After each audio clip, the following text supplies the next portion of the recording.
Hello, gamers! Welcome to Launchpad number 1, the first Launchpad. I'm Lumos, and I'm joined here by Envy.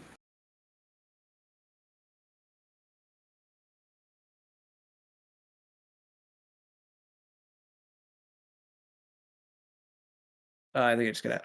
Anyway, Envy? Yeah, I'm Envy? here. I couldn't hear you, what you were saying.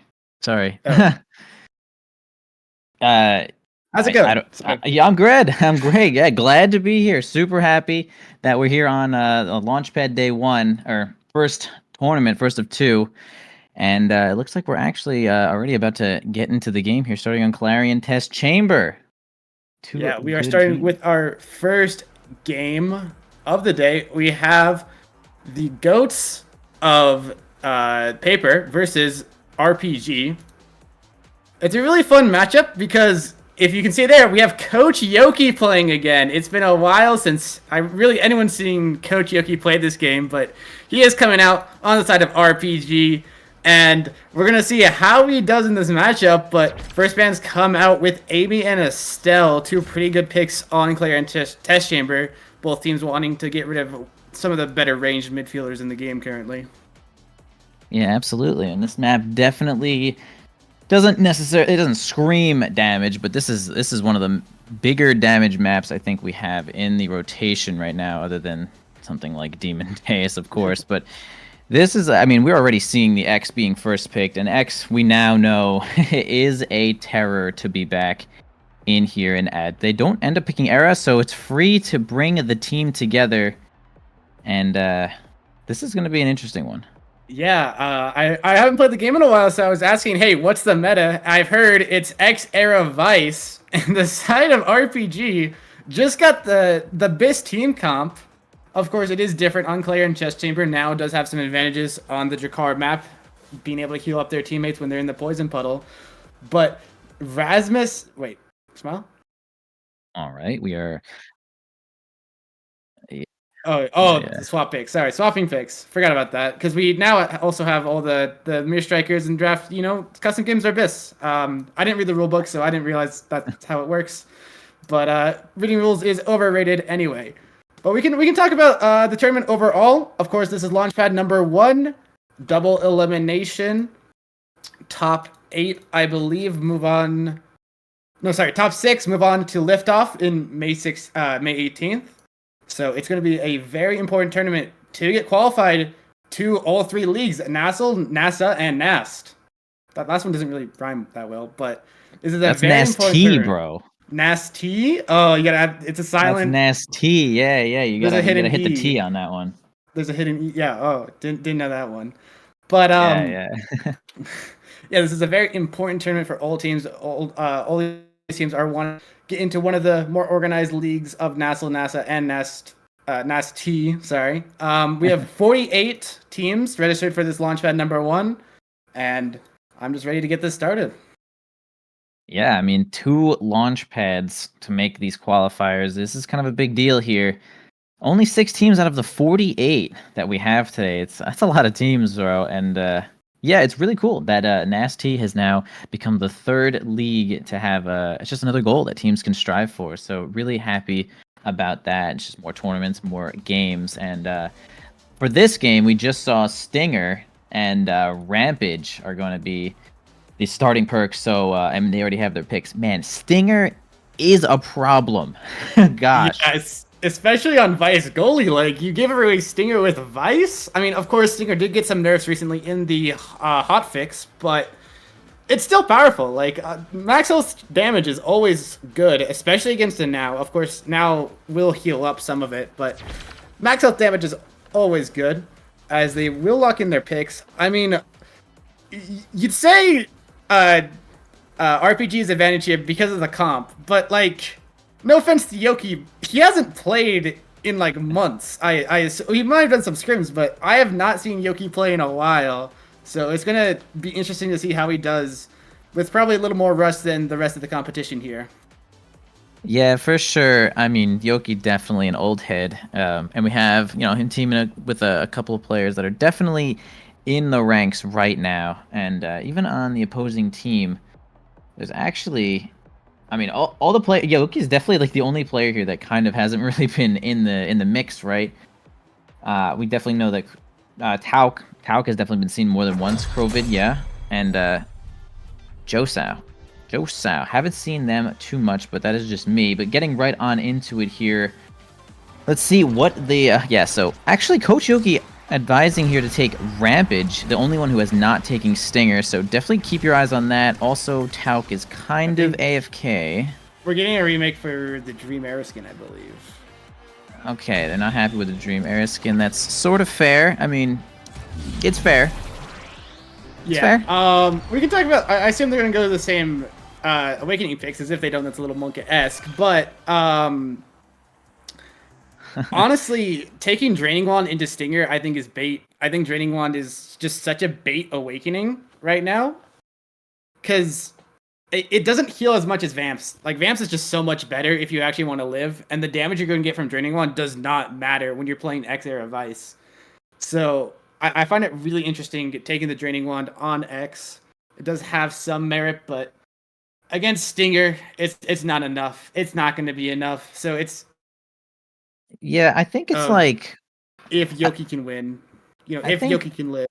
Yeah, I think he's going to have a trouble living, for sure. I think he's really going to be opting for size. The wand pick really kind of feels like we're going for size, and we're trying to hit definitely more than one person per bell ringer. Maybe even try to get a dash awakening. But I think that might be the idea behind that. I mean, size X, as long as you can live, because of course if you die, you lose all your stacks. But as long as you can live, it's kind of insane to have Giant X punching you in the face. I mean, you have Era next to him too, giving you actually 70 flat power now. So it really is depending on if we can see Coach Yoki survive the onslaught of triple Stinger. I mean, I kind of don't think he's going to survive. Actually, I straight up think he's going to keep dying. But if he doesn't, it'd be kind of crazy. I don't see a way he doesn't die, because now she got nerfed, but she does a ton of damage. Rasmus Goli has probably the highest damage in the game besides like a Luna or a Vice. And then Zentaro is just a brawler who's just going to win the brawl against X because he can just dash away when X pops Maximus. Like, they're winning the brawler matchup in terms of damage, and then their midfielder like makes them survivable. I don't know how he wins, like how Yoki lives here without getting an extra 3,000 stagger. Yeah, I think honestly it's going to revolve a lot around Vice. I think where Vice finds the secondary ults is going to be where you might find a power play, because I mean Vice is really their big damage source, and X is really good at finishing people off, but kind of doing the whole stagger bar themselves, not so much. So I think we're going to see some big X Maximus plays as we get the Supernova, sending it onto the enemy team. And I think that's just going to be the thing to look out for here while we just have Jumper do some ball control, do some buffs, and maybe they'll get like Monumentalist, get some kills themselves with the Maelstrom. But yeah, it's really Coach Yoki has to live with this single Rampage. Yeah, well, I guess third time's the charm here. Hopefully nothing goes wrong. We are finally going to get into the game. It is going to be RPG versus the Paper Smashers. And yeah, the Awakenings are the exact same. Slick Kicks versus Slick Kicks on the midfielders, Draining Wand on the forwards, and we are into the game. That is absolutely right here, and definitely just some normal picks here. You gotta be taking those Slick Kicks these days. It's actually just kind of better than Souls. I haven't seen anyone take Souls in a really long time. It's just like midfield is not as important as controlling the ball as much, and we're probably gonna be seeing that a lot in this game. They actually already find a kill directly onto Crovid there and have a power play. Let's see if they can get some of these barriers here, or even another kill themselves. 2v3. Oh, the Stingers, you can already see the health going down so much. But not able to get anything in that kill advantage. I mean, they do have a one barrier advantage, but that will be traded early on as long as them get an angle here. They're getting it around Yoki. Jesso has some... They just have no option to get it forward. Crovid now finally striking. Gets one barrier, going for the second. In a strike war, loses it. Coach Yoki pops the Maximus. Not going to be able to find a lot of damage here with the Maximus as Crovid is trying to control the midfield, but he's losing the strike wars against Jumper. And now Jumper and Storm both have core flip. Storm forced to use it to get the clear, but the clear doesn't go wide. The clear goes wide, and now Josu has an option. The Oni's Blaze enough to get the goal gate, and now goal gates are open. Krovid trying to get it up to Joshua. Core flip on Joshua was a little stunned, but the primary from stops, and now the core flip comes out. Storm! What a primary, what a power core to block it. But the pressure is still on. Coach Yoki needs to find a clear here. Needs to find something, and it just slips through. Storm a little too high up and misses the strike. Tauk gained the goal. Yeah, rough spot there for RPG. It kind of just went right past them. And unfortunately for Coach Yoki, didn't even get one stack of Rampage off that single barrier they got. Really good defense there from Tauk as they survived the power play. And they do get one barrier here. Coach Yoki, again, kind of misses the assist on that barrier. Okay, grabs one stack for himself. Really low health now. Tauk does miss the primary to reset the regeneration here. Can they get something going here as they find a kill? Really nice on Jasu there. You get this teamwork going on here. Tauk does have the flip to try to defend themselves. Don't really want to use it defensively, but will if they must. Okay, noticing that Krovid kind of got stuffed there. Really good reaction. Storm kind of blotches the primary there with the power cord. Coach Yoki, man, trying to keep that one little stack of Rampage. Can they just secure the goal and end this round? Krovid also having flip, man. They need something here, but Coach Yoki cannot find it. He is still staggered. But he finds the kill on the goalie. Took is down. They're looking for the kill on Yoki, but Yoki won't die, and Yoki will punch it in. I have no idea how that Rasmus died, but Coach Yoki finds the kill and finds his team the advantage here. Yeah, it must have been like a Bull Rush ult, perhaps, or maybe Storm had jumped in there. I also must have missed it myself. But Coach Yoki lives. He lives. He keeps his one little stack. Can they get more? That seems to be something like their win condition this game. Big old X causing a whole lot of trouble. Again, misses the assist on that barrier as well, missing a whole lot of stacks here. But I guess Storm's kind of putting in overtime, grabbing the barriers themselves.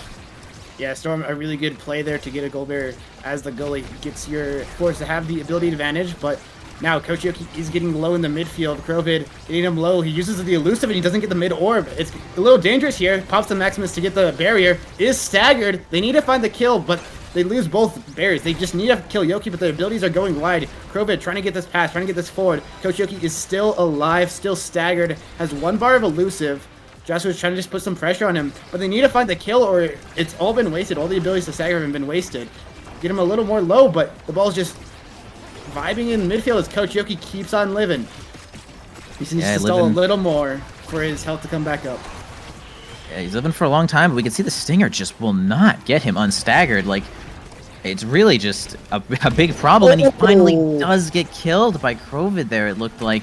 So those are his 2 stacks gone. X returning to normal size here. Krovid flipping right in Storm's face. The Supernova is not going to be able to clear that one out there, and they're going to secure a second goal there for Sheets.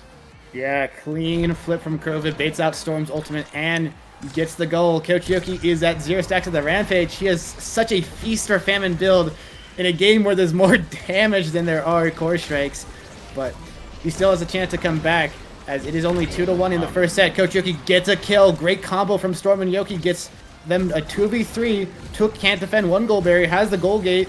5 seconds on the respawn. Just trying to play it safe. Maelstrom comes in, doesn't find much. Krovid is getting low. Pops the R to heal. Now getting it forward. Joshua's back up. Jumper gets low. Goal barriers are traded. Took loses the goal barrier, loses the core flip. Yoki's putting some pressure on Storm as well, but they can't find it. Jumper is still staggered in the midfield.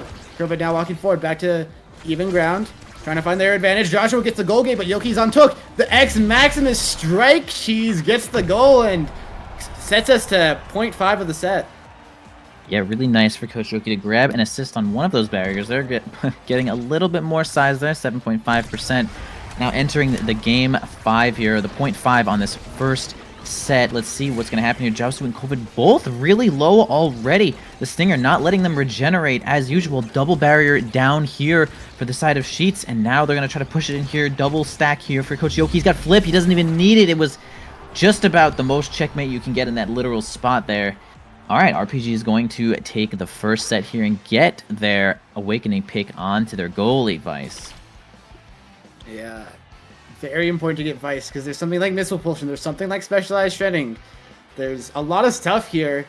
Really, they just need to deny Might of the Colossus from the X, which should be pretty easy. The Rasmus can take it pretty easily. Of course, Demolitionist is also up. So it might be, yeah, now and... Oh, Demolitionist will still be up. Will be taken by X. They want the Specialized Training on the Rasmus. I don't know what's the disadvantage to taking sides on Rasmus, but Explosive Interest falls to the Zentaro. That Awakening draft is a little Monka-esque. There is more sides on Coach Yoki, but Joshua got the Explosive Interest, and Might of the Colossus goes to the now, but the Zentaro is just taken out in an instant, and it might not just matter. Coach Yoki and Jumper are trying to push the advantage, but they need to get the goal gates, as it's only 4 seconds to the respawn. Yeah, really good early kill there. And now they actually grab another barrier there. Coach Yoki grabs a stack indeed. And we can see that like the damage is really being put onto the sheets here though. I mean, Storm could have gotten almost any of those awakenings there and it would have been super powerful there. Also, I want to bring up that I think specialized training on the Rasmus there is not actually a terrible pick, specifically because, okay, as I'm yapping away, they do grab a goal there, but Rasmus is kind of a combo character when somebody is staggered, right? So the specialized training on the ult will, I think, ensure either a kill or a combo for sure, even from the goalpost with the extra knockback on there. So I think that might have, hopefully, been more of a tactical decision there for Rasmus to help get kills. Yeah, I mean, the specialized training is how you ensure kills on your Rasmus. As Krobit, a really nice play there, gets a goal gate, but he will be taken out. He just does not have the health to contest anything, and now Yoki has a core flip trying to walk it up. But again, goes back to neutral. They're playing pretty well. The Paper is playing pretty well in the 2v3s. They'll lose the goal gate, but they get a core flip out of it, which is pretty worth it. As Joshua now trying to re-aggress, won't find the goal gate. Krobit respawns. Coach Yoki keeping it forward. Jumper almost does the flip. Duke has the clears, but not again. Coach Yoki just waits out his strike, and it's 2-0 in the second set. RPG is looking pretty good in the second set. Absolutely. That was really good pressure there from Jumper. Not losing the ball, making sure, keeping it in there for Coach Yoki to get the strikes. Indeed. All right, starting this next point here, Jumper has flipped Provit already at basically nothing, half health and lower. Stepping on Stinger, or stepping on the Obscura with Stinger is basically a death sentence. Now we can see Coach Yoki and trying to have their way. Not actually getting the kill just yet, but stinging them down to nothing while they just can't regenerate their Jumper. Unfortunately, ends up spending the flip. Okay, Coach Yoki sent into the Obscura now. Kind of low, has 2 stacks, has something to lose if they end up dying here. But, oh my gosh, he's so big and powerful, man. Yeah, Tuke, the special went wide, can kill Yoki, and leaves the goal gate to be lost, but Yoki is still staggered. If they can get the kill on Yoki, they can come back in this point. But they need to find it soon. They just keep on hitting him around, and they're not finding the kill. As Coach Yoki will pop the Maximus, trying to find, and Tuke! The R is just a little mistimed, and Coach Yoki is able to live and able to just walk on him and get a goal. Paper just needs to learn how to kill a X, but this X is getting bigger by the second, and it's another set to RPG. Yeah, Awakening going on to Era, and it looks like either a choice of Castellast to do even more supporting, or Monumentalist to take the reins by themselves, see if they can get a couple of kills. Looks like they're opting to take Castellast, which is fair, and it also increases the duration of the buff onto X, which is, I mean, just a kind of a catastrophe here if you're Sheets to see something like that. But hey, Monumentalist now, that's her literal best Awakening in most scenarios here, so pretty good. But wow, a lot of super good Awakenings here. I mean, Heavy Impact made it all the way down to Vice at the end there. X is probably pretty happy with Double Dash here, so all right, yeah, I mean, yeah, this is kind of a strong Awakening for everyone. Yeah, it looks like Paper, honestly, it could have been way worse. There's a lot of worse drafts that could have gone their way. But RPG, they get a little bit of power there, but the Monumentus on Krovid, and using that midfield pressure to get these goal gates as they are up 1, but Krovid is low. Krovid will heal back up a little bit with his secondary, but they need to find these clears against Jumper. Good pendulum swing from Tuke, gets it. Now Krovid keeps on just trying to live, heals back up. Tuke playing more of the midfield role right now. Joshua a little misplayed on the aggressive goal barrier take. Krovid can't win the midfield. Yoki gets the goal gate, has a core flip, but he hits it a little too fast. Won't get the goal gate. Won't get the goal. Now Krovid has the core flip in the midfield, pops it just defensively for zoning, and it's just not enough. Jumper gets the goal. Yeah, really, I mean, honestly, just good play from Jumper there, using the effect of the knife's edge to make it really difficult to get it past him there. Actually, on, what, 4 of the 5 maps here, that's going to be, like, incredibly powerful with the lanes there. So, kind of a good pick from Jumper. I really like to see that, as they're going to lose 1 barrier there on the side of RPG. Again, lowering COVID to almost nothing, and then the Supernova going to send him right out of there. another power play here, and both barriers down. Jumper has flipped. This is the worst case scenario for your Tauk and everyone else on this team, and man, RPG is really sinking these goals right now. What is Sheets thinking? Yeah, Sheets, it feels like they just got outdrafted at every point. They got outdrafted in the beginning, they got outdrafted in the Awakening draft, and now you can see RPG has that advantage. They're just able to walk on them. Like, the first set was even, but these last two sets, they're just kind of walking at them, winning, killing, and doing as much as they want to. Really, Coach Yoki has not been punished at all, and just been allowed to live and allowed to keep on getting these goal gates and these goals, as Jumper with the flip will almost secure the game. A great save by Joshua with the Oni's Blast does keep this game alive for a few more seconds, but Coach Yoki is still alive. They need to find this kill, and they just can't, and it goes off the center. Jumper, good angle in the midfield, gets them the goal, gets in this game. Yeah, that was actually just some of the most unfortunate timing there of your Sheets. Finally seeing X a little low next to the wall there, and we had Rasmus try to grab a primary pendulum swing there, but unfortunately the flip was well timed there, and they just got right past him. So RPG is going to be taking it right now, and that's a big deal. But you want to be winning right now. That's what I'm saying. That's a big deal indeed. This is a very, very... you have to win a lot of games here.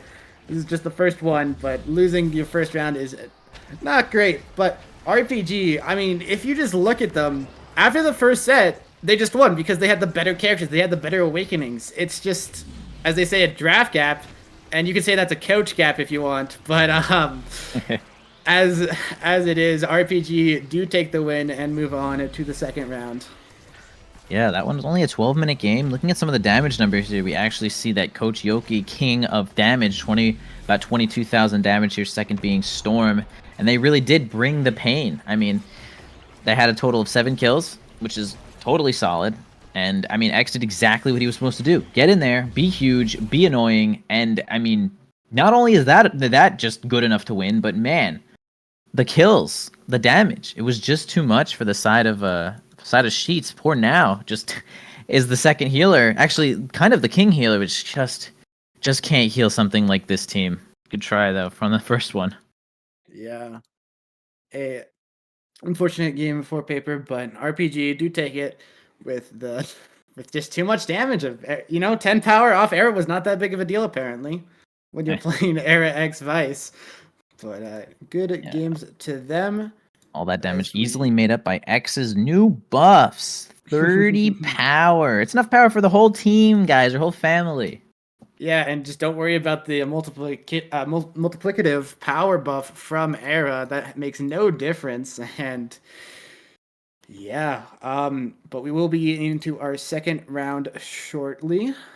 See what game is up. Yes, sir. Okay, so what kind of adjustments are we looking for here? Because interesting enough, like... All right. Oh, so, okay. Yeah, our next game is Iulta Ford versus Diamond Inclusive. Diamond Inclusive has Calamity Queen 3, Cows Hate Moose. Yeah, Cow Hates Moose, and Illyria. Apparently, I've heard from Vaughn. Illyria, sorry. I don't know how to say anything. Apparently, I've heard from Vaughn, Calamity Queen 3 is the best Ford in the entire tournament. That's what I've heard from the grapevine. So we're going to see how good Calamity Queen 3 is here today, but they are going up against Loki, NB, Lunar Mars, and Pensado. So it's going to be a very interesting matchup as we get that on the books. Yeah, interesting team rosters there. I mean, I haven't seen too much of Illyria. Also, I actually haven't seen any of these 3 either, Calamity Queen and Kaze Moose. I really haven't seen too much of them, but hey, this is exactly the tournament to get yourself on stream and show everyone what you got. I've seen, let's see, we got here Luna Mouse, Pensando, and Loki. I think those are slightly more active players than even Coscord chatting. Seen them just chatting around a little bit. So, yeah, I'm trying to see this. I'm trying to see some upsets. That's what I want to see. Yeah, I do want to see some upsets, and if Vaughn believes in Calamity Queen 3, I must, I believe in Vaughn. I believe in his opinions, and if his forward from Knowledge Gap can take the difference, take this upset, and get them farther in this Launchpad.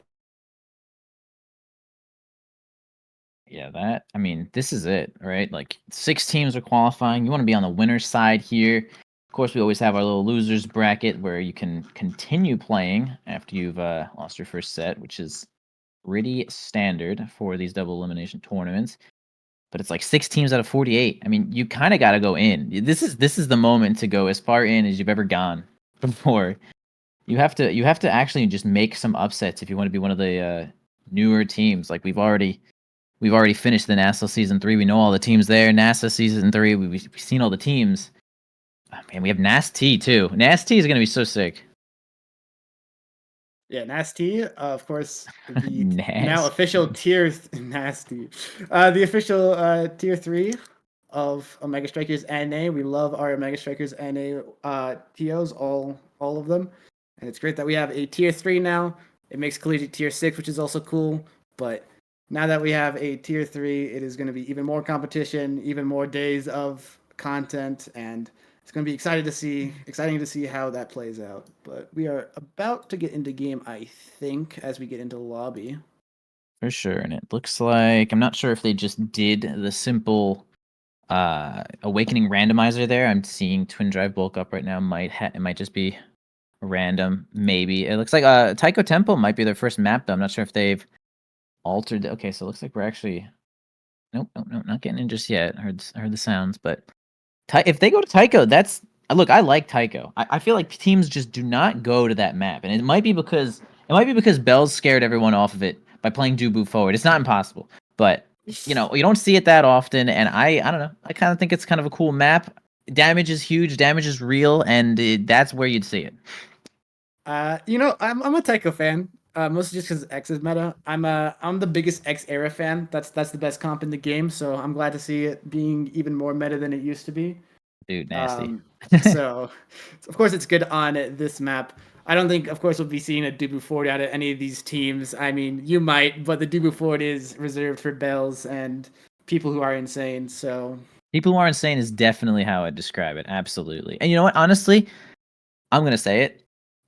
Not anyone can just play Dubu forward on Tycho. Please, guys, don't just hit it because it's been hit before. I didn't even want Dubu on my team. I don't even like this. Also, I'm an X era hater. you're an X era hater. Ooh, I'm an that's X era awkward. hater. I don't know. It's just I don't like I gotta it. disagree, but like as someone who's played Dubu Ford way more than I should have, I think if we see it today, they're gonna lose. I agree. That's the meta. I agree. I agree straight up. Like Unfortunately, it's not what it used to be. It used to be Dubu Ford meta, and it was a great test, but it's different now, and Taiko Temple will be a fun one, especially with Twin Drive Bulk Up. Of course, they're a little more like passive trainings. Twin Drive, of course, is just more dashes, which only helps too many characters, and Bulk Up is a little bit of power, so it does help when you're playing Era X, because more power the better. Twin Drive on Kazan though, that's just damage. True. That's just Twin pain, Drive bro. Kazan. Or like Luna or something. I don't know. Twin Drive definitely can be both for sure. That's like just a really versatile awakening. Oh, and I hate that Mako's back. I actually don't like Mako. Chat, my bad. I don't really like Mako. Don't like Mako? Ooh, I don't know. Dude, I still think she's like so overtuned. Like just like look at all the abilities that characters have, and then just be like, okay, so like Mako's moves do everything, right? Like Mako's. Okay, I'm raging right now, but oh, look, we have some downtime. So it's Mako's primary, right? Oh, we're getting into the game. I don't have to rage. We're good. We don't I'm have not to, even all gonna right, start. let's go. Let's go. No Mako. Sorry, Hate. everybody. I'm sorry. Hey, I remember the Mako era Juliet meme comps. They're funny, but we'll probably be getting some more interesting drafts. I honestly think if a team in this tournament gets Era X Vice again, the other team should just be banned for just not knowing how to draft. Like honestly, Yeah, I like mean, look, that could happen. I think it's insane that any team can get Era X Vice at all. I mean, Like, yeah, I Vice is definitely really good right now. I think she is really good, but I mean, a week or okay, I don't know how many, 2 weeks or 3 weeks maybe it was, where we had the get cooldown on Strike Core. I guess you didn't even need Vice for damage, but that was an insane time on the planet, dude. That is a Chad and no ban. That is a absolute Chad no ban coming out from I believe, what's their team name? Diamond Inclusive. Yes, Diamond Inclusive. Oh, it's an Asher ban. All right, never mind. It's an Asher ban. Okay, I got you. XD. Guys, you got a no ban, and they got X-Hair. If that's a Vice, like, I think we just called the game. I mean, Gino is a better mid. It's gonna be Mako. It's Mako. It might be 100%. Mako. It's a 600%. No, he's getting okay. So they took Mako. Now it could be Vice. That's smart. They could pick Vice. Mako's Zentaro or Juno. I mean, I think Juno's actually pretty good on Taiko, and like Zentaro's all right. I think he's a good brawler. They're going now. Interesting. That's fair. Oh, they're playing Double Enchanter X on Taiko Tempo. I think that's actually really fun. I kind of like this. I like the now pick. I think she's definitely got. I mean, especially with the heals, since everyone's doing damage. Like healing is great. She's got some solid damage and supports X. I think it's just a good pick. I think it's a good pick, especially on this map because, like, I mean, Vice you could see a little more. All right, we're standing around. Are we pausing for the name? Then smile. Oh my god, this is getting so intense. Let's go! That was crazy. Your names, guys. Yeah, turn on your names. This is a public service announcement. Please turn on your names. I can't believe it. 2024, and we're still not putting our names on. Guys. 2024, guys. Jesus, man. 2024, dude. You guys know how long this game's been out? Yeah, I've been playing this game for 3 years, guys. Come on. Man. Gotta be faster than this. Anyway, so Mako's primary, dude. Oh my god. Mako's primary. But actually, like, I know Kaz is like a Juno player, and like Juno players have their own type of read on the meta, where Juno's on top but also on bottom at the same time. It's really weird, but it makes sense. I believe that instantly. I'm really interested to see how it goes, because of course you have some interesting stuff like to make Juno OP if you just get enough, I guess, knockback on your blobs that the core is just unreactable, and you get it to OT. But it feels like a stalling character, because you really start to win once you get enough that power, and it's usually at OT, which is just you have to survive a minute, and a minute against X is a long time. Yeah, I think she's really good at forcing cooldowns, since, like, I mean, if she literally just strikes the ball at you and sends primary, you need 3 hits to get it past her. You have to beat what's coming at you, and if you send it forward, you have to like beat the slime, then you have to beat it again. So it's like if you don't have cooldowns, like you can't do anything if you can't send the ball like down or up or something. So I don't know. Her versatility when it comes to like using cooldowns, I think, is kind of nice. Also, she's just like a jerk because she just has strikes all over the map, and that just makes me angry. Yeah, it's a lot of just throwing stuff at the wall and seeing what works, seeing until they have nothing to throw back. But as we redo draft, as everyone's done their settings correctly, again, it's hard. And they finally we do see the Asher ban that did exist. I'm surprised Asher was banned. I mean, I think it's like not horrible on Taiko, because your Plasmid is so good, but like it's just interesting to see it banned. I didn't think it was that meta. I'm surprised at the Estelle ban, actually. I feel like Asher's fair, because like sometimes big Asher's kind of a problem here, but like Estelle is maybe the most interesting ban I've seen on this map. Yeah, we'll have to see. As we do finally get into game, Pensado, now actually Pensado and not just now. Twin Drive is actually not taken by the Zentaro, which I actually do agree with. Taking the bulk up for the extra power. Bulk up on the Era and X as well. Rest taking a Twin Drive. Wow, that is interesting. Get started into this game.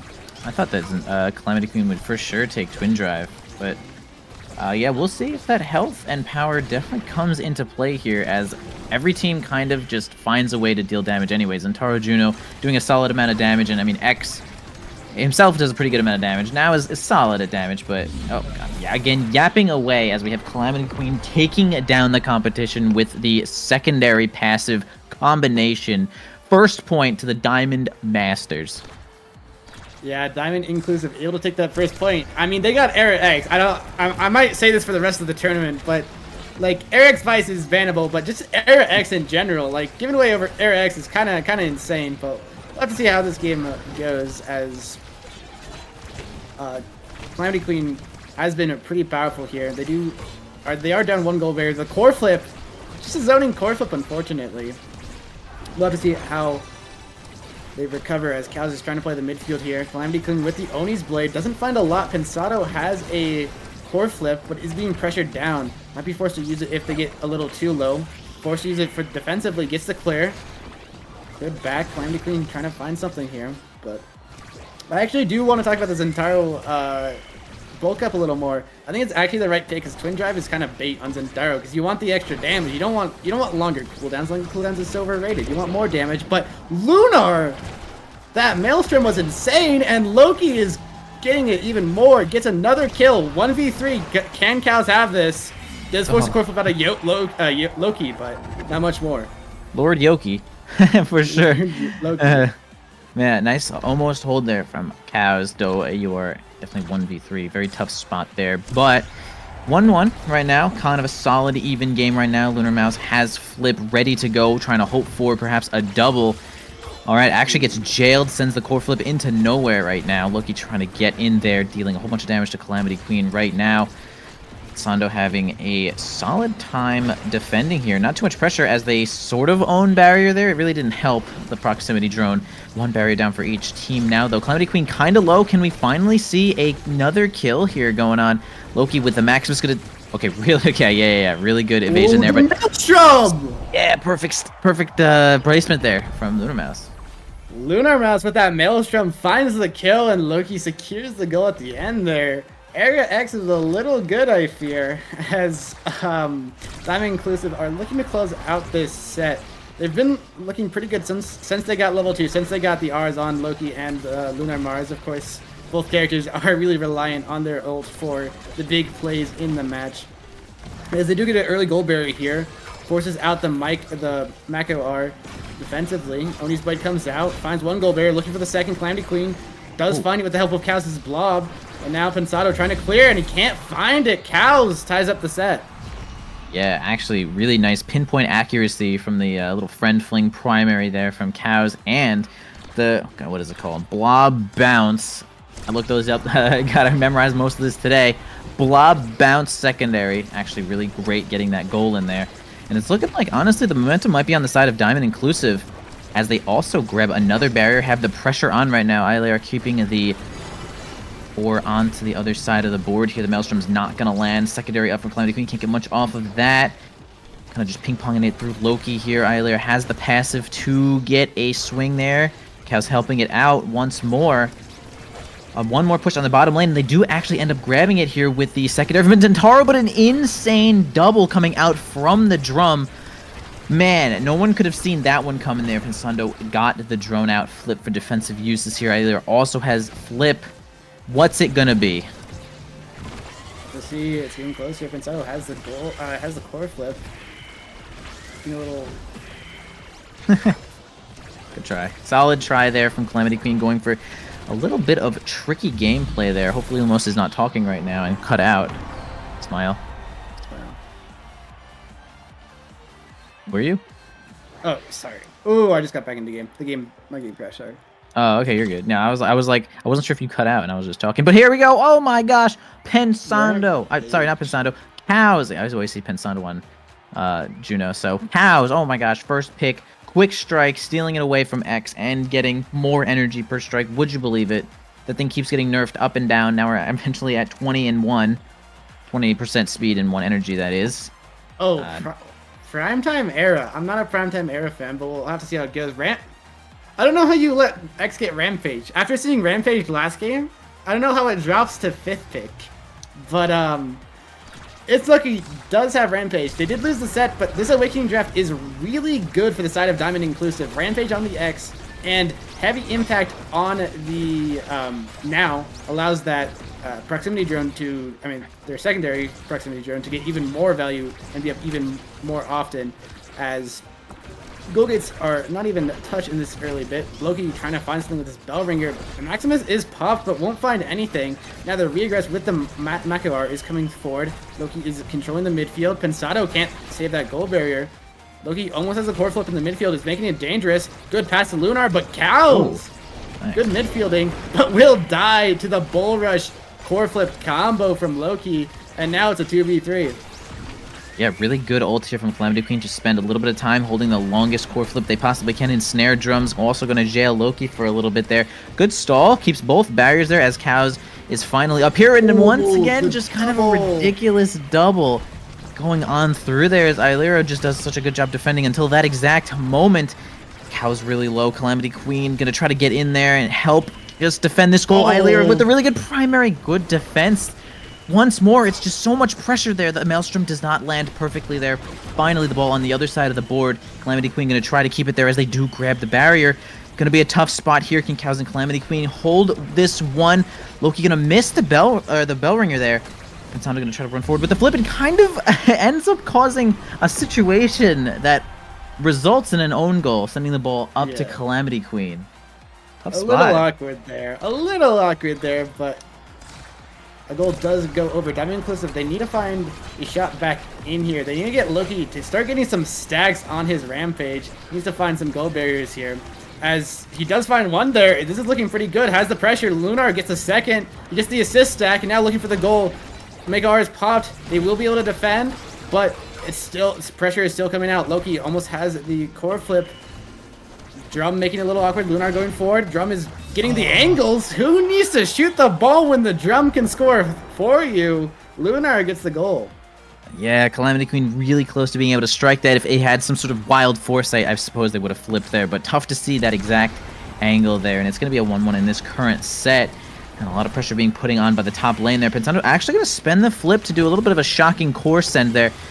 All right, Loki's got a big moment there. Yeah, absolutely. Grabs 2 stacks off of that for the rampage now. And Illyra's looking a little bit low, but I'm not sure if they have the damage to finish her off there. Yeah, all right, as they're going to grab a couple of barriers here in the top lane, both of them down. Okay, good ensnare jumps there to jail Loki for just a moment as the Maelstrom comes in. Not the big one, though. Yeah, Loki needs to find something here.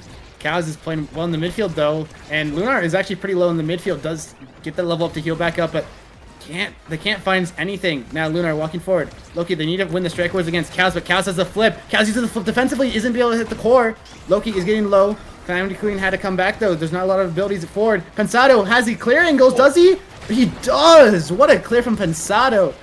But Loki still needs to score on the opposite side. Lunar is not winning the strike wars in the midfield just yet. Needs to get it past. Calamity Queen can't find the goal. Cows, good, but Loki has an angle. Good strike shot. Keeps it alive. Now Cows and Calamity Queen, they have the angle. Pensado missed the strike! And 2-1. Yeah, unfortunate there. Pensando had a chance there. I'm not sure if they expected something a little bit different there to try to save the strike, but end up going to go to Diamond Inclusive for that point anyway, as they're going to start here hard on the bottom lane there with the proximity drone. Actually gets a reverse here. Okay, once again, ball in the hands of Loki.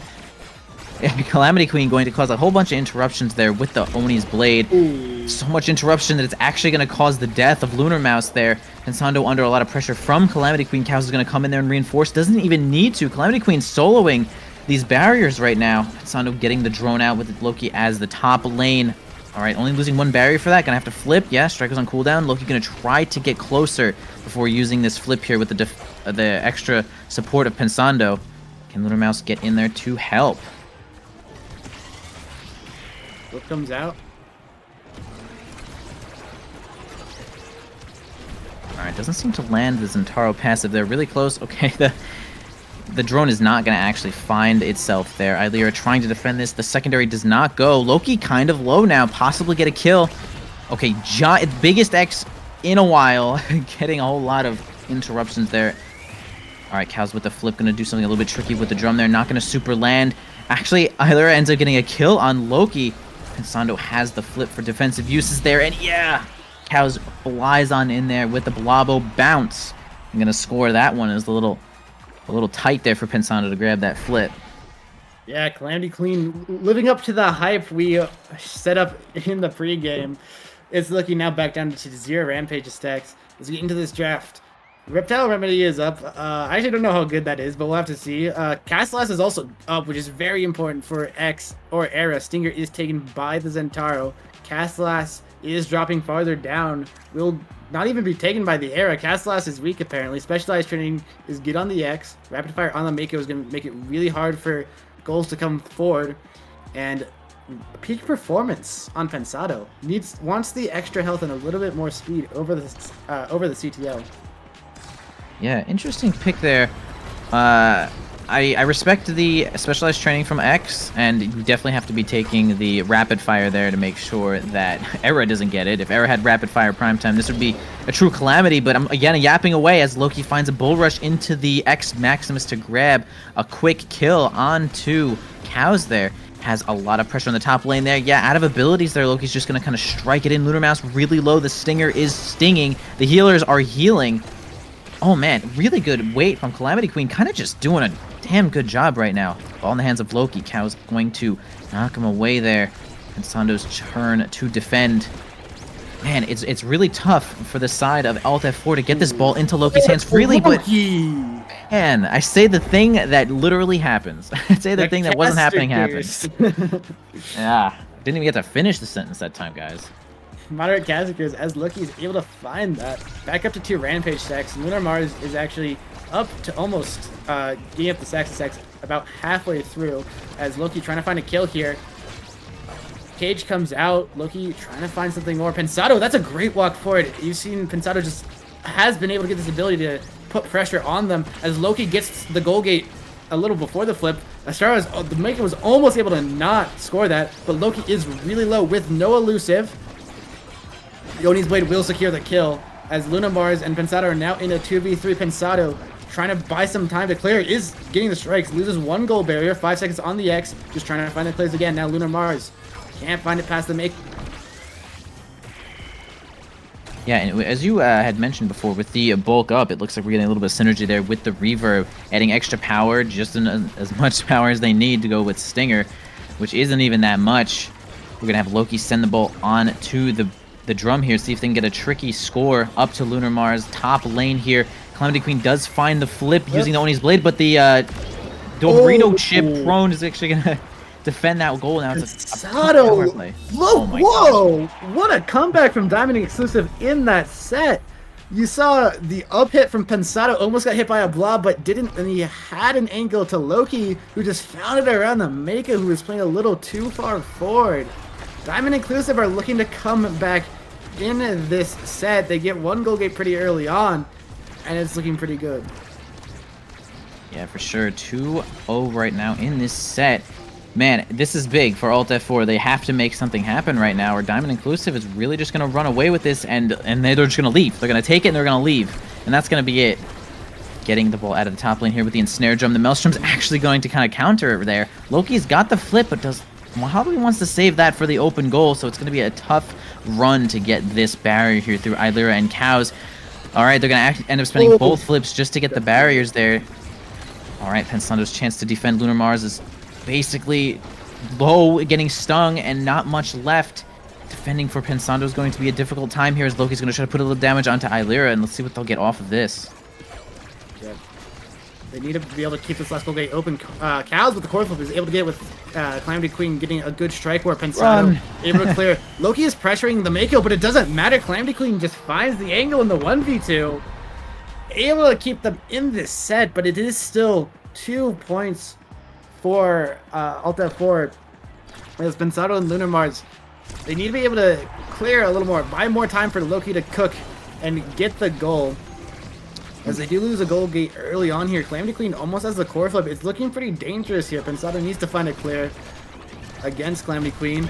As Loki finds the kill on Cows and Calamity Queen misses the core flip. This is looking good for Alt F4. Pensado walking forward is punished, being killed. It's back to a 2v2, but they do get the goal gate. They need to last for 6 more seconds as they're now tries to respawn. They're down the goalie, but they still have Era X in the backfield. Loki almost has core flip, and now Pensado's back up. They will lose the goal barrier as it becomes a 3v3. Blobs are making it interesting. Pensado barely gets the clear as Calamity Queen just outplays them afterwards. The clear was clean, but Calamity Queen is cleaner as Pensado can't get the save. It is match point or set point, depending on who gets this. Yeah, that was insanely tight timing there for Pensando to grab that save, and Perhaps just out of cooldowns right at the end there. Just unfortunate, but another barrier gone down here for the side of Diamond Inclusive. Loki spends the flip, getting nothing. 4 stacks of Rampage right now. We can see that X is kind of big and causing a problem. The heal's going to keep him up as well. Spensando's going to try to keep it onto the other side of the board here with the help of Lunar Mouse there. Loki's kind of got to get in here, but getting stung now, down to nothing health. Going to walk over to the health orb by themselves here, as the other two will end up defending there. Loki now clean, healed, and not dead for 13 seconds here. So 1 barrier down for each team. Again, this is definitely a big point. I mean, match point or set point, like you just mentioned here, are 2 very different things here. And Alt F4 wants to see themselves stay into this game. Let's see how it goes, as I need to restart my game again.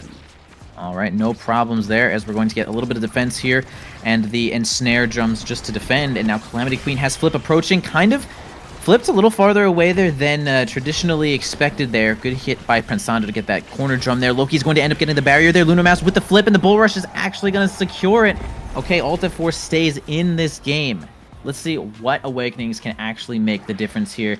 Yeah, X is kind of the guy you want the Awakenings on for sure. What are we going to see here? We got drone. Oh, size. Yeah, size is always good on the X. Timeless Creator, of course, is good on the Mako. We'll go the recovery drone. Even more size, even more damage. Well, yeah, even more damage. And the Timeless Creator will drop down. We'll see if the the Now does take it. Unstoppable on the Mako tries to get a little more health against X, but Unstoppable's not that good against X. We'll have to see how well it does. The Aerialis on the Juno will help her make a little more dash plays. But honestly, Alt F4 is looking pretty good out of the gate here with these new Awakenings and this exercise on Loki. He has to win the Strikers if he wants to get the goal gates, as Diamond Inclusive are putting a lot of pressure on. He will find 1 goal gate, but Loki does trade it back. Yeah, the aerials there from Cow is actually kind of a big pick, though, I think, because the Twin Drive is going to make it so you basically have board-wide presence there on this forward Juno. Actually, as we can see there, once again, board-wide presence, able to just be in multiple places at once. Of course, we're on cooldown now, but getting those barriers is definitely no slouch there for Cows, as they're going to have to try to defend this gate here. Lunar Mouse looking really low, but now nicely healing our way up here, taking the... I almost rotated just for a moment there. Calamity Queen taking a little bit of damage here, but they're probably not going to end up finding a kill. Barriers are down. Small Maelstrom's not a problem here. Loki doing a bunch of damage here to Calamity Queen, knocking them against the drum. Can't get too much damage off. And really just not a lot happening while Loki is not forward. It's funny to see, like, it's so chill. When Loki's hanging out back here, it's actually just so chill. Everyone's just hitting the ball a little bit. But Cow's trying their hardest to get this in here with the strikes. The core flip trade was actually insane. Pensado able to and get it as Calamity Queen. Oh, that just kind of went in. Yeah, it looked like, I don't know. That happens sometimes, guys. This legit just happens sometimes, where you just miss, or the ball just beats you. The ball has just won there. Yeah. But we'll have to see if Loki's been able to get a little more forward, because right now he's just trying to kill Calamity Queen as much as possible. I mean, Luna Mars has got 1 goal gate, but honestly, you need Loki forward to get these goals, unless you just are going to bank on the random goals like last round. Loki does have the flip, is walking forward. Lunar Mars, though, is playing the brunt of the forward for Alt F4 at the moment. Loki now dashing in with the core flip, trying to find an angle, pops the core flip, has the strike, gets the core flip out. To trade a core flips at the end of the day, not too bad of a trade, but they need to get this goal gate, and a good strike from Loki does secure it. Now looking for the goal. Loki doesn't have abilities, can't find it, has the Maximus now, popping a lot of damage into both the midfield and the goalie. The primary from Pensado almost scores it, though. Just barely not, and now Cows and Calamity Queen on the aggressive, but it's back to Loki trying to win the strike, where he just can't win against Mako. Yeah, she is a pretty good goalie when it comes to defensive pressure as well as some offensive pressure, as she's able to buff her teammates and use a projectile. Actually, 2 of them. Okay, they're going to finally get that barrier there from Alt F4. Now it's an open goal. A couple of flips on the board, 1 for each team. One's going to be spent semi-defensively. I think Eiler might have been able to make it there, but not entirely sure. Loki's just too damn big and strong. as we see the bulk up and 3 more stacks of Rampage going to be stacking on here. And okay, it looks like Alt F4 is looking to bring this to a set 5. Can they do it with X just more powerful than ever? You know, some might say X-Air has scaled, and you never want to see that in your games, as Loki gets another gold berry here, looking for even more, but Mako able to defend. Dynamically needs to find something, winging a lot of these strike wars against Lunar. Let's finally get it forward. Loki now has a shot. Pensado walking forward, walking dangerously, will lose a goal gate for the over-aggression, but it's still 1 goal barrier for each team. Loki is large and in charge. He needs to find an angle to get this goal gate, but Cows has just been able to clear cross every single time. And now the Maximus comes in, the air buff. He's the largest X you've ever seen. The core flip comes out. Is it enough? He does get the goal gate, but now they need to get the goal. Loki is still striking forward, trying to get the goal. But the goalie is too good, as now Lunar Mars almost has the flip, trying to get it forward. Loki, clean angle, and the projectile's a little too slow. Another set for Alt F4, and we're going to set 5. This is exactly what you wanted to see, everybody. Once again, the stacks for Rampage also going to be reset, and the Awakening is going to go here to Mako, and Monumentalist does show up. Also, Hot Shot. You know, if you for some reason felt like your ball, your drone was big enough, you could take Hot Shot for even more cooldown. I'm actually going to take Monumentalist because I'm insane. But Hot Shot does not land on Juno because everyone has to deny everyone because everything is broken in this game. And as you can see, no one can pick their Awakening because everyone's just sad. Okay, that's what I'm noticing right now. Well, I mean, Manu is really good. And then the Zentaro just got double denied, so he has to take extra special at the end of the day. That's going to come in clutch. When you have an X with this much size, I don't mind denying like 1-2 punch. Like, it doesn't matter on era, but it's just such a good deny. And Alt F4 looked pretty good out of these Awakening draft. They do lose an early goal gate, but just look at the size of Loki, and that's with 0 Rampage stacks. He can scale way harder in this game, as you see him with that era buff, just walking forward and trying to win as the damage keeps on coming through. Cows is actually getting a little low here. Pensado, those secondaries are trucks. They hit like a truck, and they're up every like 6 seconds with that heavy impact. As, this is kind of a god build here for Pensando. Yeah, they have scaled, as Loki now has core flip. So does Calamity Queen, though. Pensado just keeping the speed up. Now Loki in the 1v1 pops the flip a little early. He thought he was going to walk it back. Can't win the strike wars. Just trying to find the angles. Finally does get the goal gate. Now Pensado walking forward, has the core flip. Loki, Maximus won't secure just yet, but the elusive can only protect you for so long as Loki gets the goal. Yeah, he just, another little stack there onto Rampage, getting bigger than ever before. And man, I said that if you thought that your proximity drones were big enough, man, they could never be big enough. You actually just have to take Monumentalist, because this is like, you ever just see Rune Goalie defend with like, you know, he just AFKs and after he hits like Timeless Monumentalist? This is kind of, I feel like, what Now's doing right now. She's just standing around and it's like, oh, okay, it's drone time. Just kind of pops this giant damaging and heavy impact, also making like insane cooldowns. So I feel like the side of Alt F4 is really, like you said, gotten a lot out of this there. And you're going to grab double barriers and the goal. And this is like the biggest sweep, reverse sweep right now, as Alt F4 might end up taking it from Diamond Inclusive, who are up 2 sets. Alt F4 have scaled Pensado. I mean, now with double size, twin drive, heavy impact, there's literally like no way you get through that. And it's buffing up Loki, who's just the biggest X we've seen today. Pensado keeps on putting the pressure forward. Calamity Queen almost gets a kill there. That could have been rough, but Loki does have the recovery drum, so it's not even that bad if Loki does get killed once, as they do get 1 gold barrier. Pensado now hitting it back forward. Loki is getting a little low. Will be healed up by the Now. Like, how do you kill this man? He has recovery drone. He has a Now in his back pocket, and he's just kind of walking on you. But it was still a shot for Diamond Inclusive as they do get 1 gold barrier. They need to find the second soon, as Calamity Queen almost has the flip up. Pensado has a defensive flip if necessary. Pops it early. Gets it to Loki. Pops the goalie's flip on the opposite side. But Loki still has control of the core. They get the second gold barrier. And now the core flips up for Loki. Just strikes it through and wins. Yeah, that's actually it. Like, as we're talking, I mean, okay, so yeah, Alt F4 did end up winning after scaling so hard, but man, the defense was really good there from Diamond Inclusive, as we just keep saying how good, you know, the Awakenings there were for Alt F4. They held on, like, quite long. I think they had a pretty solid strategy there, but yeah, X-Era just kind of scaled, and man, you just can't do anything after they've scaled. That's pretty much it. It's the roughest part of the game, and the damage numbers here are actually Oh, insane. As we see 250,000 damage players right now. yeah. I mean, the Claim to Queen did really good. Like, you know, we hyped her up. We hyped them up early on, and they did do really good. But I fear X Era is just like a really good comp. If you realize, like, you I just think kind you of go might be X Era right. and you scale. Like, it's pretty chill. And then the now there is actually a really good pick because it allowed the damage from Juno from Zentaro to be a little less effective. Like Loki just like did not die because he was just always getting killed by that now. Yeah, for sure. Most of the kills that were made there were either in the first set or onto Lunar Mouse there. Loki was sort of invincible. This was a good comp. Honestly, for like being the best and also having like the secondary healing. Like, yeah, you could have picked Vice for like true infinite damage, but now is so balanced when it comes to healing, dealing like a fine amount of damage, and like she got a little bit of faster in the last patch. So if you're not actually putting damage pressure on her, she's kind of just good in that regard. So I think this was a solid comp pick here from Alt F4, and man, they certainly made it work out. I'm taking that one.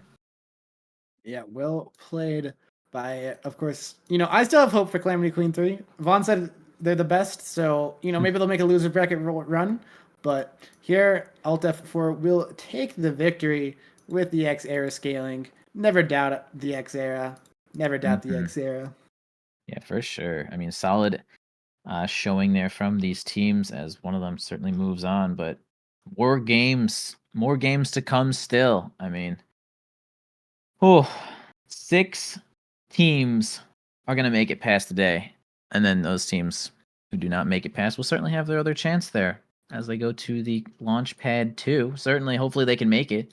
You know, this is these are the 2 tournaments. This is how you get into your leagues here. So Yeah, make sure you guys, I don't know, sign up. yeah, all three of the leagues we have this year through the Launchpad system. We'll have to see how these teams go. As our next game we are getting is Corpse Control versus Fluffy Fiesta. Interesting. Yeah, So this is okay. Here we go, moving up the ranks here as the we get to the next round. Couple of names that you guys have certainly seen before. In fact, I know everybody in this whole lobby now. This is great. yeah, Sack we Smack have Carmine, yep. Zaxmap, Carmine, Andy versus Cat Kupo, Expo Chan, and Tempo Mellow on the opposite side. I've definitely seen Zack Smack and Carmine duo in solo queue more than once. Smile. He was being part of that more than once. Um, Perhaps they were both drunk that day, but hey, I experienced it. Now you all have to experience it. So here we go, dude. Yeah, we'll get into game shortly as I believe they're still setting some stuff up in the settings. For But sure. yeah, this is gonna be an interesting game. This is the 7th seed versus the 10th seed, so this should be an even match. Of course, I mean last one was an even match if you think about the sets. So it's always a look at the draw when it comes to how close these games will be. But again, I feel like I'm gonna say this every single time. If one of these teams gets X era, like why? Like what's happening? Like you got to beat them in 3 sets or it's just over.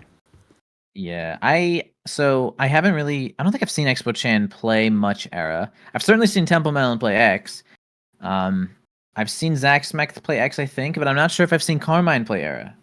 I'm not entirely sure if these rosters or these players have X Era, set up in their roster. I mean, it is kind of bust, so you could probably just break it out here. So yeah.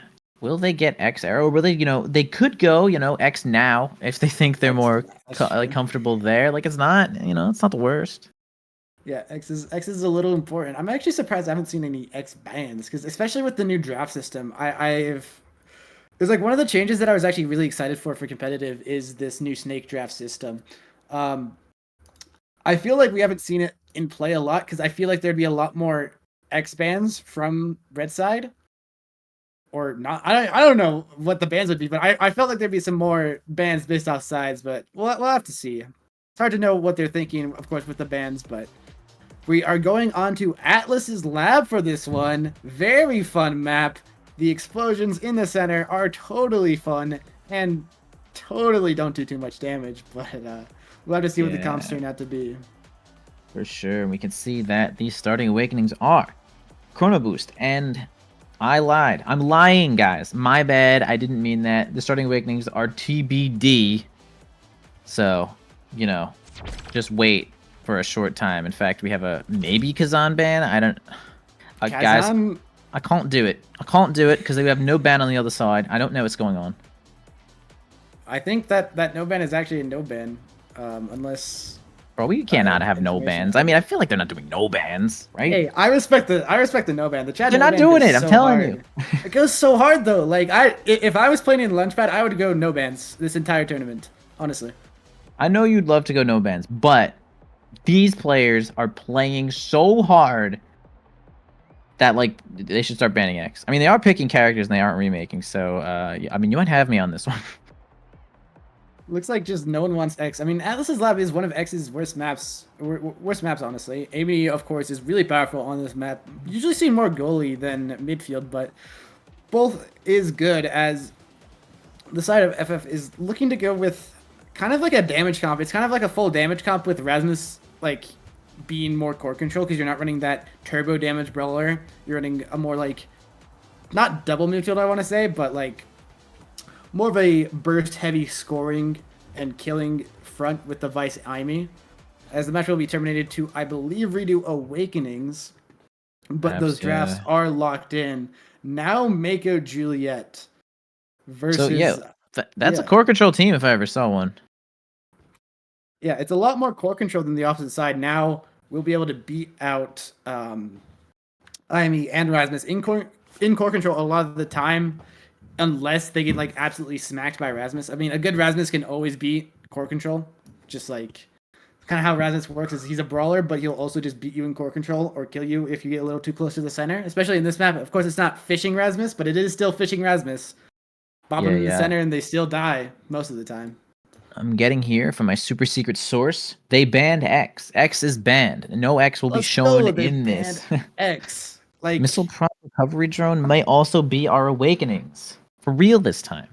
For real. All right. So X was banned. I don't know why. You know, stuff just happens. So I'm glad we did see X banned from, I believe, what was the red side. So, you know, getting confirmed on that. But it is, yeah, Missile Prop Recovery Drone are the Awakenings. The same comps will come up. And, like, honestly, these Awakenings are so good for the side of FF. Like, you get size on Rasmus, you get Missile Prop Vice, and you get Missile Prop Amy. Like, there's just, those are pretty bis Awakenings for their side. While the opposite side... you get size Juliet. That's pretty good. I mean, like, size Juliet's whatever, honestly. Size Juliet's crazy. You talking about? Size Juliet's eh. You know, like... Oh my god, no way. If you're a good Juliet, your dash punch strike combo will score no matter how much size you have. Yo, but it makes it easier. Well, I mean, you're against a Vice. I don't know how much easier it has to be to dash punch a Vice. Bro, you need that size to go in, dude. Anyway, we got Missile Prop on Mako, which I think is also freaking good. And some more size on Now. And as you said, the other two have taken size and Missile Prop. And we're getting into it. First point here, dealing a little bit of damage onto Expo-chan. Actually, funny enough, Expo-chan's like playstyle has always been deal as much damage as possible. Actually, Carmine actually grabs the first recovery drone right off of Expo-chan. Oh, I'm yapping away here. First barrier down. Andy's going to try to hold this last one. Sends the missiles, the ensnare jump into nowhere. Yeah, so we have lots of recovery drones and man, lack of kills. This is a more core control game, I feel like, unless they're really gonna have to direct themselves on getting kills. Yeah, this will be a lot, but Tempo Melon is actually getting pretty low. He does have the recovery drone, so the dash punch just gets a recovery drone out as Cat is going forward. Won't find anything with the Supernova, but Expo-chan with the core flip won't find an angle, a good defense. They're down their recovery drones, but they still have the pressure. Now Tempo Melon just has the angle around Andy. That's just a clean passing play you see there. Like, it doesn't matter that your recovery drones are down because you're just going to win the core control at the end of the day. The Juliet's playing a little too far back and now just didn't have the abilities to contest the midfield there. as Tempo Melon gets the goal. Yeah, Fluffy Fiesta taking the first point in this series here. All right, let's see what we can do as well. Ping. Yes, I believe. Oh, is that true? Okay, gotcha. I feel like Tempo, right? Tempo and that and then. Okay, gotcha. Cool. All right, Cat Kupo. All right. Anyway, they're hitting the ball. They're hitting the ball. Cat Kupo has the supernova, a great supernova. Gets Zack Smack down pretty low. Zack Smack does have the core flip though, but Tempo Melon in the 1v1 against Andy, trying to win the strike, which gets double core flip. That's a win if I've ever seen one, as Cat Kupo is able to defend their last goal barrier. Now Tempo Melon trying to get the goal. Can't hit the pendulum swing. Exo-chan a little too far on the glitch pop, but Carmine has the core flip. It's looking dangerous here. Firewall Sentry comes down, buys a lot of time. Ooh. Tempo gets killed by the center. Carmine is saving the core flip, but pops it to get a double kill. That's an ace and a goal. Okay, real talk there. They kind of got all the kills at the same time. Why did we not do a little bit of passing for maximum energy, maximum experience? What's up with that? Are we not maximum here? They are not energy maxing, I fear, as it is 1-1. They still have not got the recovery drones down on the opposite side. Expo-chan and Tempo have not been able to find the kill, and Expo is getting pretty low here, as Tempo needs to find a goal get here. Cap Kupo just walks forward, tries to get Zack Smack even lower, tries to find the kill, but they just don't have enough damage. They're not focusing damage enough to get these recovery drones out. As Carmen trying to find something in the midfield, Firewall Sentry makes it awkward. Expo-chan will be able to get this goal gate with the help of the Thunderstrike from Cat Kupo. Zack is getting low again, but it doesn't matter because there's not enough damage to actually get them staggered, and if there is, there's always the Now ult, there's always the Now secondary to heal them back up. And Expo-chan and Tempo, they just need to find the core control. They need to win these midfield contests, as they finally do get a kill, a good combo with the Thunderstruck and the Cyber Swipe. Makes this a 2v3. There is no Mako on the field, but they need to get it forward, and Carmine with that punch gets the clear, buys even more time for the Mako to respawn, as Tempo Melon does get the goal gate, as it does become a 3v3. For sure, really good awareness there from Cat Kupo, and also really great primary there from Tempo Melon. The size making a big difference there, as Andy also has size, gets easier to get hit. Honestly, size is great for hitting the core around people and stuff, but it's also easier to get hit, as we just saw in that moment there. It's going to be a 2-1 right now for the Fluffy Fiesta, as Cat Kupo kind of just has a little brain fart there and kind of misses their strike, no problem there. Sets up the Supernova, gonna try to defend this flurry, but cannot do it. Tempo Melon has control, gonna try to make the most use of it. Both barriers can only get one there, unfortunately. The Flip gonna get the last barrier here. Can Cat Kupo, oh, a little bit of lag there coming from Carmine, question mark, not entirely sure. Setting up the Firewall Sentry though. Cat Kupo gonna try to get it back into the team. Wow, well, really good primary read there, and Tempo Melon's death touch. Yeah, good ult there from Rasmus. Tempo Melon. I think Rasmus is actually a really good Mako counter based just off the death touch, because Mako just wants to clear it far and has the ability to clear it far, so if you just death touch it back, they have nothing after they use their abilities, and Rasmus was able to get the goal, and now we go into this Awakening draft. Siege Machine, of course, is a good Amy Awakening, but the Quick Strikes is a little more important, as 1-2 Punch is fallen to the Juliet. That is dangerous. 1-2 Punch Juliet is bread and butter, as Unstoppable is taken by the Rasmus to be a little more survivable among Titans. Oh, now this Juliet is going to be a little large, to say the least. Indeed, a 15% size going on top of that. Recovery drone making, okay, I mean, it's just hard to hit around Juliet. She's bigger, the flurry's bigger, the flip is bigger, the strike is bigger. It's busted, I'm telling you. Anyway, as we're working on both of these barriers there, the Supernova is going to land like 1,000 damage onto the side of Corpse Control, or Corpses controlling the Corpse Control, whatever it is. Corpses, whoa, getting a nice primary there. That was, that's awkward. That's awkward. It was awkward. Yeah, strikes. Nice goal. Yeah, good goal. The strikes go the way of Zack Smack, and he strikes it to victory. Man, Zack Strike so warrior there. But yeah, now Tempo Melon, they need to find a lot more core control in the midfield, especially now that Zack Smack has that 15% extra speed, able to walk around the map a lot more. But Expo-chan, great cyber swipe to get the second goal gate, and now FF are looking pretty good here, but they need to get it forward to Tempo Melon. They do have an opportunity here, but Andy has a good clear. and the flurry keeps it forward. Now Baby Cage comes out, won't find much. Juliet is getting pretty low and will be killed, but the rescue drone does save them. But don't have the rescue drone for the rest of the set. Is still a little bit damaged as Cat Kupo does have the core flip.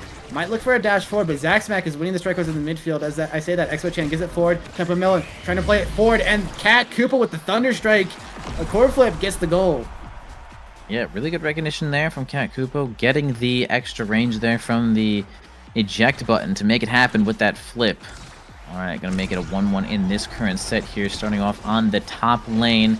Expo Chan, or not Expo Chan, Tempo Melon with a really great pendulum swing, the extra size, making sure that that barrier goes down for sure. Trying to use the Firewall Sentry to get this, and they're going to try to use the flip, but the Flurry is going to stuff perfectly as Carmine loses almost all of their health. But man, I say that, and Expo Chan actually is sent into the depths. The recovery drone going to be spent. The Supernova comes out, actually going to grab a barrier. Expo Chan sitting there in jail.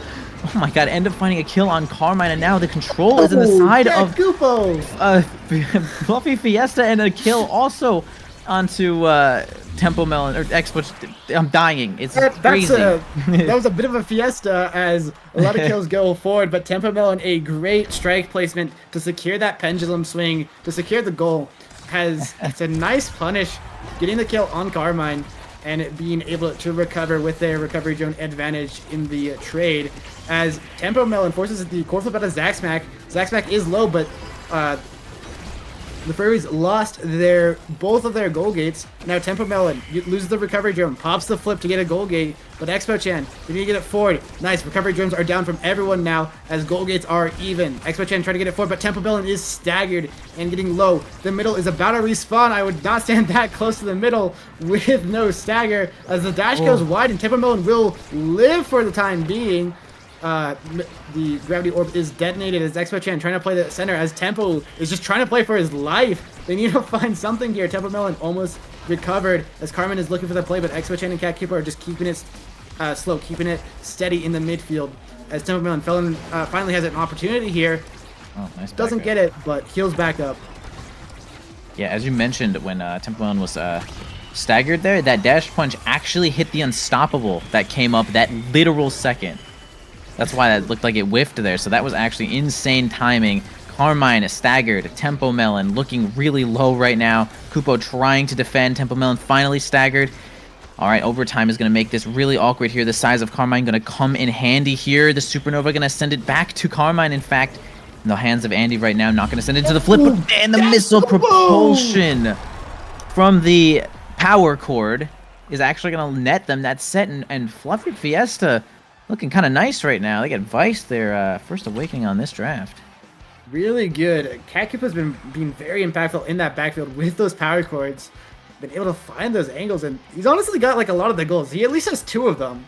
So we'll see how many more he'll get, as this first one will be a Monumentalist deny from the Now, and Rasmus gets Might of the Colossuses. I don't know how you give Rasmus Might of the Colossus. He is the biggest size enjoyer in the world. I mean, I guess X technically enjoys it the same amount, but anyway, Reptile Remedy goes to the Juliet, making them borderline unkillable with that plus the recovery drone. But this Rasmus is now large and probably in charge. We'll have to see how effective these pendulum swings will be with their added size, as Cat Kupo does lose a goal gate early on, but the second one won't be lost as Tempo is trying to get a trade of goal barriers here, but you can't find the angles. Cat Kupo is trying their best, Thunder striking forward, and won't be able to find anything as Expo Chan gets staggered and both goal gates are down. Cat Kupo barely gets the save, but he can't find the second as Zack Smack strikes it in. Yeah, Cat Kupo actually was under an unholy amount of pressure that entire time there, just could not get a clear that ended up being safe in the hands of their midfielder. So rough spot there, the goals are going to go down, and now we have 1 point here for Corpse Control here on this set. So they're going to get another barrier here. Red team kind of coming alive right now as they are down 2 sets in this series. Again, a big moment here if you want to be making it onto the winner's side of this bracket here. Another flip coming out. Okay, Andy gets kind of pushed into the goal there, not able to defend. Okay, the size from Carmine, I'm saying it, the size from Carmine coming in hot as they're going to grab the last barrier here. Tempo Melon pushing from the top lane, gets it, sends out the flip from Andy. Okay, it's going to be Expo Chan's flip going into nothing. And can they land it? The floor is going to be tough to get past, but hey, Cat Kupo actually gets past it here. All right, defends against the pendulum swing nicely, and now all they have to do is get it into the hands of Carmine, who has that flip. Can they get it in there? And now Tempo Melon has the opportunity here. The dash punch from Carmine goes wide. Now, great strike from Tempo Melon, gets it forward. They need to get an angle around Andy, though. Zack Smack has an angle here. Ooh, forces the core flip, but Tempo Melon now has the opportunity to score here, and they get it in. I'm not sure if that was maybe whip smack. Not sure if that was strike cooldown there from Andy, but man, what a Monka moment there for Cat Kupo as the ball almost just kind of walks itself on in there, but defends it away, grabs that point, and now here we are on the next one here of this set. Wow, Tempo Melon tries to get a cheeky kill on Zack Smack with the Death's Touch from point blank. Man, okay, Corpse Control grabs both barriers pretty quickly, first 10 seconds. A lot of pressure coming out here, possibly from this Among Titans, the size. Well, that probably wasn't size, but really good dash punch there from Carmine onto Cat Kupo there. Gonna have to get an evade. Didn't actually have the bar for evade, so it was ult or bust. Yeah, it was basically a checkmate. When Julia gets in that position against a Vice, it doesn't matter how much size they'll have, they will just dash punch them into infinity. As Expo Chan gets one goal gate early on, the Supernova is clean, just the second goal gate, and gets a lot of damage down, but the recovery drones are still up for their side, so it won't matter that much as Carmine, good dash punch, gets the second goal gate, but they need abilities to score, or do they? A strike is enough, as Carmine will take the set for their team and send us to a set 4. Yeah, some good work there from Corpse Control. Carmine kind of on it right now. But we actually have now, as the MVP, perhaps supporting as much as they can. Will now... Okay, so Rasmus kind of looking at that Rampage, right? That's kind of... If Rasmus gets Rampage, that... Okay. I don't know what to say. Actually going for the Demolitionist. Honestly, all right, Demo might be better. I don't know. I don't know. It's. I mean, I feel like on double barrier maps, Rampage kind of... So what? Like 4 barriers is more than Demolitionist. It's not that hard to get 4 barriers without dying, right? I think Demo's better, but we'll have to see as the Amy is getting Stinger, so damage will be a little more important, but there's also Recovery Drone Plus now, so like, I really don't get the Stinger pickup because you're really not going to kill them unless something goes wrong, but I guess they're banking on that with the Stinger pickup. As Cat Kupo, good angle with the Supernova, but won't find anything. Expo Chan trying to get it forward. Zack Smack is winning the strike wars, gets 1 goal barrier. Looking for the second with the help of Carmine. Carmine with the dash punch gets the second. And now they're looking for the goal. Good passing plays. Looking for an angle. Can't find it past Expo Chan. Carmine doesn't have abilities. Tempo Melon came back to recover. Gets Zack Smack a little low, but goes a little forward. Expo Chan winning the strike wars. Gets it top. Andy needs to defend here. Won't be able to defend with the Mako. Now, Expo Chan has the core flip, blocks it forward, it gets it forward, a good kill by Tempo Melon. Zack Smack is staggered as well. It's a 2v3, they need to find this goal. Zack Smack is almost dead, but they need to find it to Tempo Melon. They finally find the pass, and they find the angle, hitting the recovery drone down as well. Stinger is a difference maker, damage is done, and Tempo Melon gets the goal. Is there anything more sad than like getting killed with recovery drone and then the ball going through you as you're recovering? I'm not entirely sure. But man, Zack Smack keeping the pressure up, taking the barrier by themselves. Carmine now coming in from the back. We're actually going to be trying to support Zack Smack, and the ball is going to go right around the barrier. These things do happen sometimes. Both barriers taken there for the side of Fluffy Fiesta. All right, now making their way down to this goal here. This is their last set that they do need to win if they're trying to take this one. All right, actually loses the recovery drone. Tempo Melon does, but man, Expo Chan, yeah, sets up the ult and kind of solos that one and stabbing Andy right there with the claw, cyber swipe, that one. Cyber swipe, yeah. Wasn't able to get to the core. A great firewall sentry to divide the map and punishes Andy for being on the wrong side. As Cat Kupo probably won't core flip here actually, but does have the core flip if it comes down to it. Expo Chan now trying to get it down. Supernova is popped for not much, but Cat Kupo still has the flip. Wow. Still has the goal barrier up. Tempo Melon doesn't get the kill. Flame Fairy is mistimed a little bit, but Cat Kupo cannot get the save still. Now Tempo Melon trying to get the goal gate. Trying to have the angle as Andy pops the core flip. Gets a lot of damage on Tempo Melon, but won't save the goal barrier. Now Tempo is knocked out by the Mako. Now Expo Chan needs to find something here. Needs to buy time for the Rasmus to respawn. 7 seconds, but the dash punch from Carmen is too good. And it is 2-1 in the set. Yeah, unfortunately for Cat Kupo, finding themselves in dash punch range without evade pretty much every time. it could be a thought to try to evade yourself out of flip. If you really think that this is going to come up more than once, I feel like you could save more barriers this way, but I don't know. We'll see what happens here as they may adjust to the strategy here. Zaxmac flying on in there with the flip. Kind of not flying on in as far as I thought they would, but still, Carmine able to get both barriers by themselves here. All right, Zaxmac's going to flip defensively. Again, not entirely what you want to be seeing here, but not too bad. Tempo Melon going to go for some schnasty schmix-ups right now and actually going to get nothing out of it. Oh, the kill. Yeah, really great kill. The extra power coming in from Colossus. Oh, no. Oh, my God. No! I saw the angle. Like, they hit the mid-angle for it to pass back early was there, but he cooked a little too hard, and he cooked it into his own net as it becomes 2-2 in the set. A little unfortunate, but if Tempo Melon can find the double goal gate like they did last round, or they just find the kill on the now like they did last round, they can get this set.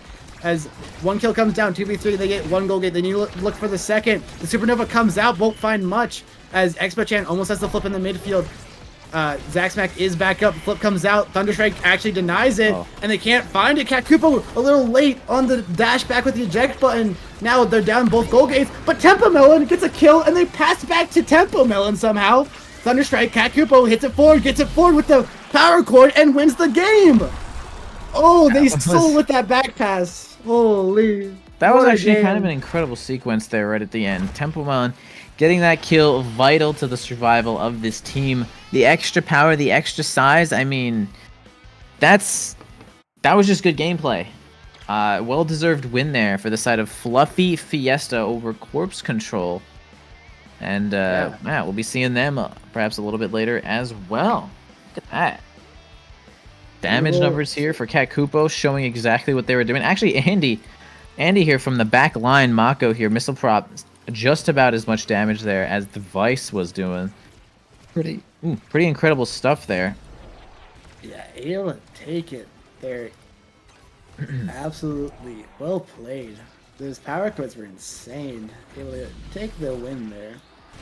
Yeah, I think the missile prop on Vice was really putting in some overtime. It kind of just gives you like full range control, and I don't know, it's extra damage, I don't know, kind of a good awakening for Vice there. But it looks like this will be the end of our block here, Lumos. It was an awesome time commentating with you, my man. Good cast indeed. And the top 16 will be up next. Of course, Kakupo, Expo-chan, and Tempo did qualify to the top 16 out of this. But top 16 is up next. That is me and Envy for the day. Thank you for hanging out with us, but we'll be back. Yep, stay tuned.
Hello everybody and welcome back to Launchpad. We're heading into the final stretch. These are the qualifier matches. These are the games where you win and you're in and you lose and you're not. And as these teams look at liftoff, Dendar, this Launchpad has been ridiculously stacked.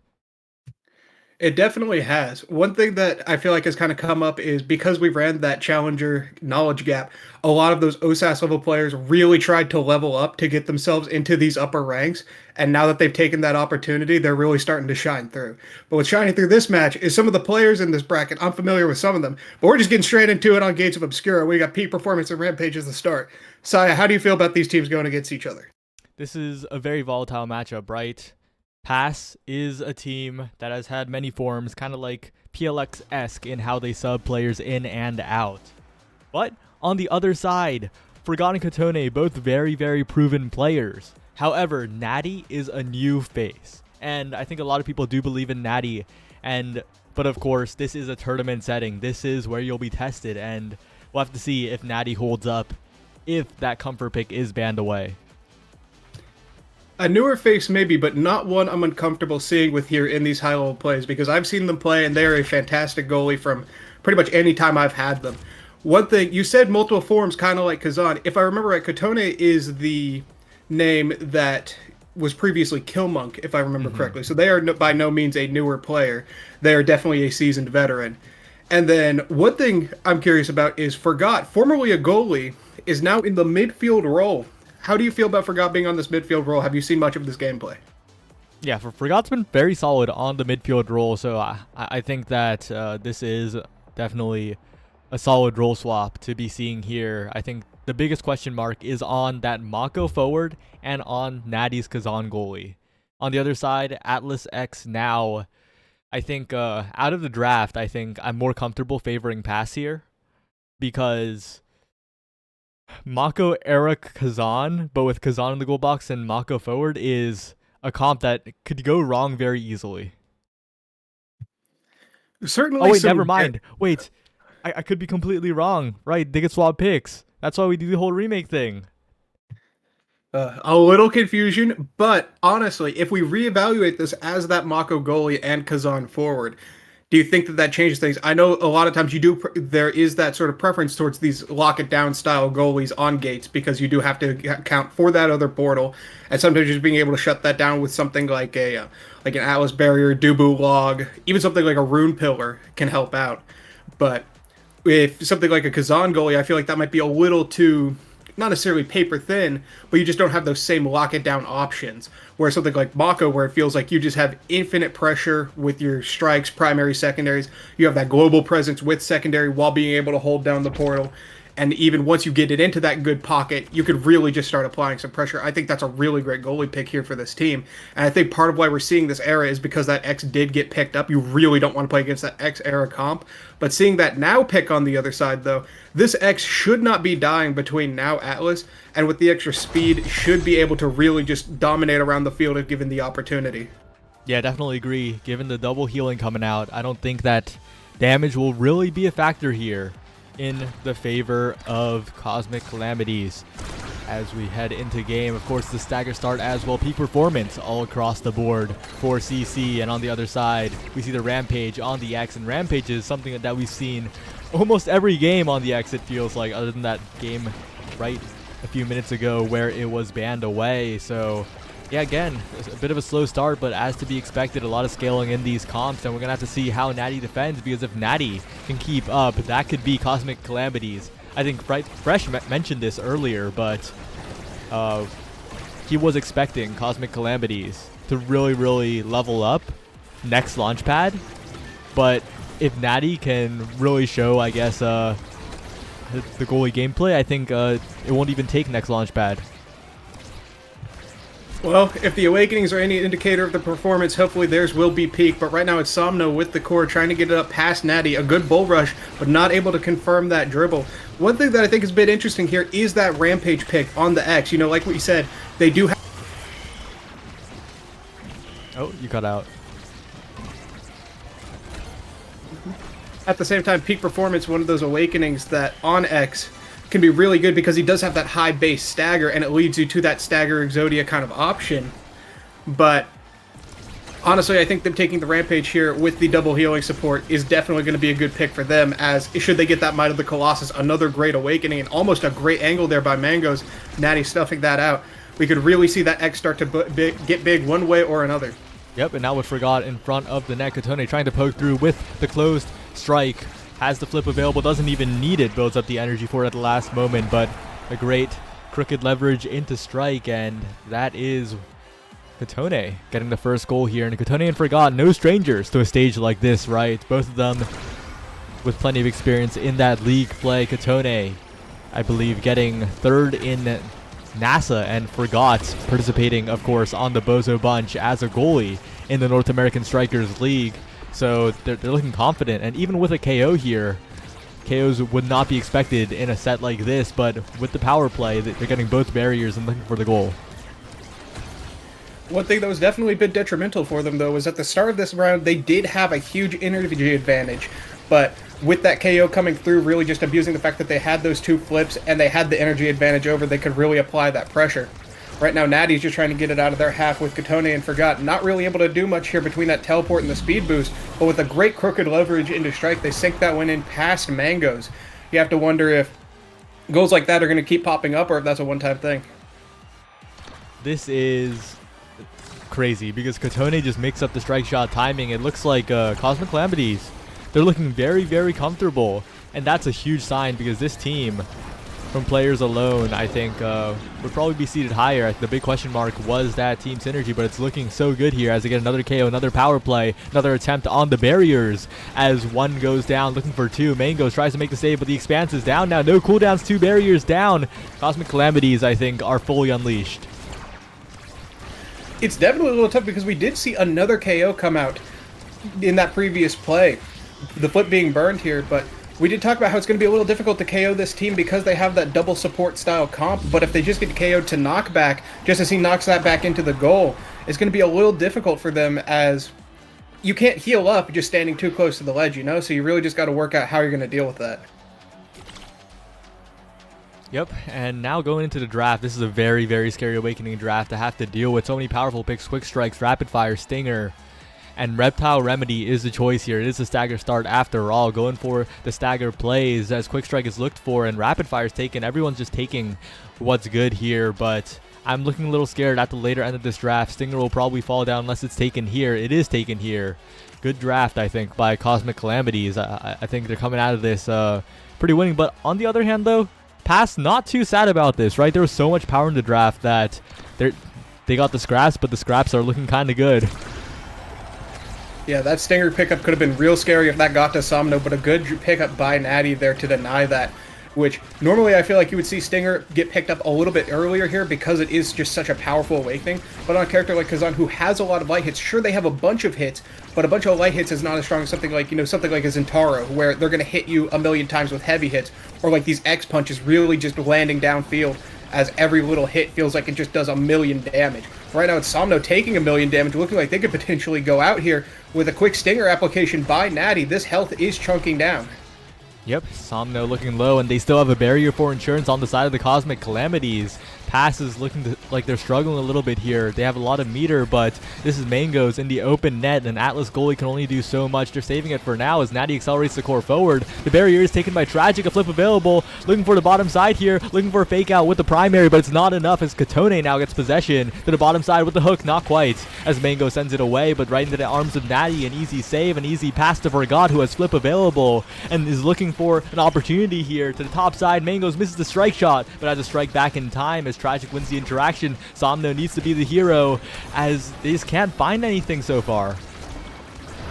It's certainly difficult. You really don't want to use this flip just to win the midfield interaction. You really want to have that available to apply that pressure against a goalie like Atlas, where being able to split the core up or down and just mix them up is a good opportunity. Right there, Katone almost managing to do it with dribble, but a great astral projection. All right, now we actually see a flip. This flip does come out from Forgot. Excellent flip there, managing to get it past the two defenders.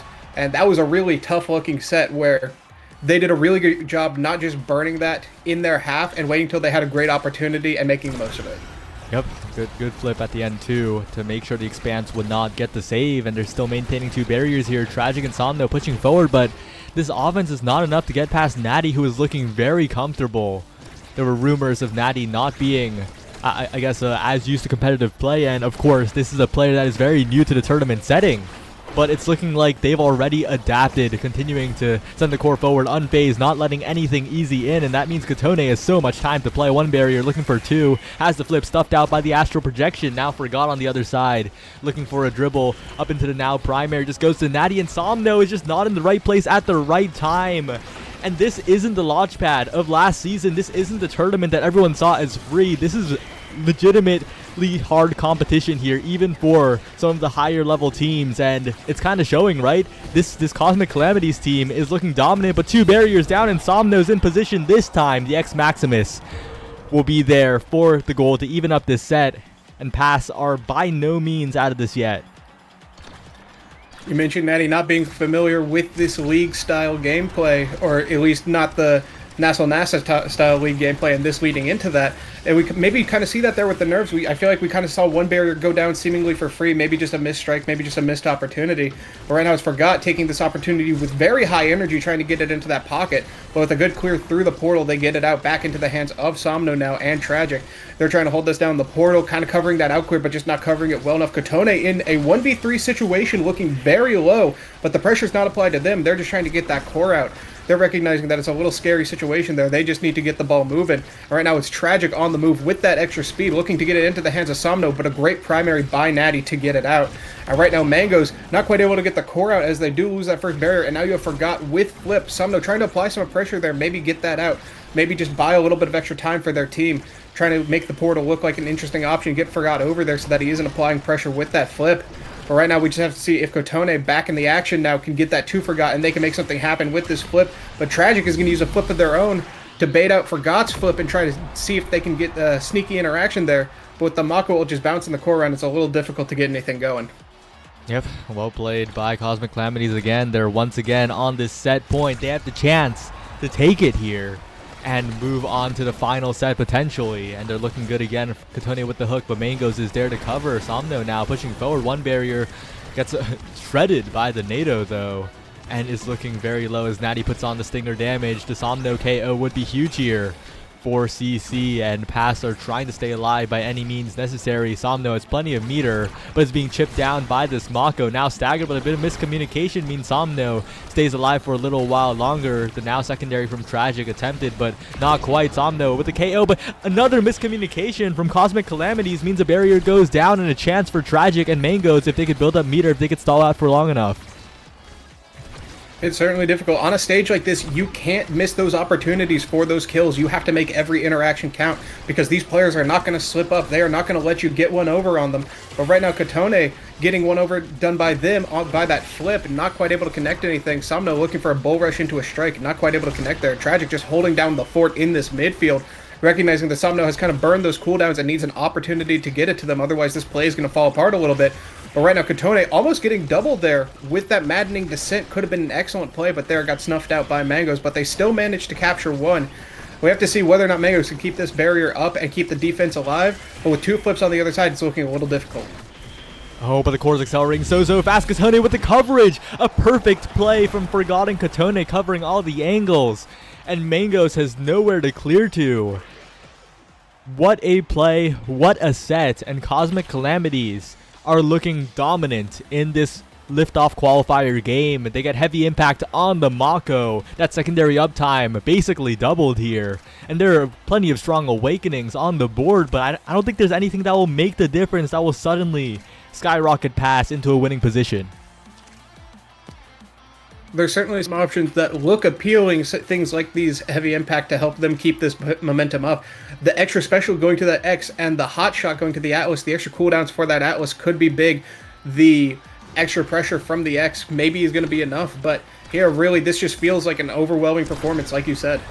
Cosmic Calamities now forgot on the kickoff. So much control here. The Maelstrom almost KO. Somno does elusive. It does have that Atlas ult as backup here, but Katone now in the corner, stunned away by Tragic. Great secondary for the momentary hit stun to stop that play, but this set already starting so badly for Pass. They're permanently on the defense. They can't get the core past the midline. It's always in their half as Katone and Forgot are playing a masterclass in the passing plays, the coverage on both sides, and the core has spent the entire set on the right half of the screen.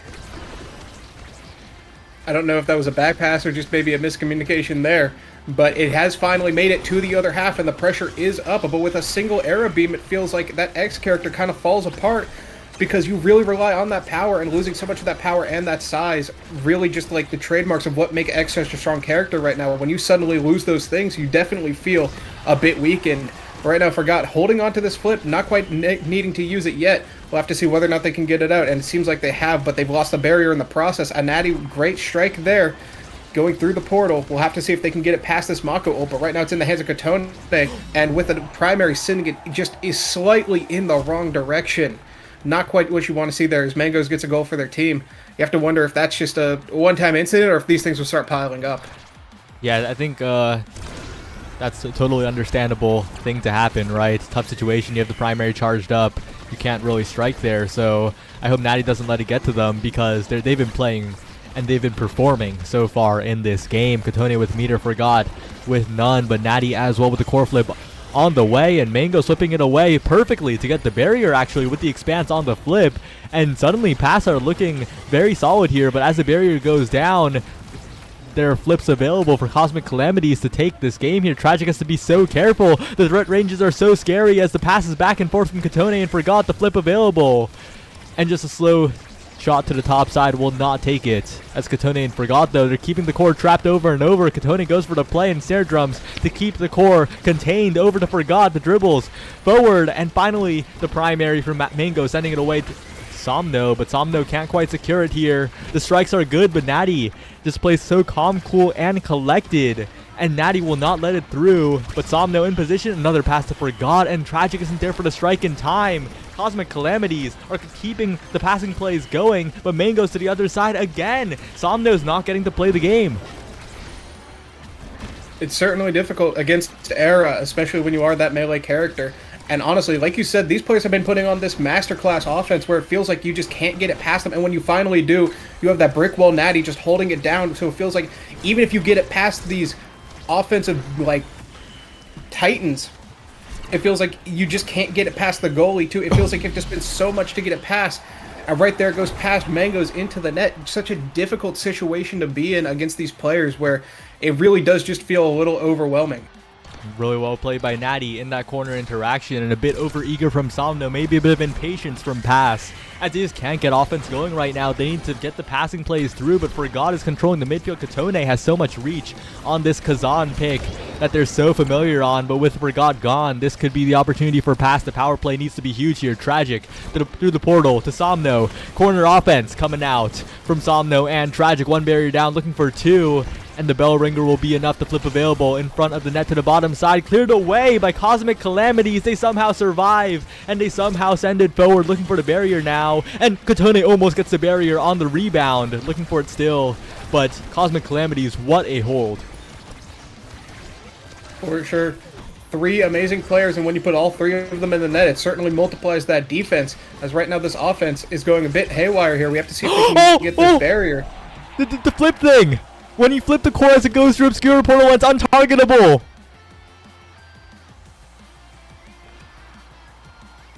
Considering that, because that is just such a difficult thing to deal with. Like you said, it's literally invulnerable. It's an unblockable if you want to think about it like that.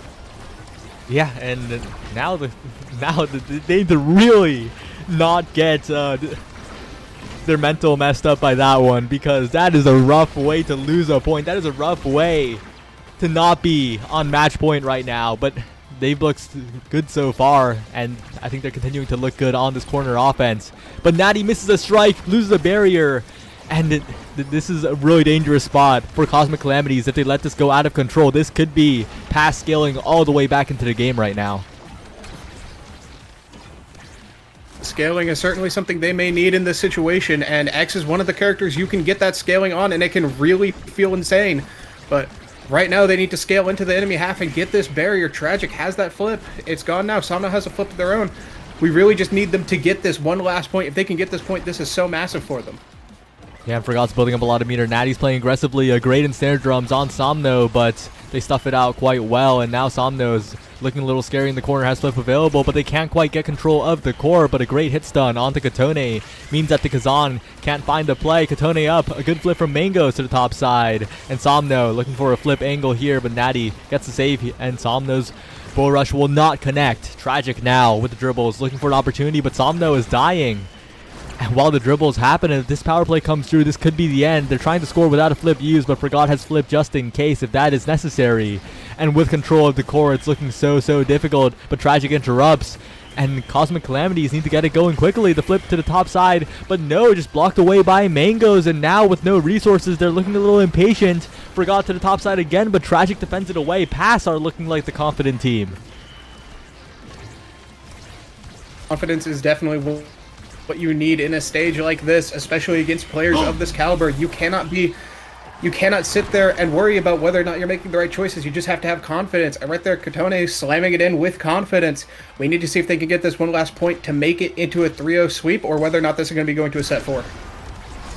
It's looking a little dire here for Pass. Cosmic Calamity securing that means they need one more point to qualify for liftoff and send Pass to a very scary losers bracket.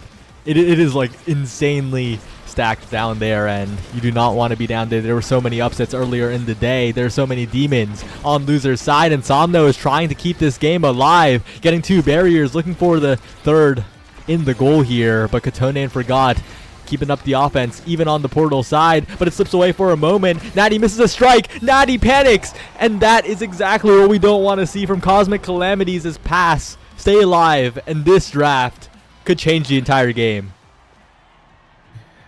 For sure, we'll have to see if that scaling that you mentioned is going to come out here, but like you said, that loser's bracket looking a bit like Tartarus right now. There are some chained demons down there. You really do not want to fall to there. If you are the side of Pass, you really want to get this stacked up and get that scaling. We do see options like Bulk Up and Might of the Colossus. We'll have to see what gets picked up. Yeah, Might of the Colossus looking scary. It's denied away immediately, not letting it fall to the X by any means necessary. But that unstoppable take, very solid as well too. But I think my eyes are on that bulk up. Somehow a last pick bulk up. This is Katone with triple stagger. And that is no joke. The stats that Katone is getting are kind of ridiculous right now. Kazan definitely a character that does have a lower base stagger, but honestly, when you have triple stagger like that, it really doesn't matter what your base is at that point. You're just getting so many stats, like you said, that it can become really detrimental where the places where you were previously safe, you're suddenly not. And should they try to kill him, it just feels impossible because they have all that health to work with. And when you have a support like Forgot just feeding you the core constantly, you really can just show off how powerful those stats are, like you said. Yep, Katone is gliding now, looking very confident. And this could be the end of the game still. Forgot and Katone, they're looking good. They're looking for the passing plays with plenty of speed to work with, but the core goes to the other side, covered by Forgot through the portal again. Katone now on the bottom corner, and Forgot to Katone, another passing play comes through, but Forgot can't quite reach it here, and Mango's making the saves, but Tragic in position, no. Again, a great primary by Mangos will convert on the other side. Mangos has been performing so far, but with the barrier taken, with the barrier looked for right now, Katone is trying to control the core in the corner, the barrier taken by Katone. And that is meter building up for the side of the Cosmic Calamities. Flips available now, a flip to the top side. A little bit of an obvious pass from Forgot, blocked away by Tragic. Good coverage from Pass. Kind of true to their name now that I think about it, as Mango's in the open net, looking solid so far, but Somno's going to need to find something in this midfield. But Somno's a little bit busy, getting KO'd almost, but great healing comes out, and Somno is back, but Katone has flip, has the meter available to turn this game around. But with that flip burn, Mango's now on the defense is looking very comfortable. Mango's a great opportunity there, a great save there, keeping away from Kotone. And honestly, this pocket offense has been great by the side of Cosmic Calamities, but right now it's Somno trying to get it into the good pocket for their team so they can get this last barrier. But it's so difficult feeling against Natty and Forgot, where this defense really just seems like they can keep it in Kotone's hands no matter what. And when he gets it, it's not like he's just taking an opportunity and then losing it. It really does feel like they're making the most of every opportunity they are given. And as shown by that goal, that opportunity is being converted into points for their team. It's just so tough to defend against this team. Yep, one more goal remains. Again, between Cosmic Calamities and Liftoff qualification, but this time they have plenty of lives to play with in this set. They can afford to play without any of that pressure because they have so many points left in a 2-0 position. Forgot with meter now, and Natty building a core flip as well. A flip attempted from Tragic, but it will just wait it out. And Somno is busy getting KO'd almost. An elusive, but that elusive means no revive, and a flip converted into a barrier. An open net and a power play for Cosmic Calamities, and Katone will secure CC's place in Liftoff. What a fantastic game by them. They really just dominated this game, and honestly, I forgot that it was best of one for this game, so I thought to myself, we'll have to see what adjustments can be made, but like you said, they have secured their spot, so we will just have to see what happens from here. But honestly, that team putting on a fantastic performance. It really did feel like Forgot in that midfield was able to hold it down so hard and keep it when they had the opportunities up, the pressure was up, and when the defense needed to come together, he was there. Natty, not familiar to this high-level competitive, like you said, this league-style gameplay, but they didn't look that out of place. I've got to be honest with you. They really did put on a good performance there. I have no doubt that if they keep playing like that, they will be able to do great results in the future. Yep, it looks like we're lobby hopping here. We're heading right into another qualifier match. I'm going to invite you real quick because this is a bit of a banger. This is the LLC versus the Fool's Wands, and the Fool's Wands, Potat, Alter, and Color Craze, made a bit of a splash in the bracket so far. They got here through a bit of an upset. They're seed 12, but they're here in winners of this top 16, and they took it over Ice Climbers. Ice Climbers, better known as Hem Hem Pong Pong or something like that. That is the roster that we've seen succeed in quite a few tournaments recently. They faltered here, and they're headed to a very scary loser side.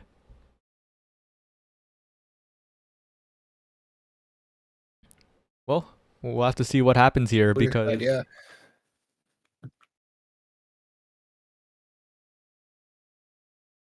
looks like the next match is ready though. LLC versus Fool's Wands.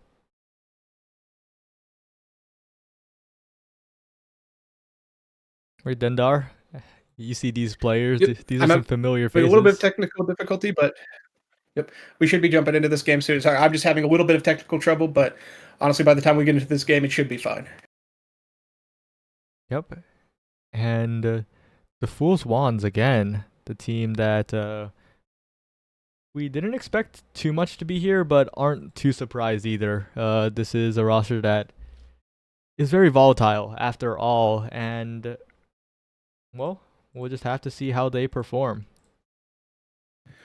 For sure. It's going to be Atlas Lab with Missile Prop and Prime Time.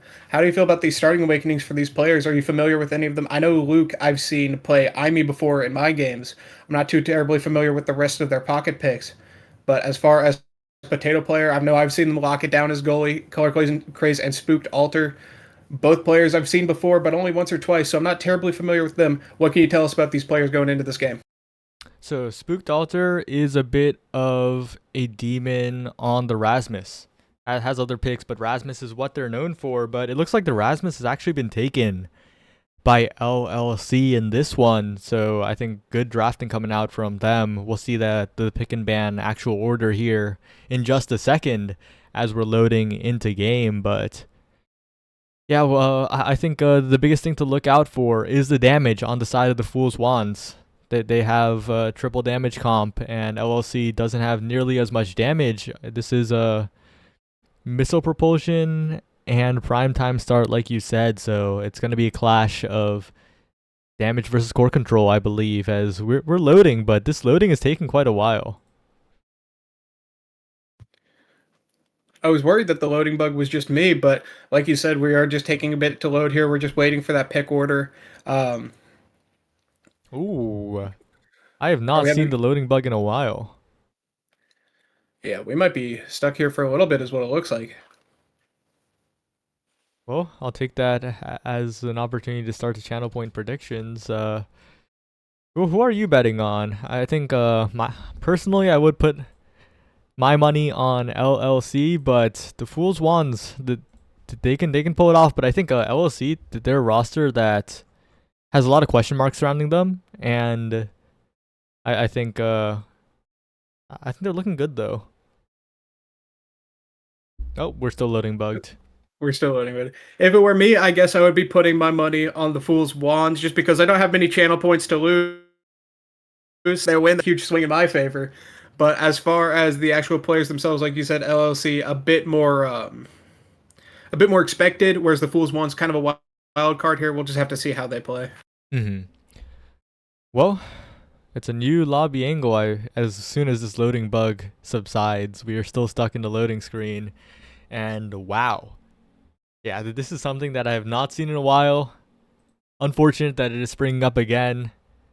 But the new lobby should be set up in just a second. We're getting the code right now. I'll send you an invite. And yeah, more on the LLC though. Wallaby Gangsta has drifted through many rosters in his time. And Luke as well, along with Hungry Boy. All three of these players do have that league experience in some way, shape, or form. And on the other side, Potato Player and Spooked Altar as well on the Fool's Color Craze. A bit of a soul queue demon in more ways than one. And we'll see, because they're very comfortable playing damage, and the Fool's Wands have picked damage here. So I think if there's any game for the Fool's Wands to... Oh. Well, Dendar's gone.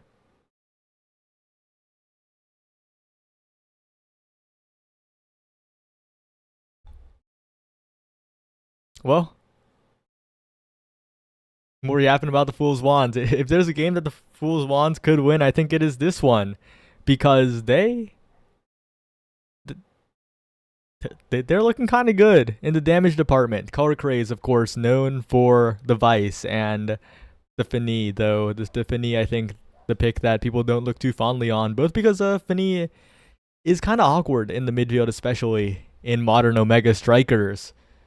But Color Craze on the other damage picks has been very, very successful. And of course, paired with Potato Player and Alter, this damage could be huge here. But it's Luna Zentaro Drek. Potato Player probably on the Luna Zentaro, most likely Spooked Alter. And That leaves Drakkar most likely picked up by Color Craze, unless it's a mix-up and it's entire Color Craze, but I doubt it. LLC, on the other hand, picking up the Aimee, Rasmus, and Estelle here. Aimee most likely in the goalie position for Luke, and the Rasmus... No, sorry. Wait, actually, this is a very interesting... It's Aimee, Rasmus, Estelle. Hungry Boy, formerly known as an Aimee one-trick, but I doubt it's an Estelle goalie in this spot. So, well, Dendar, are you back? A little bit of technical error there. The game is relaunching, but I'm not terribly sure what that was about. But I believe if you can hear me, we should be back. Oh, yeah. I was just yapping a bunch about the teams in the draft, and I kind of ran into an interesting thought. Aimee, Rasmus, Estelle on LLC, Hungry Boy formerly known as an Aimee one-trick, but it can't be a Estelle goalie, can it? Like, there's no way, so I think it's Hungry Boy on the Estelle, but I could be wrong.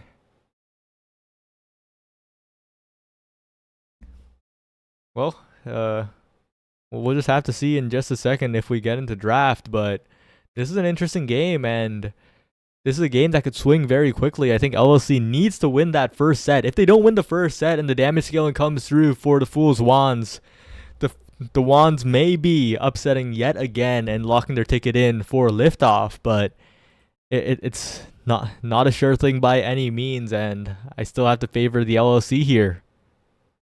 Yep. Once we get through this draft, though, I will need another invite to the room if we can make that happen. But I did so invite far, you. Oh, it has not started yet. All right. Well, all right. Ready to go now. Before we start, though, I think yesterday we were talking a little bit. We were joking about Xian Chop and Ballin' Ballers, right? They're meeting in the loser side right now to qualify for top 16, not even qualify for liftoff. So that's an interesting matchup to see. Xian Chop, of course, getting upset. And, well, this isn't about them. This is about Juan versus LLC. And, yep, as expected on Juan's side, this pick order. But on the other side, LLC. I am looking forward to what they pick. It's probably the Aimee goalie, 99%. But there's always that 1%. Aimee goalie, we've certainly seen have success at that global pressure with the eject button. Even just a single dash awakening can make it feel like they can be from one end of the field to the other. And if you have a really strong offense, which I believe you said Rasmus Estelle were the picks here that they were looking for, that is a very good core control style comp that has a ton of pressure in and of itself. Once you start adding in those Aimee dashes, that can be a little scary. We do see a bit more damage, though, come out from the other side here, from Fool's Wands, I believe, with the Zintaro, Drek, Luna pick. Equal global pressure with that Luna dash. No dash awakening needed. They will just be wherever they need to be. This Drakkar pick, though, one that not unfamiliar to seeing on Atlas Lab, but certainly not one of the shining characters in today's meta, I have to feel like. Yeah, Drakkar as a character feels a little bit weak at the moment, but it is a missile propulsion starting Color Craze with a great sidestep, and Spooked Altar with the strike. That was a perpendicular Zintaro primary that he struck out of, and that was a very solid play by the Fool's Wands to start off an explosive kickoff. And if they can do that but 9 more times, we're looking at them qualifying to liftoff. That setup was a bit demonic because we also saw Potato Player coming in with that Luna dash to cover the bottom side. So it really did look like a true 50-50. Then all of a sudden, it's like a dump-in volleyball. Suddenly it's just sliding straight into your top side. Nobody's predicting this. It's such a difficult play to read. That flick, I believe termed the Borg flick, as some would call it. Really just difficult to, if you're a goalie, that's just so hard to defend at times. So right now it's Color Craze that needs to defend themselves as they are low HP. Potato Player and Spooked Altar holding down this midfield pressure as they do go into this pocket. But right now Color Craze no longer staggered here, looking for an opportunity. Potato Player looking for that up clear, but not quite finding it. A great catch by them, but unfortunately they just don't get the opportunity to take it. Because right now Hungry Boy needs to take some orbs here to get some health back, or they might be the next one on the chopping block. Flips are coming up now. Meter is high on all members of both teams as Hungry Boy goes in. Wallaby with the coverage, with the pendulum swing, will get the barrier take, but a flip from Spooked Altar will secure the point. The Fool's Wands looking good, And as I said pre-game, if they take this first set, they could snowball this game instantly. They have the composition to do it. They have the capability to do it. And it's looking like it right now. They maintain 2 flips even with that goal. And they're looking for a third goal here. Color Craze with the shotgun, with the flip, with the goal in 5 seconds. The Fool's Wands might have just done it. This might be them snowballing this game. You know, first set versus damage, you don't really want to give up that first set because you need that time to get those defensive awakenings, and if they get those damage scaling things early, it can be really detrimental and start putting you on a very real timer. But right now we see things like heavy impact on the table, explosive entrance, even bulk up and spec training. It feels like something is going to get to this Luna that's just going to make it so much more difficult for them. And even if they get something denied, like the bulk up denied and the spec training denied, they could take that Reptile Remedy to deny the healing factor, but it's actually Prize Fighter that they're going to be taking. Even just that is enough damage to really start tacking on with that explosive entrance and that heavy impact going to the Estelle, not getting to the Jakar taking the survivability there. We did see them take a little bit of damage early, and with that Black Hole, it seems like they're taking a little bit more right now. We'll have to see if that damage is incremental or if it's something that they're really going to need this extra healing for. Oh, Color Craze! Shades of Beta right now. The ult into shotgun off the side. And now it's looking so scary for LLC. They need to find something quickly because they're just taking so much damage. The explosive offense of the Fool's Wands is coming into play here as Color Craze with the pass through tries to force it through with the shotgun, but Wallaby in the corner now, but taking so much damage from Potato Player, running for an orb, but has to be really careful on this offense here. Can't let go of the pressure because he'll just go over to Luke's side, and Wallaby is taken out. Luke now does have the flip available, trying to save it without it. Color Craze gets quangled by Hungry Boy, and that's a power play nullified by LLC. They're trying to get the play here through the Potato Player, but a great short dash means that it is the barrier saved, and with the barrier still up, this Luna goalie is so much more powerful, so much more room to play. Spooked Altar now with the dribbles, pushed away by Luke, but still a scary situation for LLC especially, but Luke with a great glitch pop, a perfect glitch pop in the moment to save the game. A core flip comes out here, the angle getting a little stopped by that primary, that quick delay, see if they can get a reaction out, but Luke in that net, very calm and collected, manages to get it down while be sinking it in there. One thing I feel like is these Luna Dashes have been good at covering options, but I feel like they haven't been quite connecting as much as they need to, whereas if they can get those connected, maybe like a dash rocket or something just to get that extra, just like that, even something like that in that midfield, where it really applies that pressure to Wallaby Gangster, and he is dead. Things like that, like we said, could be huge for this damage side. But right now, between Hungry Boy and Luke, that seems like just so difficult to defend. So many angles covered. Like we said earlier, with that eject button, letting you sort of be wherever you need to be. The Black Hole is up. We'll have to see how they play around that. But right now, Hungry Boy looking to make an opportunity happen. The Color Craze not backing out just yet. Spooked Altar, though, looking a little low. No energy, no health. We'll have to see how they can stay alive in a situation like this.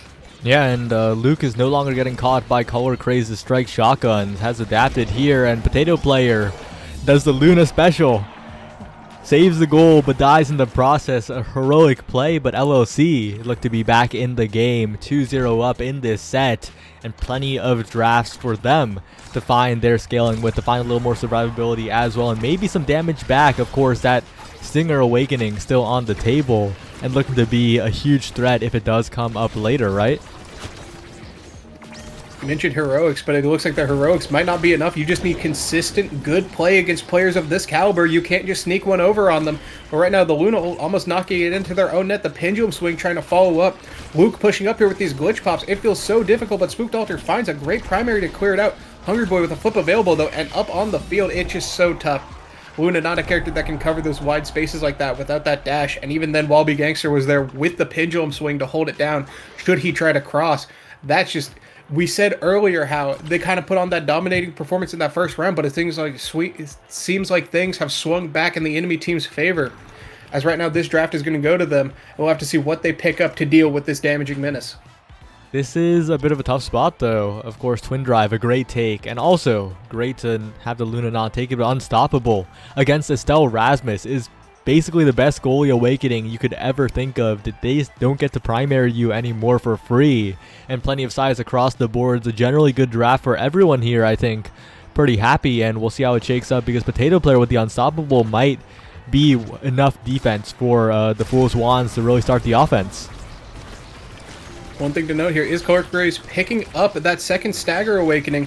If we see a third one, it could stack up, but right now it's Wallaby Gangster stacking up the scores for their team.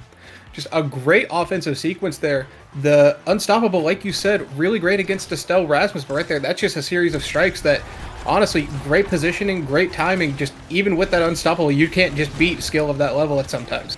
Yep, and a little bit of panic from Potato Player as well, and Color Craze helping out on the defense this time. Both barriers lost, but one barrier found by Spooked Alter. Color Craze now trying to push up with the Luna special as well coming out. The Crater from Potato Player won't quite make it happen as the core slips past Color Craze. A great rocket to keep the offense going, but Spooked Alter is looking incredibly low. Almost taken out here. Good elusive. And Potato Player keeping the core up, but they just can't find consistent offense when the damage is swung back around in the favor of the LLC. The LLC looking confident. Wallaby pushing forward. A great save by Potato Player and a great strike order by Color Craze to keep it alive. A flick by Alter, but it's not enough. The barrier will be taken though, and Potato Player has Unstoppable. Won't be losing this goal too easily if played properly, and Alter now in position. But Luke reads the play. A pass down to Color Craze. Luke gets the clear again. Great defense coming out from LLC as Spooked Alter now trying to find some sort of offense, but it's cleared away yet again. The Estelle taken out, a snipe by the Potato Player to the other side, and Luke now sending the core a little too fast to find control. Wallaby with a pull back, a great dash by Potato Player to the bottom side, and Color Craze sends it forward, but a flip from Luke to Wallaby. A dribble backwards though, a bit of a misplay, a bit of a miss angle means that Alter finds the primary. Opportunity stolen there by Alter, a great primary by them, but it seems like the damage is sort of swinging back and forth. There we saw the Fool's Wands, the one with the damage comp that were looking a little beat up, but we'll have to see if with this extra stagger, it seems like it's able to keep the Color Craze alive, and Spooked Alter with just some great positioning, able to keep themselves alive. A flip available for them and Potato Player, but the flip is denied by that pendulum swing. Difficult situation if you're them. Color Craze, now a flip of their own. 2 flips on this offense means that at least one barrier should be going down relatively soon, but right there, it's a kill being taken with that flip. Great awareness by them to knock them back and keep control, and a great angle to deny that defense there.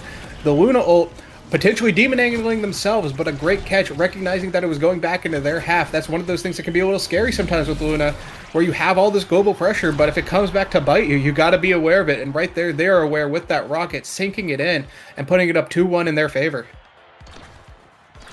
Yep. Well, we'll have to see as Color Craze pushes forwards here. The core slides the way around Potato Player, and that's an important dash used there to try and accelerate the offense. That might come back to bite Potato Player, but right now the core is being held down by Alter and Color Craze. They're keeping the possession through, but Luke has so much room to play with. One barrier goes down. A Sony salute as well as Potato Player uses the dash to try and send the core forwards. They do find the barrier. If Potato Player can get it out, this could be devastating for LLC, but Wallaby has the coverage. That's the barrier taken. But that is a great coverage rocket from Potato Player to not even let the offense get started at all, but it gets sent through. Luke is playing so well and has the flip available, flips it forward, but Potato Player has the dash, and these Luna dashes have been on point from Potato Player. The Rampage stacks really helping catch up some of those passes that maybe Wallaby wouldn't be able to get before.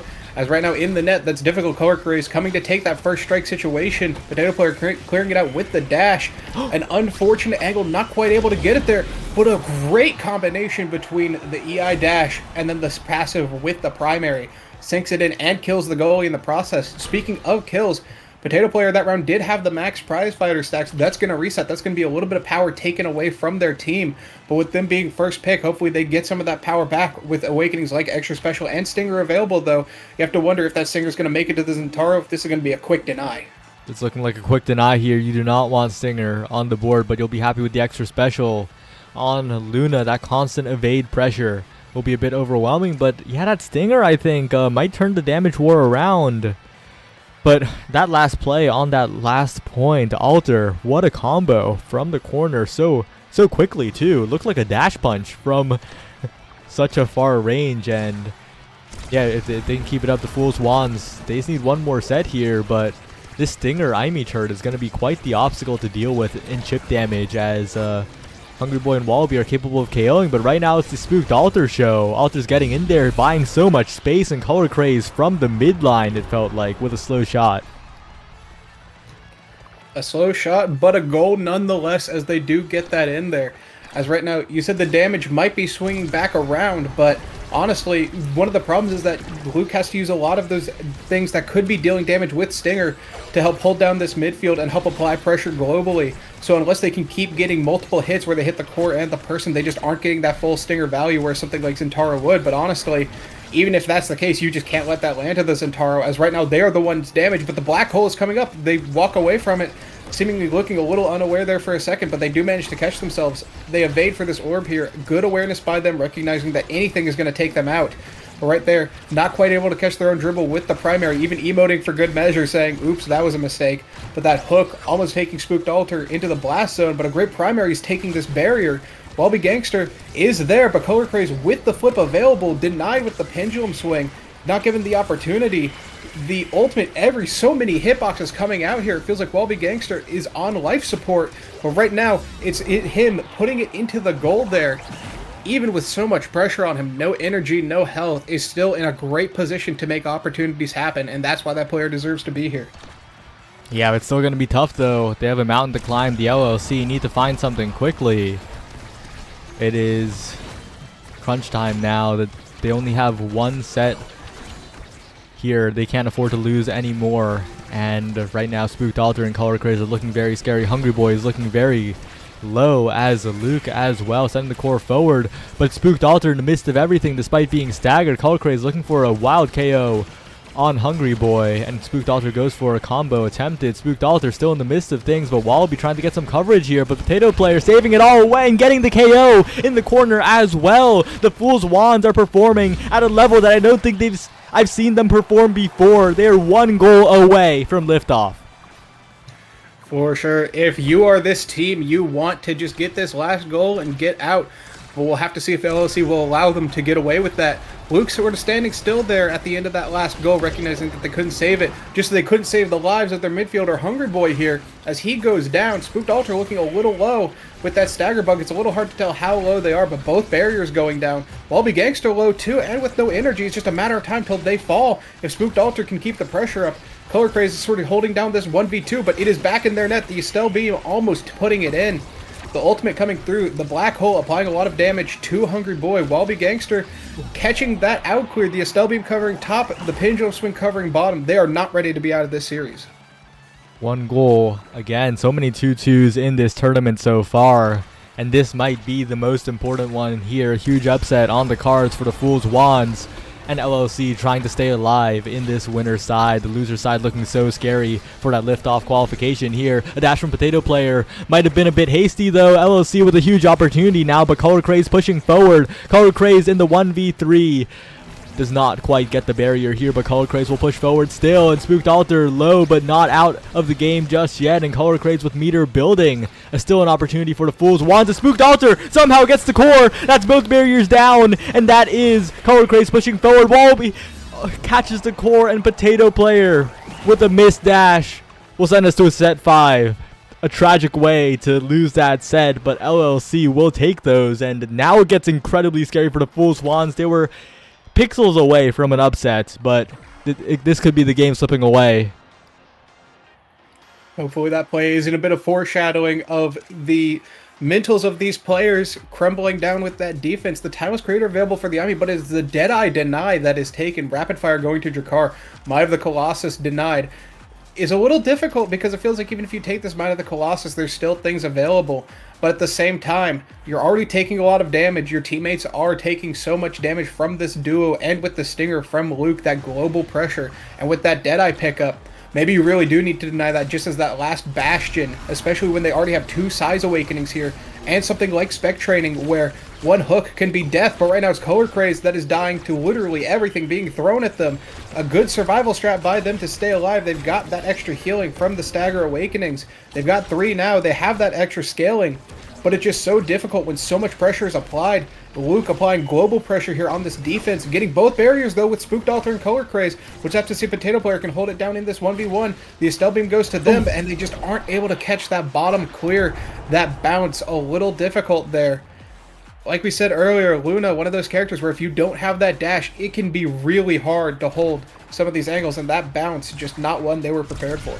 Yeah, LLC looking much more confident now, looking much more composed, as Luke with a great turret to stave off the offense, but Color Craze is still looking for it. Potato Player did not lose the Unstoppable yet, still didn't lose the Unstoppable, but 2 barriers are down, never mind the Unstoppable. Spooked Altar's gonna have to do a magic trick right now. Color Craze on the coverage, looking good. Color Craze to the top side, coverage from Spooked Altar as well.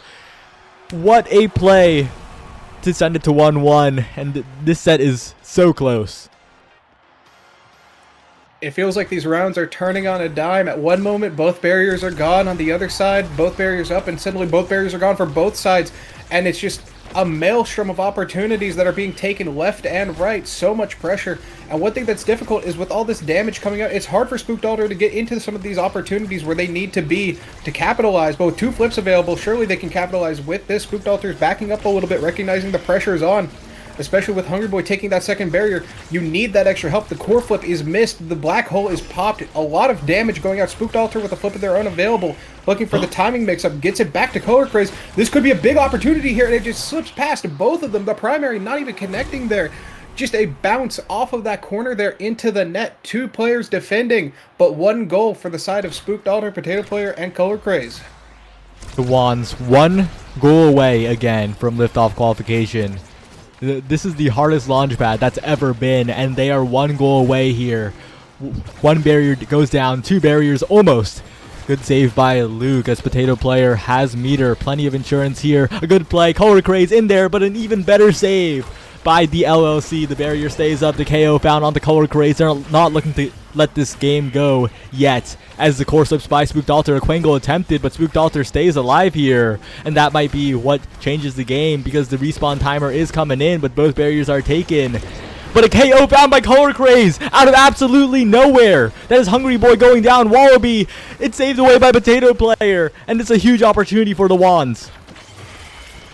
This is a game that is being decided by pixels of placement. This is so difficult if you were the side of the Wands holding it down, but it is Spooked Altar dying in that moment as this goes to a round 5.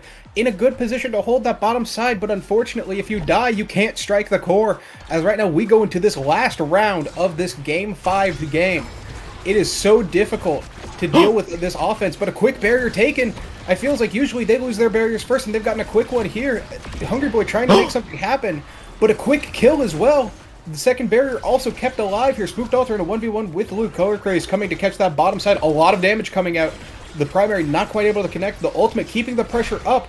Color Craze not quite able to catch that clear, but Potato Player with a great dash keeps the offense alive. But now there's this IME turret in your net. You have to be able to deal with this if you want to get out of this situation alive. Wallaby now in position. Potato Player cannot find the save. Hungry Boy in position, and Hungry Boy will not miss those. It was almost an upset. It was almost LLC going to loser's side, but they will make through the liftoff. What an absolutely insane game. I was not prepared for a game of this caliber to come out here, especially from the team. Like you said, there was a little bit of a question mark here. Not really expected to see them, but honestly, they performed overwhelmingly better than I expected. And honestly, they really showed up to this game. Yeah, both teams showed up. It was at 5.5, and it was just back and forth the whole way. But LLC on top on this one, and yeah, this is the team that had a few question marks, was expected to make it, and although it was much closer than a lot of people, I guess, would say it should have been, the Fool's Wands made it so close. LLC are the ones who make it through, and the Fool's Wands now are looking at a very scary losers bracket. None other than Shion's Shop are in their branch of losers, so it will be quite the test. That certainly will be a Sisyphean task should they get to that. But as we get into this next lobby, we'll have to see what match we have unfolding before us. But like you said, there's a lot of scary losers bracket matches that if you're down there, you have to be ready.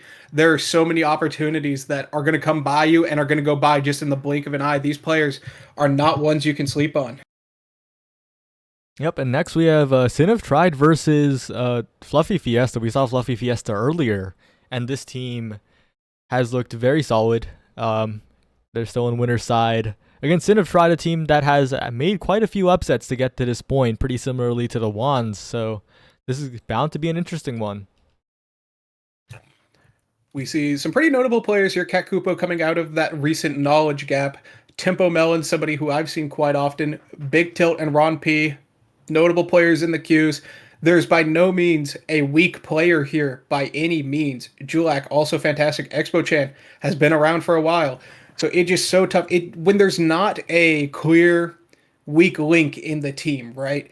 It's so difficult to tell how these games will go because you can't just be like, okay, well, if they abuse this factor, they can really get one up on the other team. It just feels like all of these players are here and locked in. You can't just find a quick win over them. You really just have to push everything to the limit. And right now we are looking at Clearing Test Chamber with 1-2 Punch and Among Titans start. An interesting one because Among Titans, I feel like when you see it, a lot of times you do want to just full stack it on the team, get everybody that speed boost. But with something like 1-2 Punch where you do have that KO option, suddenly if you are a KO comp, you are trading that speed for the opportunity to get more kills. And on a map like Aquarian Test Chamber, where there's a lot of times where it does get a bit suffocated, that's a lot of opportunities. But then there's also equally as many open spaces where you have that trade-off of, okay, well, we've given up this speed where they're going to dominate these open spaces. But once it gets congested, if we can really apply the damage, we have so much pressure. So we'll just have to see what kind of drafting strategy comes out here. Yeah, we'll definitely have to see as the picks will be locked in here. And Cat Kupo hovering the Vice looking like it is that Cat Kupo Vice, and oh wait, no, it's the Fini? Wait. The pick ban already happened. I can't find it, so we'll have to see what they pick here, but it's looking like Cat Kupo had locked in the Vice previously, so it should be the Vice here. Either way, Vice Feni, it was going to be a ton of damage. And we do see this Rasmus Estelle comp coming out again as something that I wouldn't necessarily call a damage composition, especially when this looks like a comp that's going to want to take that Among Titans start. However, we see Drakkar Juliet. That is a comp that Drakkar can pump out some damage in those close spaces, and Juliet is going to be looking for those kills. 1-2 Punch, a great awakening on her. And honestly, on the Drakkar, even with that ultimate into shotgun, it can definitely cause some opportunities for things to go haywire if you can get a quick kill. The now pickup here, this may be the Drakkar goalie by Ron P. Maybe we won't be seeing that 1-2 Punch start. But with that now midfield, that is a lot of extra healing that's going to help with this Vice damage. We'll just have to see where players are going. And yes, we do see that Drakkar on the goalie position. So the Kai banned away, but double Among Titans and 1-2 Punch picked up on both sides. They're both going for a Kaiju style build where they just have their carry get big. We'll have to see which side that works out for. Yeah, and I think Fluffy Fiesta, very familiar with the game of Sin of Triad, right? They did the secret technology of banning away Ron P's one trick in the Kai, so this is their best shot at winning this matchup, and of course they're slightly favored to win this one. Not even slightly, pretty favored to win this one as Tempo Melon pushes in with Expo Chan, who does get the barrier. A great pass up to the center, and Big Tilt is just getting 1v1 by Cat Kupo over and over again. This is already looking like it's kind of Fluffy Fiesta, I think, know how to play this matchup. Now, at the same time, though, that previous game we just had, we did see that dominating performance round one, and then to see it turn around. So I would not count these players out just yet. After all, they are here for a reason. Right now, it's Cat Kupo who shows up in that midfield there with that jump, trying to keep up the pressure. But it's the top barrier that goes down here, as now both sides have one barrier down. Tempo Melon trying to make something happen in this midfield. Not quite able to use the bounce house style arena as much as they would like to, but it's Expo Chan with the core that gets taken. As now Big Tilt has that ultimate out, not quite able to convert anything there. As honestly, when it bounces around like this on this map, it can be a little difficult to keep track of, especially if you have abilities like Rasmus Hook where you can't just snatch it. Sometimes you really have to be thinking ahead of where this core is going to be going. But right now it's looking like it's going into the net against Ron P. They really need to help lock this down. Cat Kupo has the flip available, but not in range. The primary not able to connect there with Big Tilt to slow down the core with that Chain Lightning as they do get that first goal. Like I said, it did look dominating at first, but I would not count these players out just yet. Yep. By no means is this going to be as one-sided as it was in that first point here, as a scary flip situation for Cat Kupo gets it through, but Expo Chan and Tempo Melon are not quite finding the connections that they have previously. Now Big Tilt in position, but it's cleared away by the help of Expo Chan. Cat Kupo, she's the goalie that gapped Gumi after all, so having a bit of a performance this time as well, but Big Tilt playing patiently, winning one strike war, but Expo Chan just taking it to make sure that Kakupo is the one who will make the save, but Julok is there for coverage. And this offense from Sin of Tride is looking pretty solid here, as Expo-chan needs to be the hero, needs to push up, but can't quite find anything. And Julok to the top side with the fake out. That is 2-1, and well, this is the game turning completely around.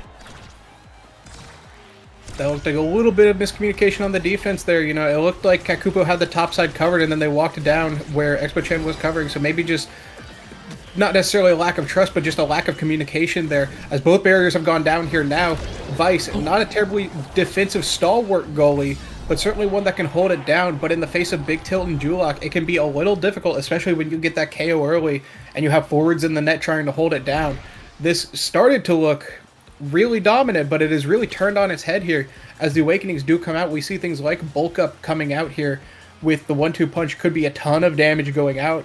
We'll have to see what gets picked up. The spec training looking like something that was going to be picked up by Tempo, but has actually been denied here by Big Tilt, looking to use that with the 1-2 punch to try to secure more kills here and make sure that this Vice isn't dominating the damage charts. As Rampage coming out for Ron P, Demolitionist coming out for Tempo Melon. Timeless Creator, a good awakening for now here, but the team player, we'll have to see if those passes can really come out and if they can make sort of this ion cannon come up where they have these passing plays back and forth and can stack that up, or whether or not that's just going to be sort of a consolation prize here rather than something that they're using as a win condition.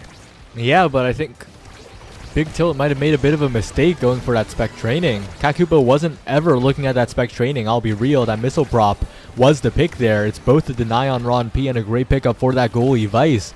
So I think that's a big draft win for Fluffy Fiesta, and lowest of keys, they might be in a good spot to win this one, but it's still up in the air, right? Big Tilt and Julok are looking very synergistic in this midfield, so it's going to be hard for Expo-chan to get it through. You say that, but right now they are getting it through this wall of offensive players here from the red side. They do manage to get it out of their hat, but just like that, it seems like it's right back in. A slight off angle there by Tempo Mel, not quite able to convert that barrier. And with the middle popping, it looks like it's going to be in this top side here. Expo-chan looking, makes something happen. That strike shot, keeping the offense up. The stealth primary not quite able to connect there. Tempo Mel looking for that top side. The flip has come out, but Ron P is there to stuff it out with a flip of their own available. This defense doesn't look like it's cracking anytime soon. And with Expo-chan a little isolated there, that now primary kind of keeping them out, saying if you walk here, you will die. But right now, it is Big Tilt who is looking like they're the one on the chopping block with no health available to them. A little bit of energy, the orb denied. Tempo Melon putting on an offensive masterclass here, but the primary denying them. We'll just have to see if they can sink this in or whether or not something will happen. And just like that, onto that top side past Ron P. You know, it looked a little scary there for a second for their team, even with that power play, but honestly, they made it look great. Yep, and Tempo Melon, Calm Cool Collected, Expo-chan, of course, blocking the flip, the MVP. She's really performing this game, it looks like, as Tempo Melon wins another strike war. Ron P is going for these bad habit strike wars right into Tempo Melon's face, and when the Rasmus is double your size, that is not what you want to go for here, as Kakupo jumps in as well. But right now, it's a scary spot for Fluffy Fiesta. They need to be a little bit careful, but Tempo Melon finds the angle. Ron P doesn't react in time. Big Tilt, though, pushing forward, but that's not quite enough to get past Kakupo. No punch on the dash, and the strike a little early as well. Now Tempo Melon in the open field has the Rasmus hook top side twice. Good save from Ron P, but Kakupo has the coverage on the rebound. Great awareness by Tempo Melon to put it into that Visal, recognizing that that's so much space they just don't get to exist in. And if you just get it on the right angle, that's going to get sunk straight into the net just like that. Kakupo showing some great positioning there and global presence, much like we were talking about with the Luke last game, where it seems like they can just be wherever they want to be and cause so much havoc for the enemy team. Right now it's Big Tilt trying to cause havoc on this offense, but Ron P saving it as it gets back to Tempo Melon, but one barrier goes down. Expo-chan a little bit out of the play here, but with the ult and the primary able to keep up some of that pressure. The Whiplash able to get that second barrier. We'll have to see whether or not they can get this through or whether or not this will get reversed just like the previous set. Yeah, Kakupo overcommitting a little bit to the top side there means that one barrier will go down. Julok now pressuring the corner. This corner offense looking good, but Tempo Melon finds the KO, finds the dribbles. Expo-chan can't quite get it around the terrain though, and now Big Tilt has possession. That is so many seconds stalled off of the power play, and Ron P has meter to play with, but Tempo Melon to the top side, a flip burn, and perfect coverage by Expo-chan. The timing was so good. Ron P had a very small window to send it to the bottom side, and he hesitated way too long. Unfortunate angle there by Tempo Melon, but like you said, great coverage by Expo Chen with that ultimate. Is Cat Kupo getting the first pick in this draft here? There's some interesting things. We see the Monumentalist, that's got to go against a now. And honestly, the Rasmus has been putting out a lot of damage with something like Pummelers and 1-2 Punch. That Monumentalist could turn into a real KO threat. As we see the Prime Time come out for the Drakkar, as they did not get a rapid fire yet, but should that come up, that could be devastating. Unstoppable, great against Estelle and Rasmus, but typically something, like you said earlier, we would see picked up on the goalie. Getting it on the midfielder here might help them in those midfield interactions, but Ron P is going to be a little bit of trouble when it comes to this 2v2 offense on this defensive side. But right now it's Cat Kupo and Expo Chen who are trying to get it through. We'll just have to see how these awakenings pan out for them. Tempo Melon just boxing Ron P out with her size, and Expo Chan pushing forward as well. Tempo Melon, good save by Ron P with the shotgun, but that is still 2 barriers going down. It looks like Tempo Melon has been unleashed here, has the primary to the bottom. So much patience from Tempo Melon after the primary to the top side, just walks with the core, finds a perfect opportunity. This is a Fluffy Fiesta. This is the Fluffy Fiesta we were promised. Seemingly just floats straight down into Tempo's hands, and a great opportunity taken by them. No doubt in my mind that these players certainly are trying to make every opportunity happen, but sometimes it's about the ones that you get kind of gifted there. Like you said, that patience was excellent by them. Not quite able to get the second barrier here. The Whiplash is available, but just too many hitboxes. That Primetime Drakkar, just so many shotguns to deal with, but it's the ultimate from Tempo Melon that does sneak that core past Big Tilt and Julok, and then with that 1v1 against Ron P, just sinks it into the top side. Flip's still available, not even needing to burn that. That could be huge for these last 2 sets, where if they lose this point, they at least have that flip available. But honestly, with that flip available, Cat Kupo working on one of their own, and this orb going to Big Tilt, it's a little difficult to say, but the flip getting burned there just to stay alive. Yeah, and I think we're seeing a bit of that striker draft coming in, right? Ron P, very strong on the Kai, but not nearly as strong on every other pick, and we're kind of seeing the effects of it right here. A lot of these tight situations up close against Tempo Melon, he has not looked comfortable in at all, and Tempo Melon's gotten the better of him so many times. Ron P now burning the Xeno Cloak, has to be very careful here because Big Tilt and Julok are occupied in the midfield. Big Tilt, though, a huge dash punch available, a huge flame flurry available. Expo Chan needs to be careful. Kakuba needs to be careful. A great strike shot from Ron P, but Tempo Melon maintains possession, and once again Expo Chan with the last touch on the core. A dominant third set, 3-0 for the Fluffy Fiesta, and they are looking good for real this time. I just want to say, what a dribble off of that corner. That was a great angle to hold possession, and Expo Chan with that ult sinking it in. Tempo Melon was ready to have another strike there should that not work out, but that was a great dribble to set that up. And they were rewarded with Stinger. More damage coming their way. I think we're starting to see a bit of damage come online here. That rapid fire going to Ron P, though, with the prime time already. That's a lot of shotguns you're going to have to deal with. Stacks on stacks, denying that speed, but getting a little bit back in that peak performance. The Knife's Edge going to the Julie. That is 1-2 punch and Knife's Edge. These dash punches are going to hurt if you get caught by them. And they have the extra special spec training as well, so that's a lot of damage they can put out to set up into these 1-2 punches. But right now, we'll just have to see if they can get the 1-2 barrier, as that is the real threat that they have. As they are down a set, they really need to start racking up these points. Yeah, I will say, though, that last draft is a very volatile draft. It's a draft that could actually put Sinnoh back into this game. They have the tools necessary, but we'll have to see if they can convert, as Tempo Melon needs to be a little careful. Big Tilt, though, as well, looking pretty low, as Cat Kupo is a damage machine, and of course Stinger procs as well, putting in a lot of work. Tempo Melon has to be careful, though, has no meter available, no elusive available, but still manages to push forward. Ron P clears straight into her, and that's not exactly what you want to see from your goalie in a very, very critical set here, because the core is just going around. Tempo Melon finds it yet again, has the Whiplash available. Cat Kupo in a tough spot, but Julok will reach the core in time, and that is all barriers down. Tempo Melon to the top side with the coverage. A flip used from Cat Kupo, covered by Big Tilt, but saved away still. Tempo Melon now in a good spot. Good elusive as well. A crazy bounce. Cat Kupo in position. Big Tilt doesn't pull the trigger on the core flip, and that might be their undoing here, as Big Tilt stunned away. Big Tilt needs to find his core flip, and it's good. The punch secures the goal, and Sinnoh are looking, yeah, they're utilizing that draft quite well, so they're looking like they have a solid chance in this game. that was so scary because there were so many opportunities where it was just slightly out of Big Tilt's optimal reach there for that core flip. And then when it finally got there, it's sort of like everybody, all eyes on them. They just have to make that connection, and they do manage to there with that punch, like you said. But right now, it is them with the Maelstrom Orb, the Project Maelstrom Orb, that's giving them that size and I believe power as well, as they have 190 power here. Really, if you didn't want to get dash punch before, you really don't want to get dash punch now, but it does manage to wear off as Tempo Melon's looking for a kill here.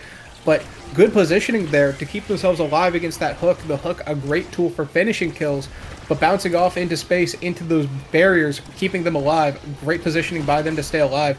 As right now they position themselves for that ultimate, but not quite able to connect there. As they connect with that dash punch instead, though, Expo-chan looking a little low. And as they go to pick up some speed from that orb, they're just a little out of position to cover that topside. Kakupo left in a 50-50 situation. The primary not able to connect there. That pressure really starting to stack up. Yeah, again, Cinepride have the tools. They just need to perform, and right now they're performing. But Ron P needs to be a little bit careful because tempo may be low, but she still has the capability to score, especially with that orb pickup with the Stinger proc on Big Tilt to drag, putting the health bar very, very low. A good flip from Ron P to get out of danger, but Big Tilt's the one in danger right now. Gets one barrier, but it's incredibly low. The combo, though, does not quite connect, but Tempo Melon secures the KO regardless. Now, Expo-chan, the one in a little bit of danger here, needs to be very, very careful when going for this offense. Gets stuck and survives, actually. Does not get caught by the now primary. But Julok is keeping the core contained. Tempo Melon trying to find an opportunity. But no, it will not be enough. Tempo Melon with the pull away. And Ron P with a good strike to keep that barrier alive. Now Big Tilt with the patience. Kakupo with even more patience, though. Expo-chan winning the strike war interaction somehow. It gets away. Julok has a flip to the top side, but no one's there to follow up. And Big Tilt finally with a punch will secure the set. And this last set is anyone's game. Chain Lightning saving that first attempt, but can't stop the second one there. That map was a little bit difficult because they did fix that bug where now once you are in the goo, you are a bit stuck. As right now they are stuck looking at this draft as heavy impact potentially going to Ron P here, a great Drakar awakening. We'll have to see if they choose to deny something instead. They do take that heavy impact. Vice looking available for the explosive entrance. That's going to give them a lot more global presence. Quick strike pickup, great. Might of the Colossus, definitely don't want Julie getting that. Adrenaline rush coming through. If they can start connecting these dash punches into the sides or even just the ultimates like they've been doing, that can be great. And the Chrono Boost, a great speed boost here to pick up to make those plays happen where even if it gets shotgunned or strike shot away from you, now you can definitely just pick it up no matter what and put yourself in the opportunity to reset. But right now it is Tempo Melon looking to reset their barrier count from 2 to 0, but not able to connect it there. As right now we go into these side streets, a little difficult to catch up with as... Honestly, this is such a scary place to be because even if you are in front of the Juliet, it just feels like you could die at any moment to a dash or even just a punch. Like, it's so scary to be in there. But they have great awareness situationally and positionally to recognize, hey, I'm not in danger yet, and they do have that recovery drone. But both barriers go down, and so does Julok, leaving to do a 1v1 with Tempo Melon and Ron P. Tempo Melon, no slouch though, able to sink that one in, really capitalizing off that earlier kill. Yeah, my eyes were on the last pick in that draft on Tempo Melon, and that was Chrono Boost. And Knowers know Chrono Boost is ridiculous on this Rasmus character. It really unlocks the potential of the Whiplash, and Tempo displayed that right there with the breakaway. And once again, Tempo in position, almost getting the barrier, but now Expo-chan is there, has meter available, and does manage to elusive because the core found its way into the Flame Flurry. Big Tilt won't get the KO. Kakupo putting some damage down, but we'll have to be a bit careful on defense here as Tempo Melon has to flip to the top side, and the barrier's taken. Ron P not reacting quick enough. Kakupo now has meter available for defensive insurance, and now Tempo Melon is just too large, winning the strike interactions. Expo-chan a bit hasty though on the blink, will give Cinepride another opportunity as Ron P is looking low. If they can get this KO, this could be huge as Tempo Melon starts focusing on it, but Ron P is barely not staggered, and now Kakupo loses the barrier, but the core slips away again. Can Kakupo save it? Oh, hesitates for a second, and that second is not what they need here. It's 1-1, and that hesitation cost them. It's going to also cost them those stacks on stacks. As honestly, if Tempo Melon had managed to get that kill on Ron P, they could have run back and help out, but they were just stuck there for just a little too long, and it left Kakupo in that 1v2. That, like we said earlier, Vice not the best at handling those situations, but Tempo Melon handling the enemy offense excellently, getting that kill there on Big Tilt. Now taking a barrier. Expo-chan a little cut out of the play there with that primary. Kakupo almost losing a barrier to an unfortunate dribble.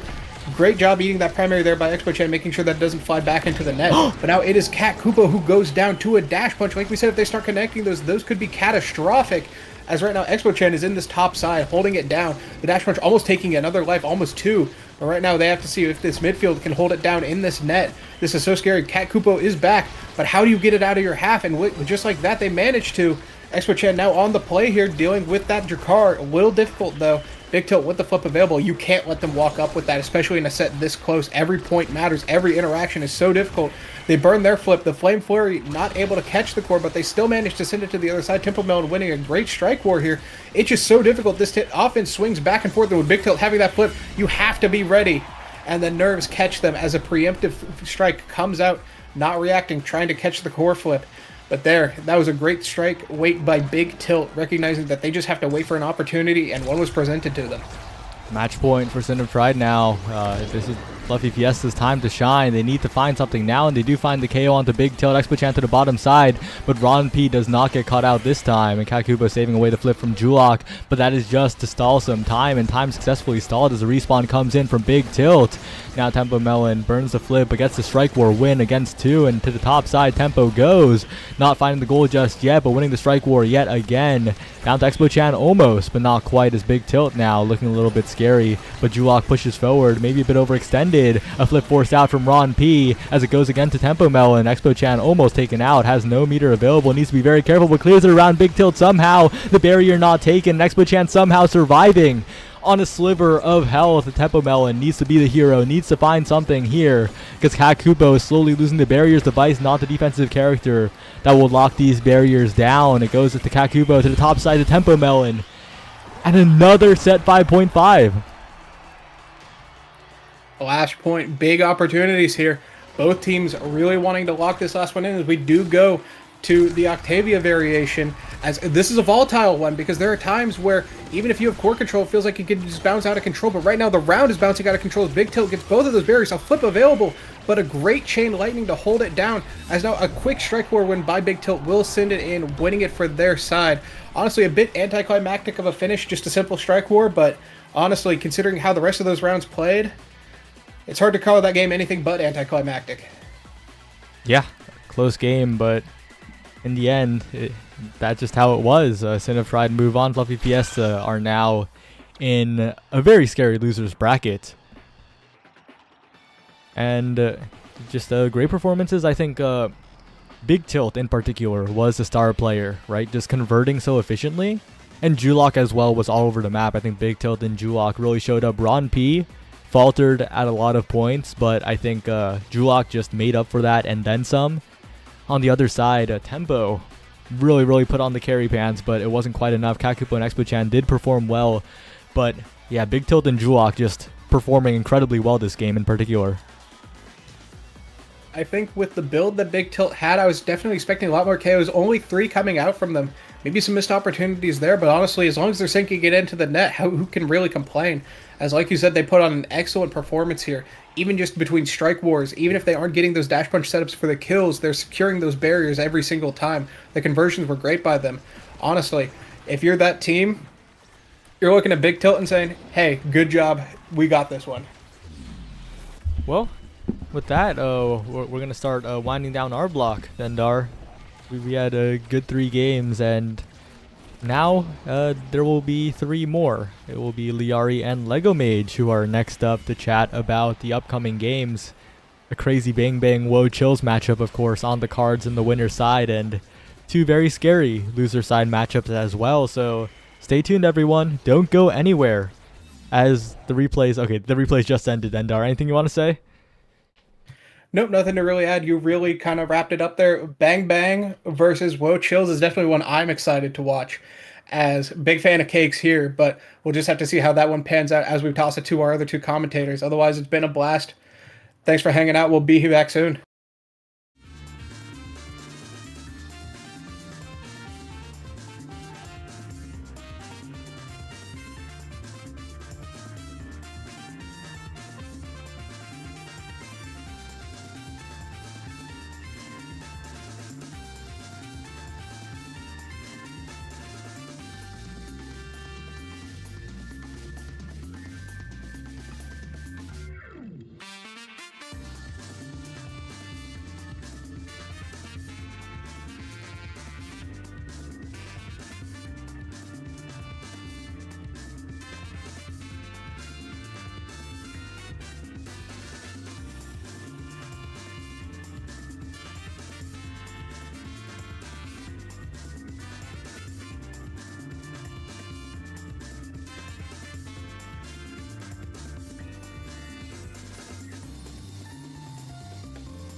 And hello, we are back with Launchpad Week 1, about to be heading into our winners quarterfinal match. Bang Bang versus Woe Chills. I'm Lego here with Liari, and we have some really great matches lined up. But going into this first one, it's Fudgy Waffles, Gramilla, and Drew versus Cakes, ZZZ, and Everlasting Taco.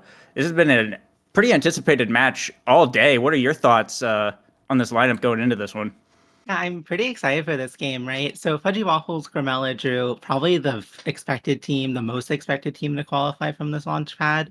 Two former NASL players, and Fudgy for the previous season, and Drew, who is probably the most exciting brawler in NASA, or at least considered so.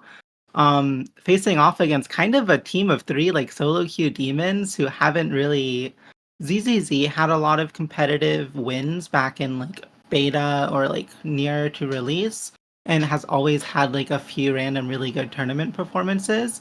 But Cakes, kind of is known as this Juno Kai 2-trick. Taco, kind of known as like, at least lately, a rune spammer in solo queue. I know he's been practicing some other picks, and I think Woe Chills has been taking this more seriously than teams would expect, and we're already in game, or going into game.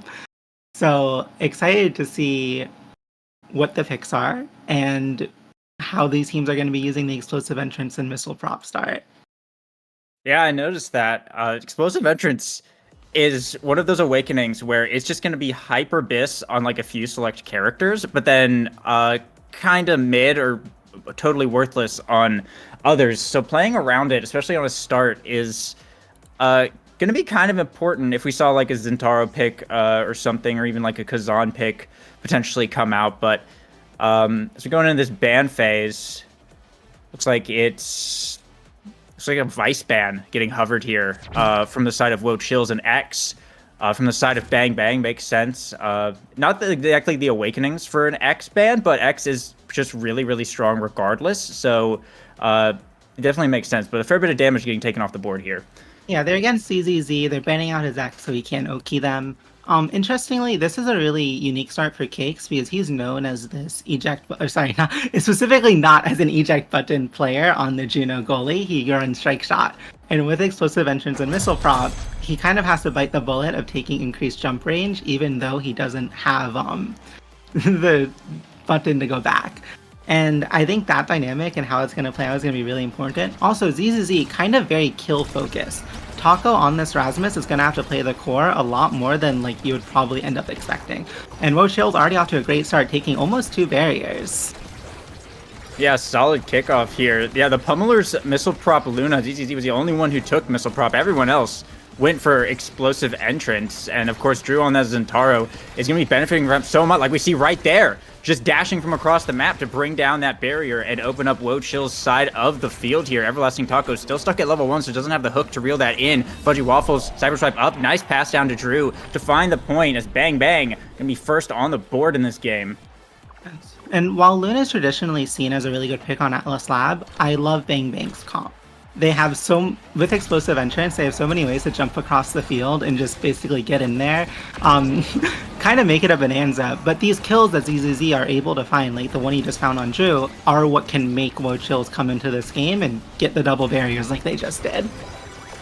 Yeah, but they have a power play here now. Woe Chills trying to force this open goal. Gramilla back online, though. We're going to get away from him a little bit here. ZZZ does have a core flip up, though, but Gramilla holding it down so far. The Zenol coming out as well in this midfield.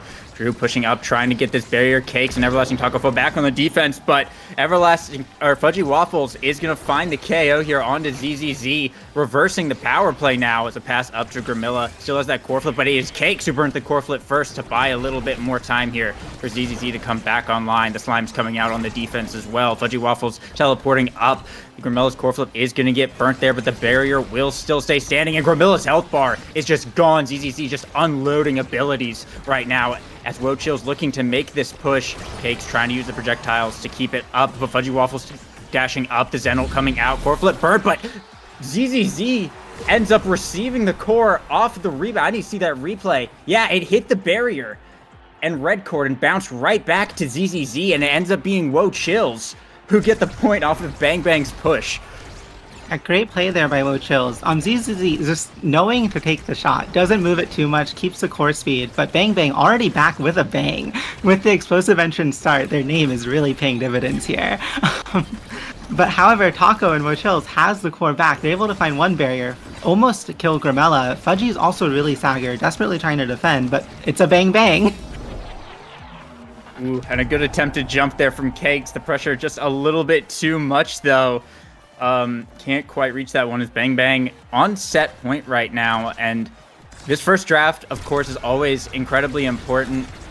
So taking the lead here, maybe getting like a heavy impact or something onto Drew or a Monumentalist onto Grimella would be absolutely insane for their team going into the later matches here. And they have traded barriers now. They're potentially looking for more Fudgy Waffles in this top side, trying to find a way to clear it out here, but Everlasting Taco so far holding it pretty well in. Core Flip has to come out for Fudgy Waffles, but sends it back, and it hits the demon angle to go back and hit his own barrier. It's an open goal on the side of Bang Bang, as Chills has potentially a chance to get through. But that being said, Fudgy Waffles with the Cyber Swipes will open up a barrier in return, and Drew with the dash into flip finds the KO and sinks it right in. Fudgy's mistake has been rectified, as Bang Bang are going to take the set regardless. A huge confirm there. ZZZ had flip. If the core got out, he probably would have scored on the Aimee who had no evade.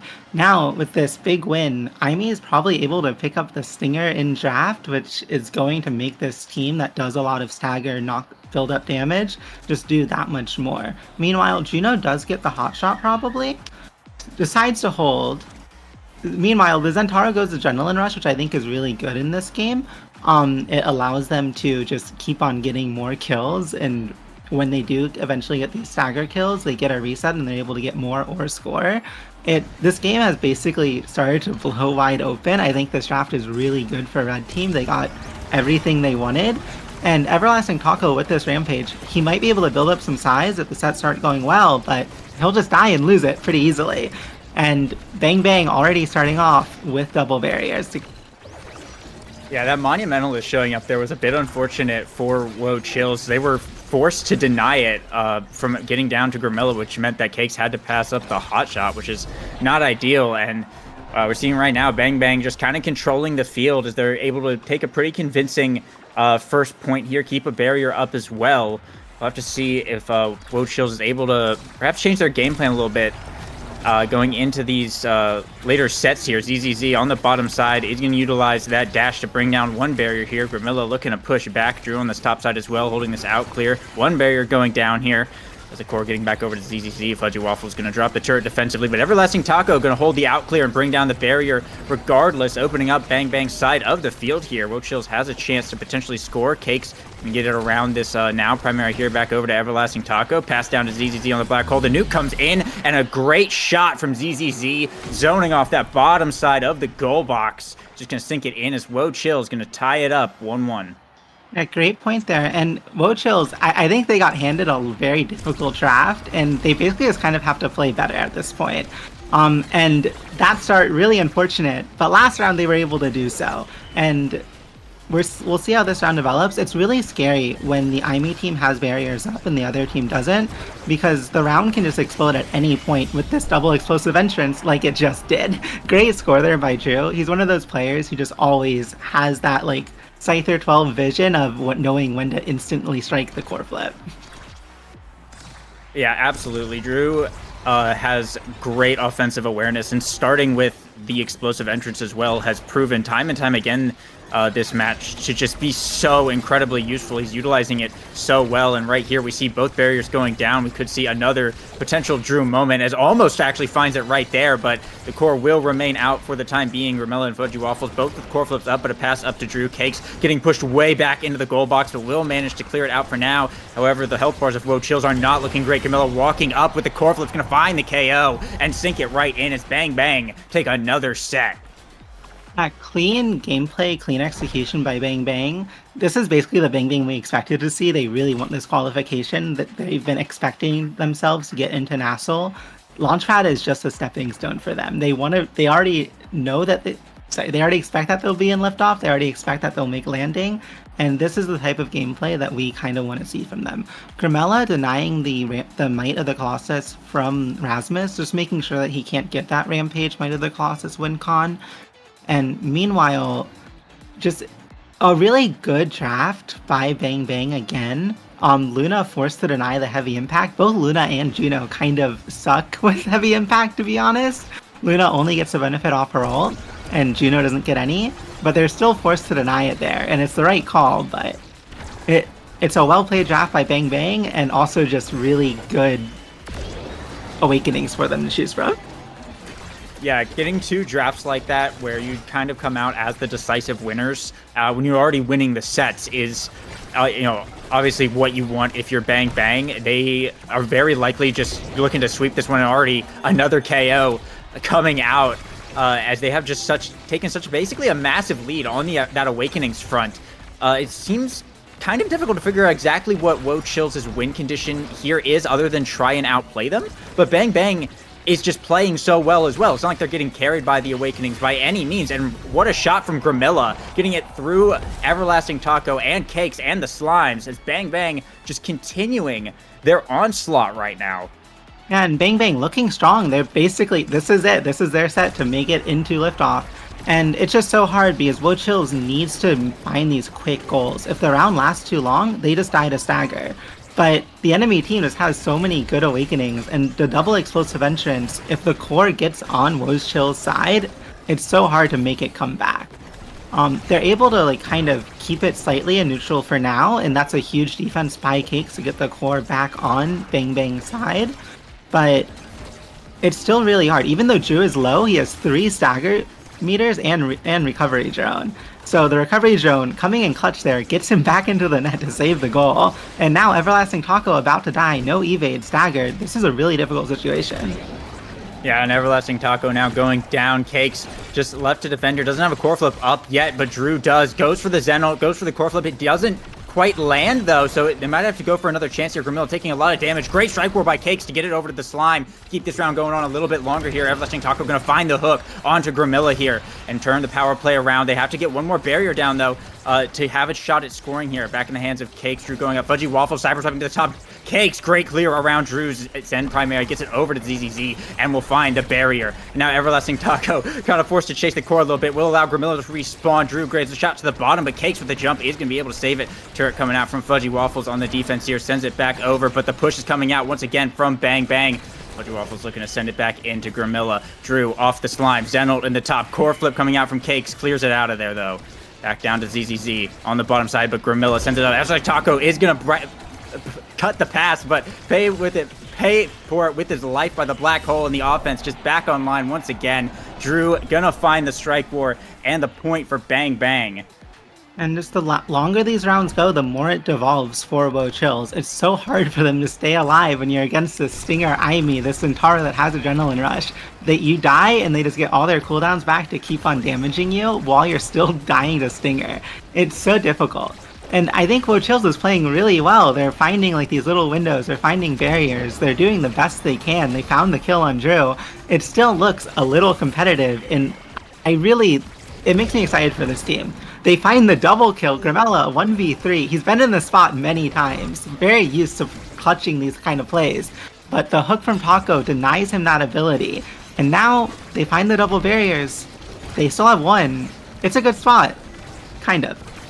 Fudgy Waffle's going to bring that one down, though, and set up Bang Bang for a potential game win here.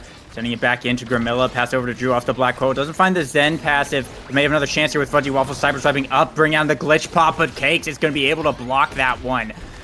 Looks like they're still trying to go. Fudgy Waffles with the glitch pop down to Grimilla. They're going to find the core flip right into the center net as Bang Bang takes the game.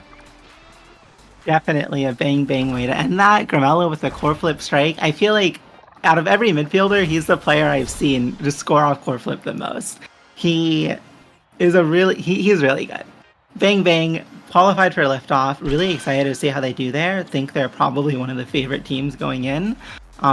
There's a few teams floated up that could give them a run for their money, but Bang Bang looking really strong there. Really excited to see how they perform. And now Wochill's sent into this pretty scary losers bracket where they're going to end up having to play, as soon as I pull this up, some pretty difficult teams. Looks like Second Wind is going to be their match in losers bracket.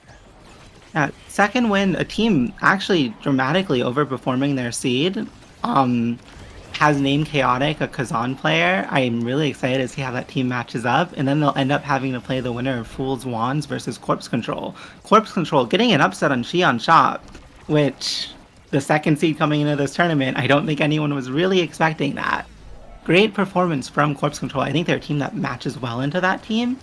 And yeah, this is a really scary losers bracket. Already we're seeing a bunch of little upsets. Yeah.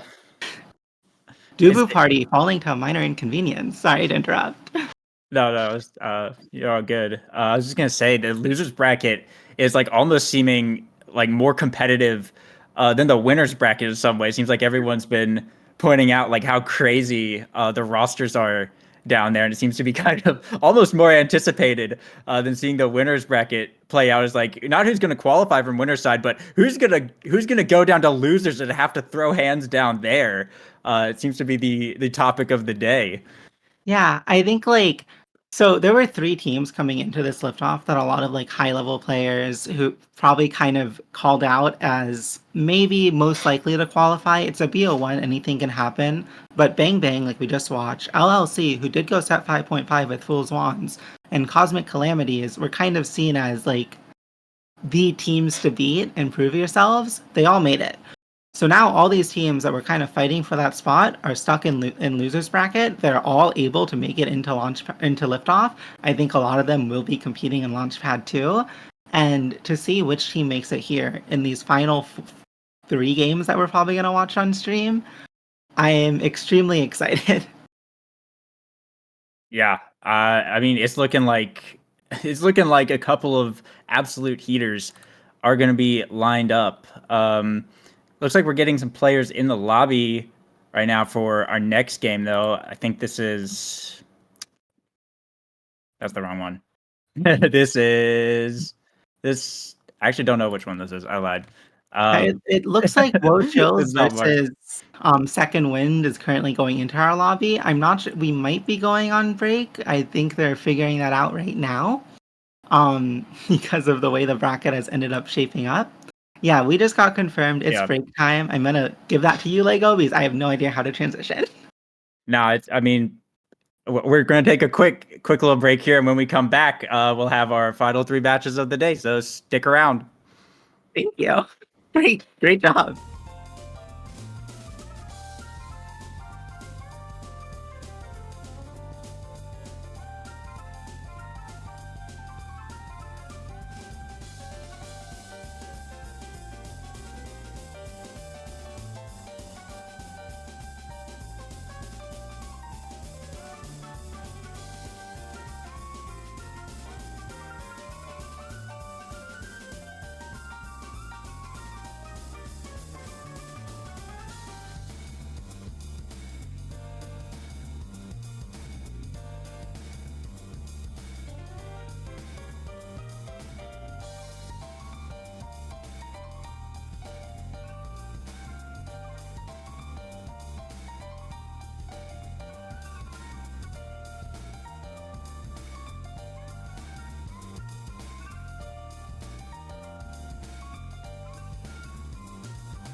Welcome back.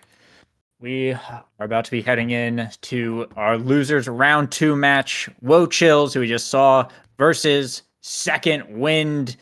And this is looking like, well, I mean, all of the matches down in losers bracket are looking like absolute wild matchups. Almost everything down there has been an upset so far. So going into this one, I don't really know what to expect. What do you think is you know what I'm trying to say? What do you think is likely to be this match is gonna be looking like? The most likely thing is a Kazan ban.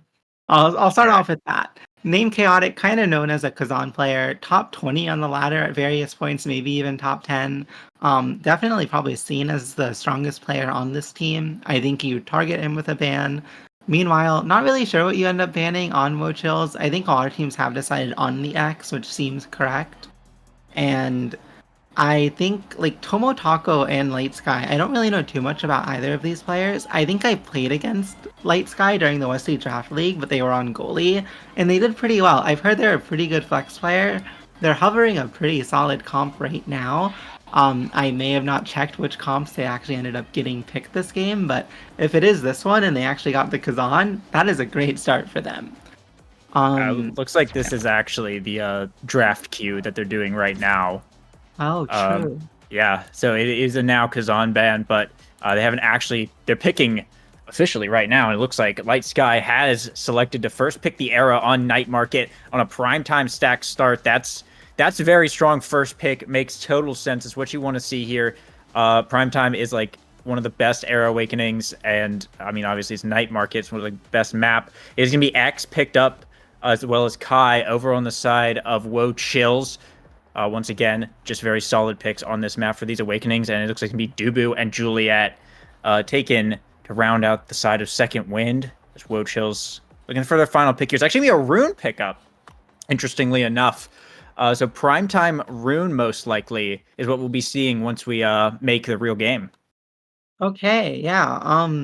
I was not expecting to see Taco end up playing the Rune. He has been grinding Olive now in solo queue, which got banned, so him going on to the Comfort Rune does make some sense, especially with ZZZ and Cakes.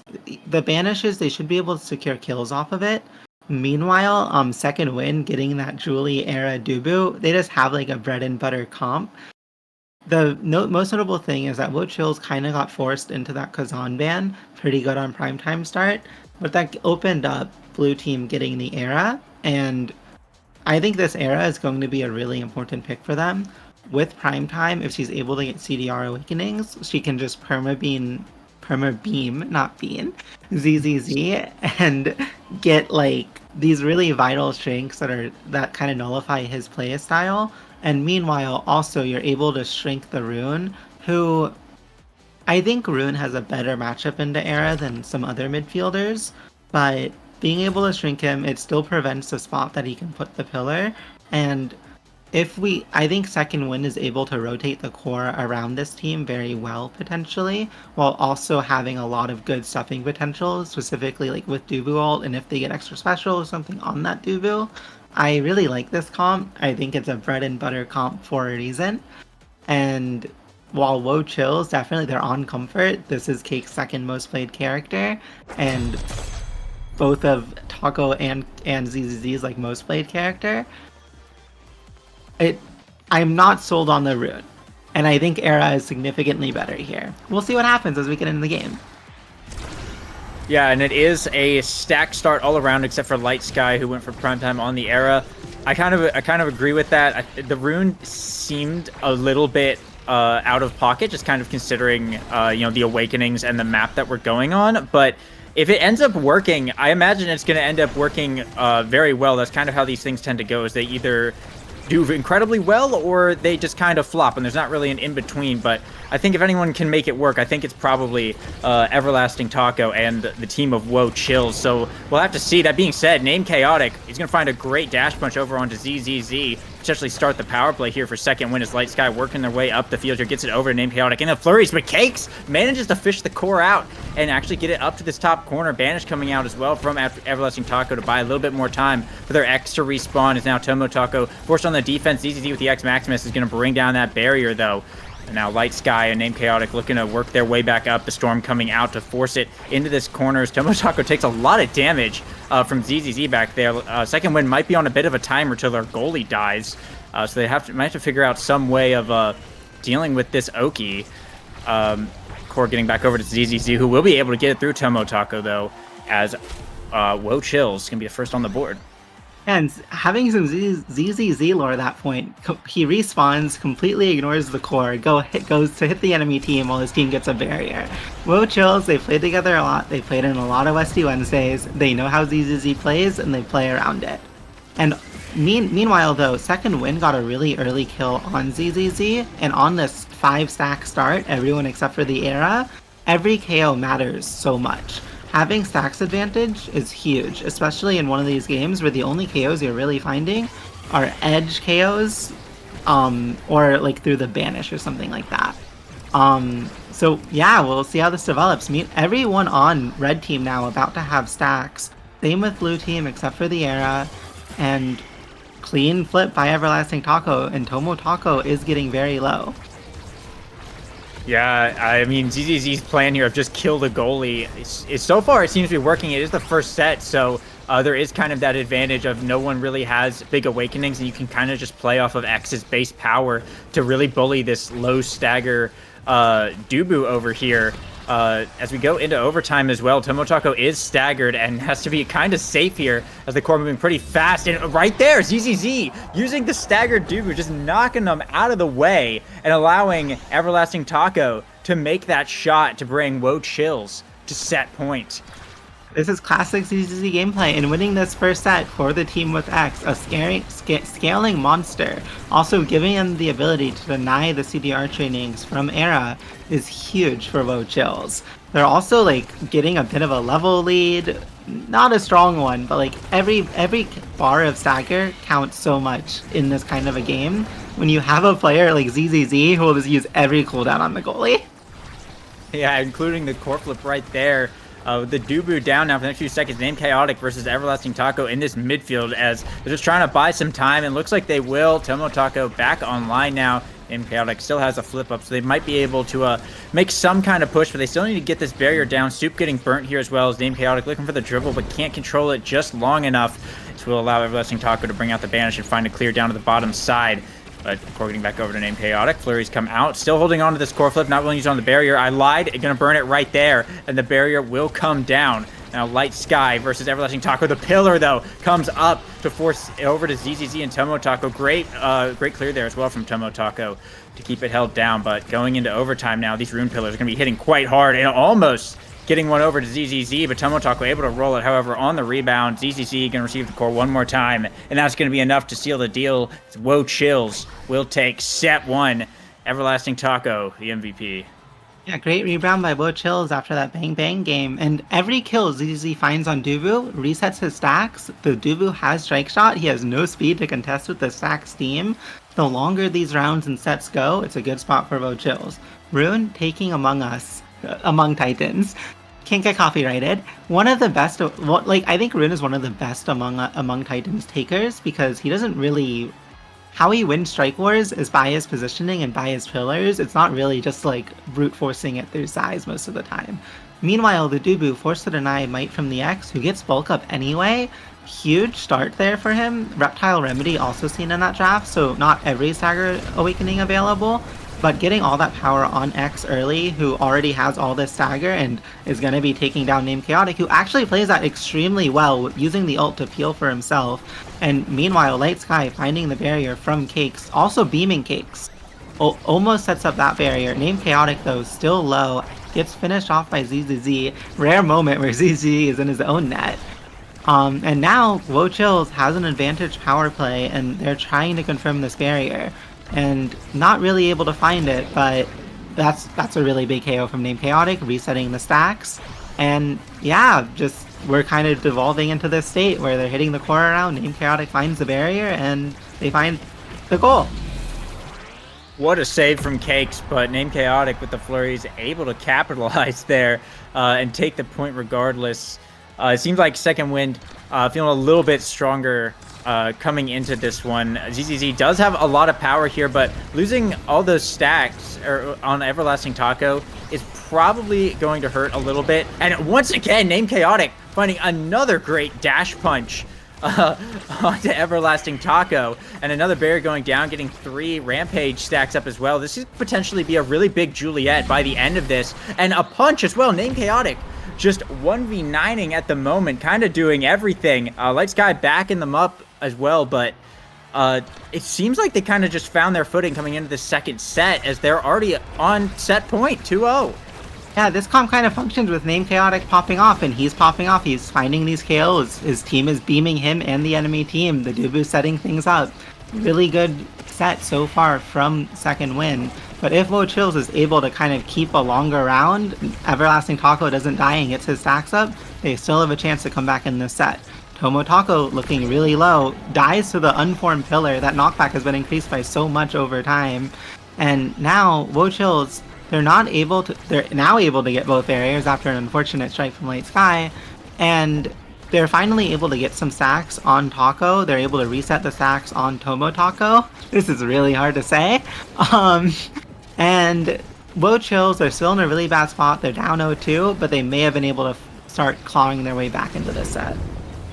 A Banish coming out here, and we're going to see the pillar come out and Name Chaotic go down. All of the stacks from Stacks on Stacks and Rampage are going to be lost there, so it's absolutely massive KO from the side of Wo Chills. They will lose one barrier here, but getting the core up to ZZZ, it isn't going to matter. He's going to be able to sink it right in and put Wo Chills on the board. And with Name Chaotic reset like this, I mean, this is just Juliet with pummelers. This is Juliet with pummelers and no awakenings, so they're going to have to kind of work to rebuild those stats, and this puts Wo Chills in actually a really good position right now. They're up on the stacks. They have almost full stacks across their team, and they don't really have to worry about any of that stuff. And already, they've taken one barrier and potentially looking for more. As Cake's just looking for the clear here. Everlasting Taco has a core flip up as well as the barrier falls in the top side. Core flip from Everlasting Taco. It is blocked, though, but they have an open goal and 2 barriers up. This could be their chance to tie it up.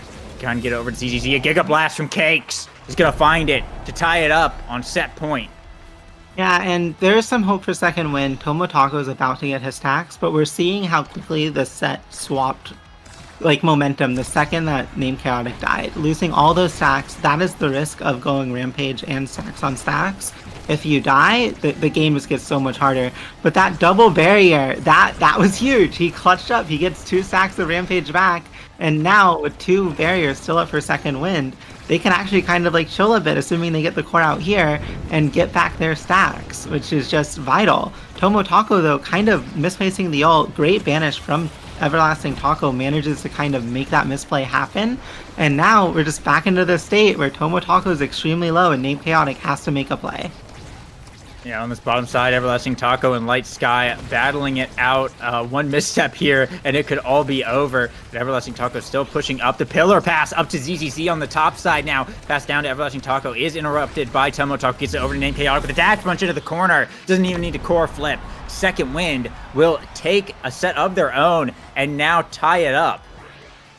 Yeah, Name Chaotic, he needed to make a play, and he did. His team was able to get the ball out, kind of like what this era Dubu comp is best at doing, getting the core out, shrinking the enemy team, and creating space for Name Chaotic to make these plays. And even with the Kazan ban, he is living up to the name and gets this 1-2 punch, which is so big for him, who's already finding all of these KOs. Rune gets Monumentalist, kind of partly a deny from the era. I think Monumentalist Rune kind of controversial. Sometimes it can mess up your pillar spots even though it's really good. The one thing it gives him this game is a lot of damage. And if he finds banishes and he can get these edge KOs, he can still take away the stacks and kind of be his own little mini Juliet in a way. And ZZZ now has reverb and bulk up, so he has the cooldowns and power he needs to find those dash ult KOs like he just found on Light Sky. Name Chaotic also extremely low, gets the barrier, but he's not looking long for this world. Yeah, ZZZ, as much of a powerhouse as he was before, is just going to be hitting so hard as Name Chaotic just kind of played for his life in the center, getting knocked around by the rune pillars a little bit. But both barriers still up. Well, a pillar from Everlasting Taco is going to change that right there. And a Giga Blast from Cakes from across the maps will open up the barrier, in fact, as Wochill's looking to work their way back up the field, potentially. Core flip from ZZZ is burnt just to take the recovery drone off of Tomo Taco so that he can start punching him again without having to worry about that. Name Chaotic in the top side, though, with the dash punch, is going to be able to find the barrier as the players from Second Wind are just trying to race back to the core, but ZZZ just a little bit faster than Tomo Taco to get over there and strike it in. And this is just such a tough spot, I think, for Second Wind, because ZZZ is just going to walk up and just start punching Tomo Taco. And the forwards are essentially on this timer of they have to get as many barriers and as much ground as possible before their goalie dies, because when the core inevitably converts back to their side, there won't be anyone standing over there except for ZZZ. Exactly. It's so scary when your goalie is just constantly getting hit like this. And the Era still hasn't really been able to find any CDR awakenings, forced to deny the Stinger in that draft. Even though Tomo Taco was able to get recovery drone and is now like a little, like he's able to keep the stacks at the beginning of the round, it doesn't matter. If basically Second Wind, they need to win like the first point or two of the set, or else it just devolves so quickly for them. Wochill's up 2-0, looking really strong, and Second Wind can always come back. Name Chaotic can find like the dramatic triple kill dash punch or something, but it's not what the comp is designed to do into this comp, and it's a tough spot to be in. Yeah, and the stacks as well. I mean, the longer these sets go on, the more stacks that Wochills ends up getting, and since they're kind of more able to take the KOs and reduce the stacks that are over on the side of Second Wind, they're just losing, the base speed battle as well, just where they can run to, how much ground they can cover, and already both barriers down here for the side of Second Wind. It's ZZZ in this top corner, Everlasting Taco in the bottom, Giga Blast coming out from Cakes, but the defense will hold for now for Second Wind as they try and get the core back over to Name Chaotic. Pillar coming out will hold the defense, getting it back up to ZZZ. Great roll from Tomo Taco to stop the shot, but they need to get a little bit more. Banish coming out to trap the forwards of Second Wind on the bottom side as Wochill's looking to make that push, but a great clear from Tomo Taco. We'll see the barrier fall, however, stuck in the middle. ZZZ going to find the Bull Rush KO, and with the goalie dead now, Second Wind in an all too familiar position here. Nice strike roll from Light Sky, getting it over Name Chaotic. Core flip coming out, not going to be able to find a point here as Cake's going to push it back up to ZZZ in the bottom side. Great save from Light Sky, but off the rebound to the top side. ZZZ is going to find the point and take another set for Wochills, and if they get another really, really great draft here, it could just be all over. Yeah, and Wochill's playing so well around how ZZZ plays. We see a lot of the time, like Cakes and Everlasting Taco touching the core a lot. Cakes is walking up. Sometimes he loses a random barrier or two, but it's the way he has to play to deliver the core to ZZZ or near him, who's constantly hitting the enemy goalie. He's not a brawler that walks back. You have to make up that for him and play around the fact that the enemy team is just not going to have a goalie, basically. And with this draft, they get cast to last. They get the primetime they deny the primetime rapid fire from Era, which is extremely correct there. Them going Chrono Boost would have been a mistake. That great draft from Wochills. They're not really able to get anything that's like game changing for them, but they get a lot of awakenings that could have changed the game for Second Wind. Yeah, and when you're up 2 sets like that, that's exactly what you want to need. You're winning the neutral state, so you can just kind of keep it there. You don't have to force any massive changes to your team. That being said, it will be Second Wind who find the point first off of the power play there. They're actually going to be the first to pick up the KO in this set against Everlasting Taco, but in the first round, it's not too valuable here as not too many stacks were lost. Wochills, of course, probably looking to make up for that. They're going to lose one barrier here, though. This Second Wind still looking to push up, keeping it held down in this corner pretty well.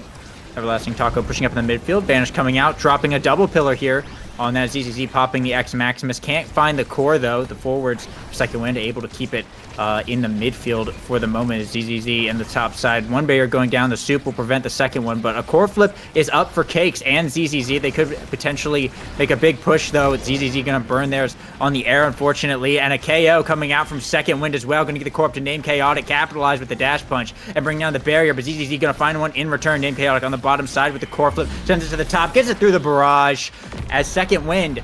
I've now just brought it to 2-0 once again, just like that previous set that they won. And I take back everything I said at the beginning, because I mean they are one goal away from bringing it to a set 5, so this could really go anyone's way. Yeah, they had a really strong start to the set, right? Name Chaotic found the kill on Taco, which he doesn't lose many stacks, but the point where he gets to 100 stacks is delayed by so much. And in this kind of a game where you're against Name Chaotic, who has stacks and Rampage and can just hyper kind of scale inside of the set, it's a really scary spot to be in. They're also finding KOs on Tomotaco a lot less because of this unstoppable and recovery drone. And ZZZ, clean little scoring attempt there, solid dribble, gets it around the team. Things are looking a little more doable for Woe Chills, but they still only have 20 stacks on Taco. It's really difficult for him to kind of just like keep up in core control against this era who has prime time and chrono boost and can just run around the field. Yeah, that being said, ZZZ with the core flip is going to get blocked, though. Tomotaco looking pretty hurt here. Nice evade strike, though, to keep the core going, but this Dubu is probably not long for this world. ZZZ just standing right on top of them. Going to drop the soup, though. They're looking to bring down this second barrier. Potentially the flurry's coming out from Name Chaotic, but it does get saved away by Cakes. Tomotaco up on the offense as well. Actually finds the shot onto the barrier and just trying to run away from ZZZ while participating in the core control right now. Great positioning from Tomotaco. The recovery drone will be procced, though, as ZZZ and Everlasting Taco in this top corner look for that barrier. Light Sky able to clear it out, but Cakes sending it right back in with a Giga Blast. ZZZ looking for the angle, but just can't quite find it, as Name Chaotic also falling back on the defense. And with the core flip up now, this Juliet could be a threat in the bottom corner. Burns it here, gets stalled out. Cakes able to save it, clear it out to the forwards as Tomotaco back in the top side with Name Chaotic now trying to force it through the midfield, but ZZZ popping the X Maximus. It's going to be a bit of a hindrance here. Name Chaotic with another massive KO, but wait. Light Sky is also gone. Light Sky got taken out at the exact same time by ZZZ. And with a core flip now in the 2v2, both sides are open. Tomotaco getting thrown across the field. This could be anyone's shot. The banish coming out. Everlasting Taco sending it to the top side. Light Sky able to clear away over to Name Chaotic. Tomotaco is down. Light Sky passing it back in, but the pillar from Everlasting Taco sends it back over to ZZZ. Pops the X Maximus, doesn't quite reach it yet. Cakes trying to push up the B from Light Sky, saves it. ZZZ hits it backwards with a bell ringer, and just neither team able to sink it in just yet. Tomotaco back alive, but now Name Chaotic could be on the chopping block as he is staggered here. Cakes trying to send it back over. The soup coming out from Tomotaco, though. ZZZ looking for the bull rush, but can't grab the core. However, in the top side, the strike war will be enough to put Woe Chills on match point, and what a round that was. Yeah, definitely, like, you could see it was kind of a do or die feeling round for them. They're able to find the kill on Light Sky, but that doesn't reset any of his stacks. But Tomotaco died, and he has no stacks now. And Everlasting Taco is able to get over half of his stacks back already from that KO. Rune able to farm a lot of stacks through his Vanish. And now ZZZ finding one barrier. Tomotaco low, no evade meter. And this is a really difficult spot to be in because ZZZ is about to use Flip, which he's just going to use on the goalie to kill them. Misses, which is huge. Still gets the barrier. Yeah, the barrier does go down, and Everlasting Taco flipping it right back in there to try and get the offense up. They got 2 barriers to none here. Name Chaotic can lose a strike war there to keep it that way for now, as Cakes just trying to find a way to get the core back over to ZZZ here. But Name Chaotic and Light Sky so far holding it down. The passing between Everlasting Taco and Cakes will be enough to buy a little bit of time, but the soup coming out from Tomotaco shuts down that push and results in a barrier going down. Dash punch from Name Chaotic as well, brings down the second one and looking for the strike war. Gonna find it! Name Chaotic will take the set for second wind and bring it to a set 5. Yeah, the stacks and the rampage speed and at the last second the era used her speed boost and it just kind of was able. Cakes thought he had the easy strike down or wherever he struck, but Name Chaotic was just too fast, and now they're on to set 5. Name Chaotic able to get this quick strike. Notably, he has pummelers, he doesn't have slick kicks. He's not benefiting from the pummeler slick kick synergy, but Quick Strike, he still has a ton of speed with stacks and size with Rampage. So there's still a lot of things he can do with Quick Strikes, especially if he finds that initial kill. Meanwhile, though, both Team Player going to Cakes and Extra Special going to Taco, and a third Stagger Awakening somehow finding its way to ZZZ, puts Wochills in a spot where they can definitely win this game if they don't get KO'd like that on round start. Huge step up there from second win, from Tomo Taco finding the ult that kind of forced him off of the stage. Yeah, and it seems to be the crack in Wochills' armor is Everlasting Taco getting dash punch off the edge. But that being said, ZZZ as well, just getting absolutely annihilated by Name Chaotic right there, who's looking to get these Rampage stacks going, and you're going to earn one right there as that barrier goes down. The health bar is looking kind of low here, but Light Sky has the flip up. The banish coming out from Everlasting Taco, though, the pillar as well. But Light Sky still has the core flip and just burns it right into the bottom side immediately as coming off of banish. And Wochills were just not expecting that. So second wind, first on the board in set 5. Yeah, the banish barely missing Name Chaotic there. Comes up huge. And he has to stop, Everlasting Taco has to stop dying to these dash punches if Wochill wants a chance of winning. But he has no evade, and it's going to be really difficult as his HP gets lower and lower from all this ambient damage that he's taking around the core. Meanwhile, ZZZ able to get a barrier. Both Cakes and him have a flip, and they, with Rune able to find these cheeky little pillars that might be able to get through, they still have a chance. Huge banish on Name Chaotic. Cakes hitting it away from him, giving the Rune space to create those pillars. But Tomo Taco with the clutch roll, barely finding that barrier save. And that barrier save, that contributes to so much in this round, buying so much time and space. And Name Chaotic standing on the edge a little bit, almost got pillared off, but was somehow able to survive there. And a night market angle off the core flip. Name Chaotic finds those to put second wind on match point. What an incredible shot. And this team, they've had so many upsets today, and they might be about to make another one. Wochills, the ace seed coming into this tournament, but second wind, trusting in Name Chaotic, building a comp around him, and he is performing. With the Kazan ban being targeted out, he is still stepping up in the times that matter, finding the goals that matter, and just all this time that Tomo Taco is playing the ZZZ Oki game, he knows that he has Name Chaotic up there, standing there, taking barriers, getting stacks, getting Rampage, and just really putting on a clinical performance this game. And a great blocked core flip as well from Tomo Taco.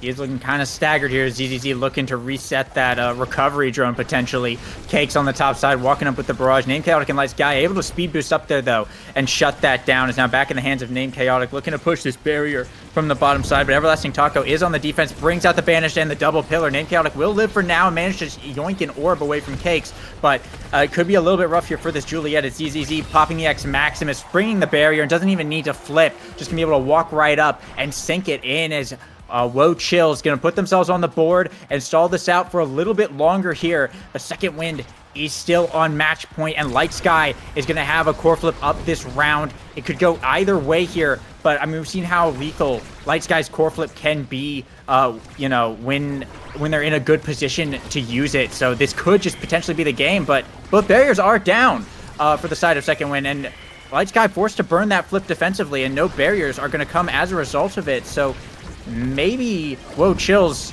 actually could have a really solid position here and getting the KO on a Name Chaotic, pushing way up. Cakes and Tomo Taco both have core flip. Tomo Taco or Everlasting Taco gonna burn it there, but no gold going in so far. Tomo Taco looking pretty hurt. Light Sky barely alive. ZZZ hits it backwards, unfortunately, with a bell ringer. A little bit of an X moment, trying to get it back over to him. Tomo Taco still alive though, gonna block that core flip once again and finally get taken out here. Light Sky on the defense, forced to play goalie, but Cakes passing down to Everlasting Taco is just gonna be too much as Wochills gonna tie it up.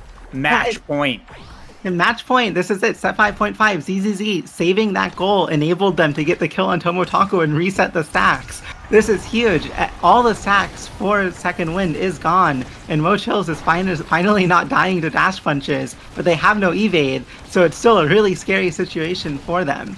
And ZZZ with core flip in Tomotako's face, who also has no evade. This game is just the story of evade. ZZZ finding the insane core flip angle, taking the second barrier, and now Wo Chills open net on match point.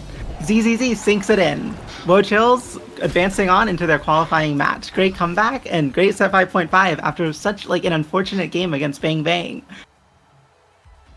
What a match between Wo Chills and Second Wind. And yeah, Wo Chills were looking like they were going to decisively take that one in the first couple sets. And Second Wind, well, they got their Second Wind for a little while, played really well around Named Chaotic for 2 sets. And they were looking, they were right there. They were about to take that. But then, right at the end, Wo Chills kind of brought that energy back online, just feeding the core back up to ZZZ. And just kind of intermittently, while he's punching the goalie, is also hopefully striking the core the right direction.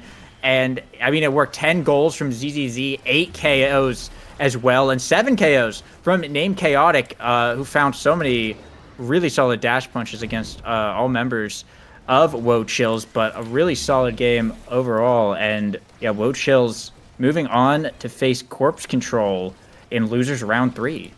Yeah, that game, that was so exciting. I just want to talk about that last set because on point 3, it just felt like Wo Chills figured out the mission. They just burned every single rune banish pretty much from that point on Named Chaotic. They were able to reset some stacks. I think Tomotako lost his recovery drone, which made ZZZ's Okiing so much more effective. And they clutched up and they won the game. I think still great performance from this Second Wind team. I hope they stick together for Launchpad 2 because this was an insane overperformance from them even getting here, taking them to set 5.5, really showing like Named Chaotic's not just a Kazan one trick. And that Light Sky and Tomotako, they may not be super high up on the ladder, but like they're here to take names. They know how to play the game. They know how to play with Named Chaotic. And now we're set up for these losers round 3 games, which are the final games before, the decide whether or not these teams make it into liftoff. It looks like it's the first matchup that we're probably gonna end up having is Corpse Control against Wo Chills. Unless like Pass versus a Minor Inconvenience finishes up soon. And notably, Dragonbite taking down Fluffy Fiesta, a pretty big upset there. Fluffy Fiesta taking Sin of Triad to set 5.5 in the winner side qualifier match. Now falling to Dragonbite, a team that a lot of folks thought was overseeded, honestly. And then they got like upset earlier on, and then they've had this insane losers run. That I think they got upset by like Sin of Triad, if I remember correctly. I might be wrong. But making this run when like I saw some yapping and I expected it after seeing the seeding, that this team was overseeded, but they've had so many weekly performances. They've played together a ton. Striker Kai and Ashkeep are kind of known as 2 people who duo a lot. And Dave, their goalie, this Finny main who has been learning some other characters lately, I like a lot. I'm yapping a bit, my bad. But very excited to see these upcoming matchups, and in Corpse Control versus Wo Chills. These are 2 teams that kind of kill a lot, and I'm really excited to see what ends up happening. Yeah, an exciting match to be sure. All of these have been, but yeah, I am also excited to see only 2 teams able to make it to the liftoff spots this week. And with 4, potentially massive contenders already, these could be some absolute heaters coming up soon. But we're going to be throwing it to a quick break while the teams set up. And when we come back, it's going to be Corpse Control versus Wo Chills in losers round 3.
And we are back with our losers round 3 qualifying match between Corpse Control and Woe Chills, who we have just seen a lot of games with them recently. Picks and bans have already been done. Previously, it was a Luna ban from Woe Chills and a X ban from Corpse Control, and the picks we'll be seeing here in a moment, but pretty much what's hovered is what we're going with over on this Tycho Temple start. It was a Hmong Titans heavy impacts start as well, so we'll keep that in mind as we take a look at these. Yeah, vitally here, even though Woe Chills banned out Andy's Luna, A, I think ZZ's strategy of sitting in front of the goalie works really well into Luna, and B, it's heavy impact start.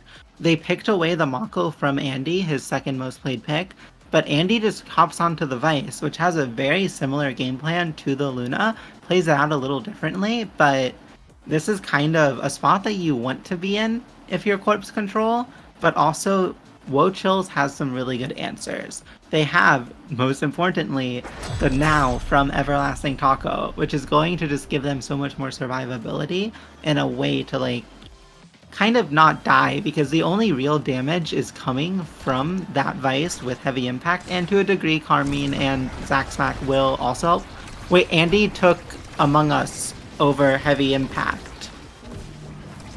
I guess the idea is just to make Carmine as big as possible. Working for now. Yeah. Yeah, it seems to be double size Rasmus without actually picking up anything. The thing I do want to point out though is Cakes took Among Titans, but also brought Pauldrons on Kai to balance out the size so that Everlasting Taco and ZZZ could get the benefit without getting small.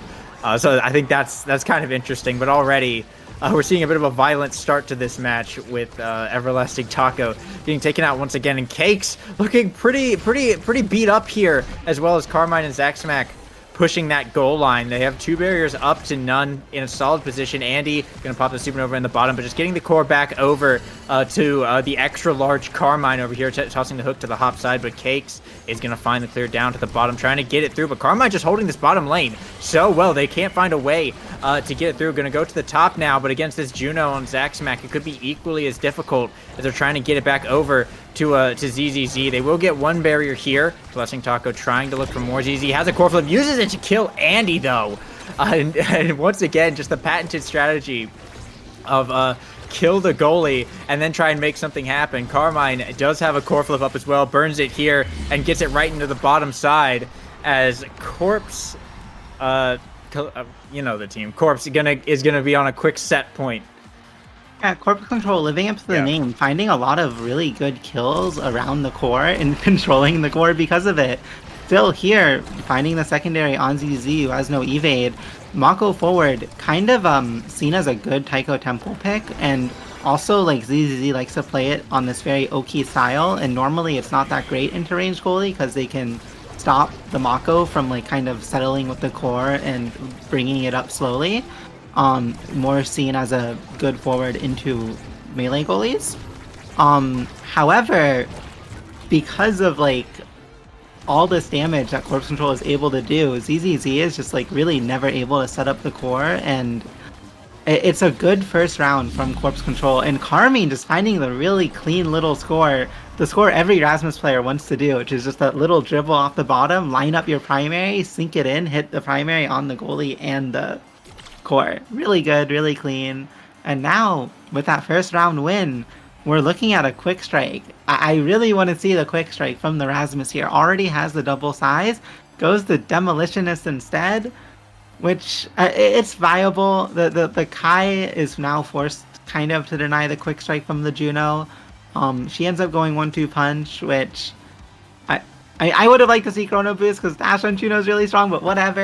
1-2 punch gives them a lot more damage. Vice denying Reptile Remedy, that is like actually a really smart draft there from Andy, because if the Mako got Reptile Remedy, she has so many strike resets in her kit now with the strike change on ability hit. ZZ would have been able to live a lot longer had he gotten that. Instead, he's forced into the prize fighter, which may just be a dead awakening as these rounds progress, and he just kind of dies to the enemy comp. Yeah, some nice picks all around. That I was actually kind of expecting the Demolitionist to be the pickup for Carmine. I think this is entirely looking like a Colossus angle for this Rasmus. And I mean, this is kind of the map to do that on, where you just stack like a lot of size and then, you know, get the the power. Because I mean, the way the bumpers work in the middle, it's kind of like a pseudo Imi Zap. So you still have that hook option. Of course, you have the massive pendulum swing and whiplash areas. So giving up quick strikes for it is a little bit painful, but I think it's still, I think it still has, yeah, it definitely has like some solid merits, I think. And with how much Carmine has been able to influence the map already, and potentially getting, you know, that Colossus later and just becoming even bigger, even stronger, it could be become a massive problem for Woe Chills. This being said, Carmine is down right now. ZZZ has a core flip up as well, so Woe Chills may be able to do something. The Slime's from Zaxmac, though, pushing it into the top corner. Nice save from Cakes, though, to get it down to the bottom, but Carmine back online now. Going to try and clear it out of here, get it over to this Juno with core flip. The hook coming out, back over to the top side. Core flip coming out first from Everlasting Taco, sends it down to the bottom, just try to control it a little bit more, but the primary from Andy is going to keep it in play here for Corpse Control. Supernova as well in the top corner is going to keep it held down to go into overtime. Carmine gets to the slime, but the push from Everlasting Taco getting up to ZZZ. The barriers are just not going down, and a late core flip from ZZZ. We'll see that top barrier still standing, but the bottom barrier going down, and a nice push there from Woe Chills. We'll see both barriers down. Zaxmac going for the 1-2 slime is going quite fast, but Cakes and Everlasting Taco are able to hold it down, and the slimes once again, and Carmine with the pendulum swing, capitalizing on it and taking the point. Corpse Control gonna tie it up now. Yeah, Carmine popping off. His team kind of like the Vice didn't take didn't take heavy impact because they decided to buff up Carmine instead. And Carmine is living up to it. He's popping off. He's finding the good confirms on these goals. But Woe Chill's not out of it at all, able to find this double barriers really quickly. But the core comes back to them, and Carmine is he's so big, it's impossible to win these strike wars against him. But Zaxmac is on the other side, covering it with the Blavo, and it's so hard to find that out. They're able to get the goal, they're on set point, and this game could be a snowball.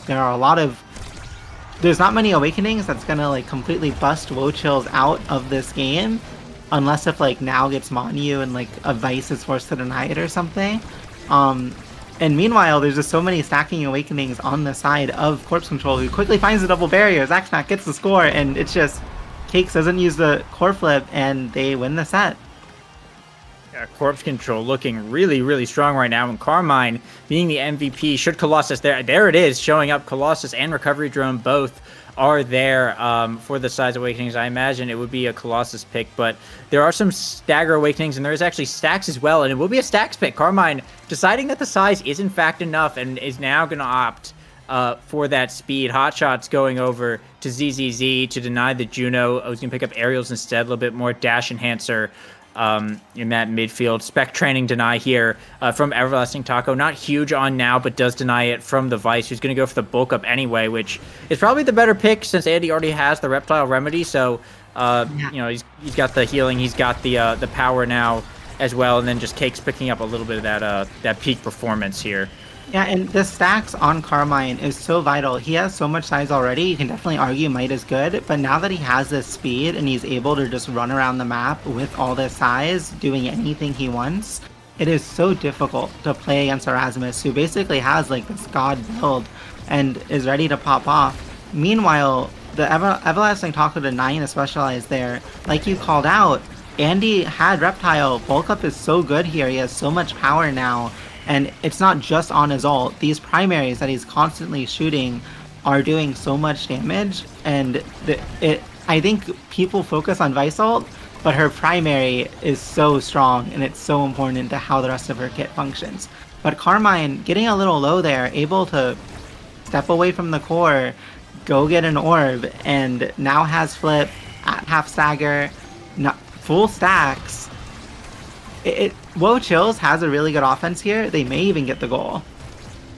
Yeah, I mean, it was looking really good for Corpse Control for a second. They had 3 flips and 2 barriers, but just like that, a lot of it has changed as all 3 flips have been burned and blocked and both barriers down, and now it's just ZZZ with a core flip up as Woe Chills suddenly in a massive position here, and just a pass up to ZZZ is going to see the Mako Empowered Strike sink it right in as they manage to hold out against the massive push from Corpse Control and take the point. And now going into this round, they're up a point and they have 2 core flips here.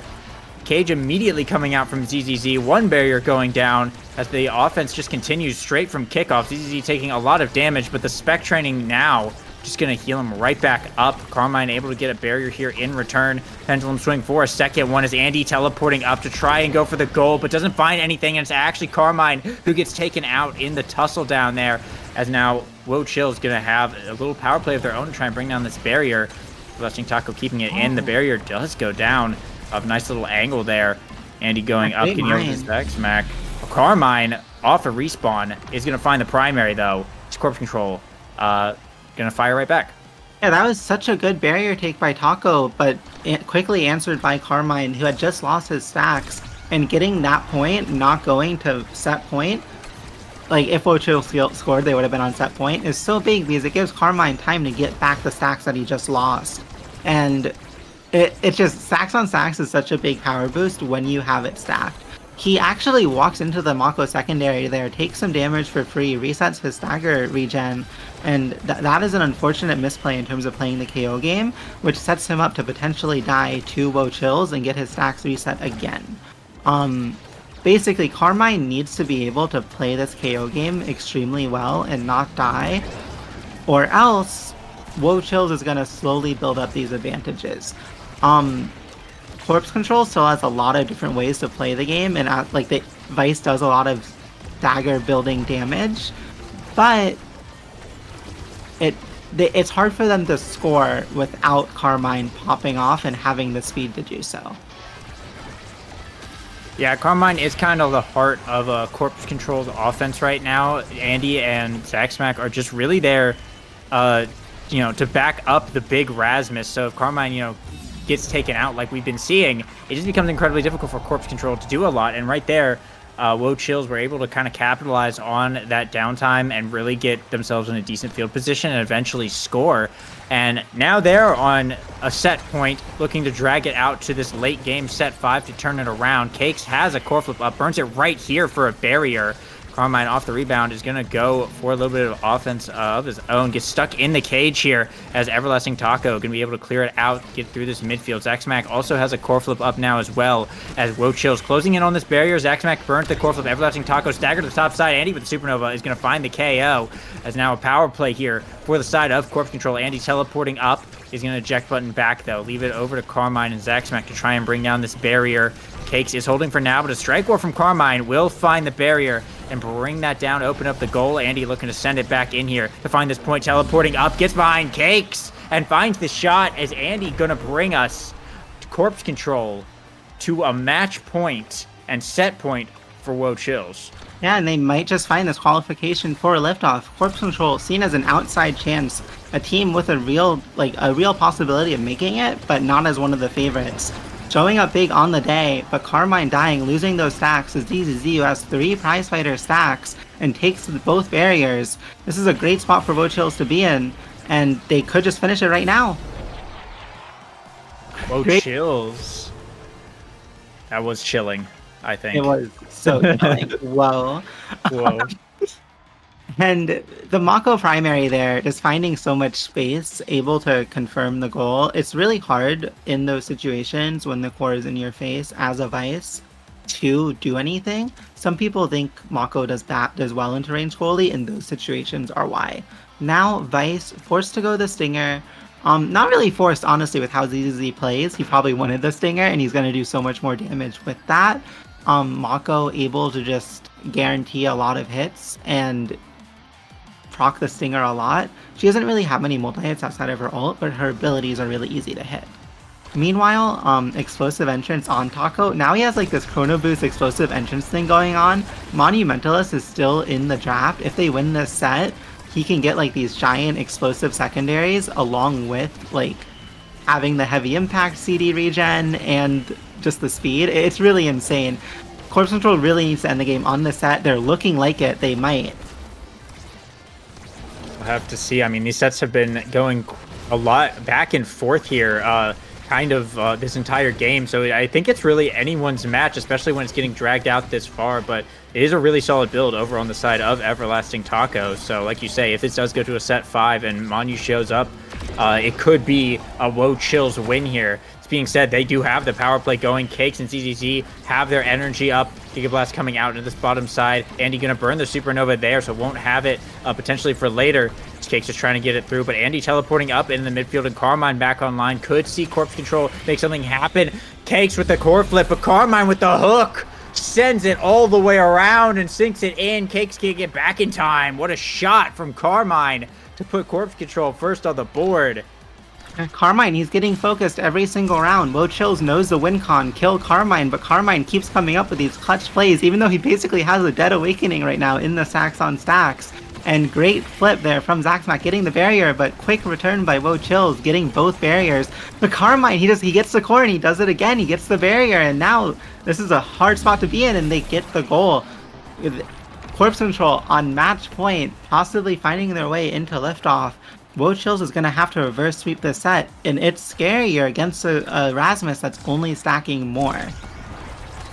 Yeah, and that's, weirdly enough, that's that extra special coming in big right there. Carmine used the hook to score and then had it right up for the start of that next set to utilize it, which, I mean, extra special, unless you're on Imi's app, is normally not like that great on Rasmus, but Carmine just made such great use of it right there and bringing them to match point.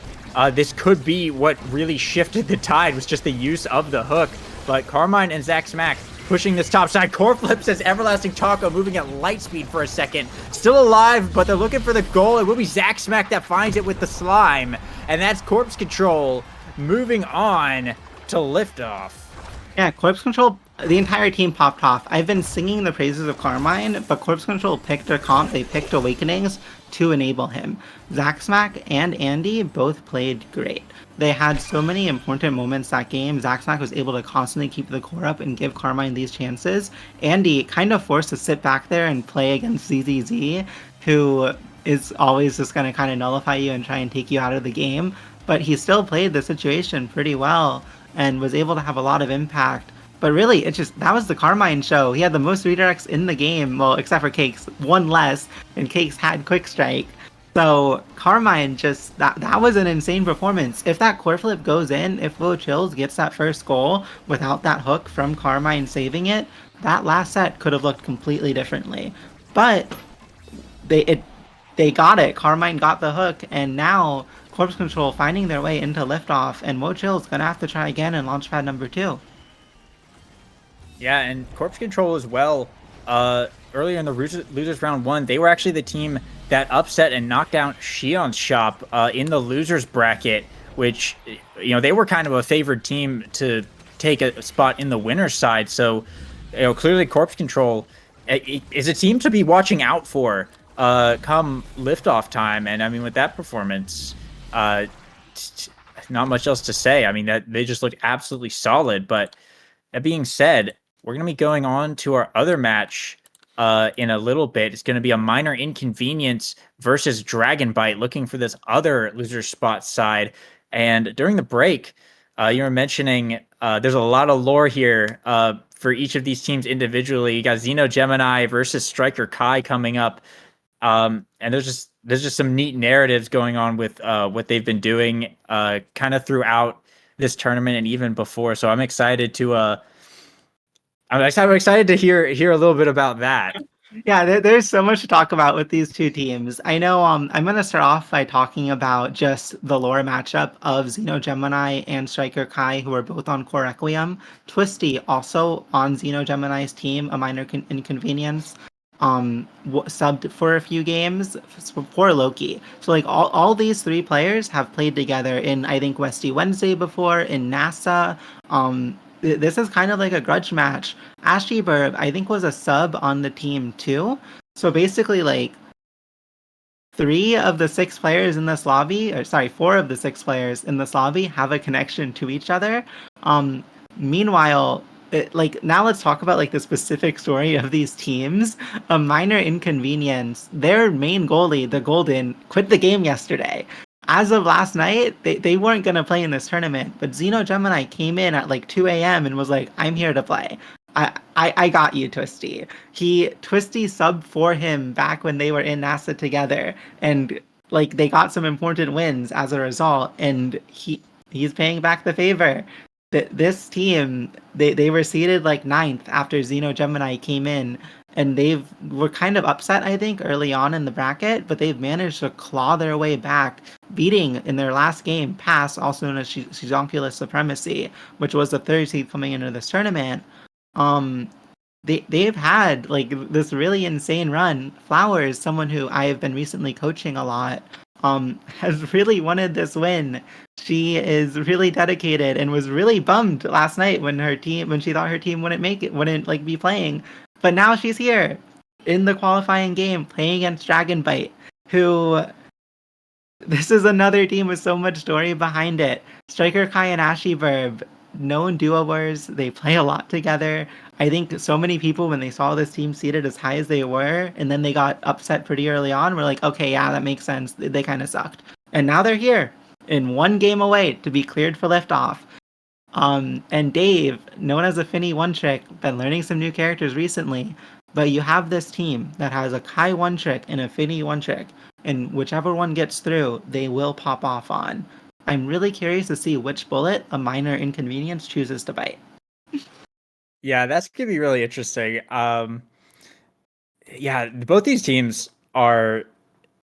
I mean, it's like you said, the rivalry here, the lore goes really deep, all the way back through NASA. But I do recognize, Dave from this one Seraphim Specialized that he was in, where we got one of like I want to say like one of our like more hype clips from where they went on to win the whole thing, and no one had ever seen Dave before, and he was on actually IME goalie and just absolutely killed it. It was super hype to watch. So I'm very excited to see Dave here with Striker Kai, with Ashy Burb, taking on Xeno Gemini and Twisty, because these are all kind of players that I've seen for a fair bit through various tournaments, and I mean.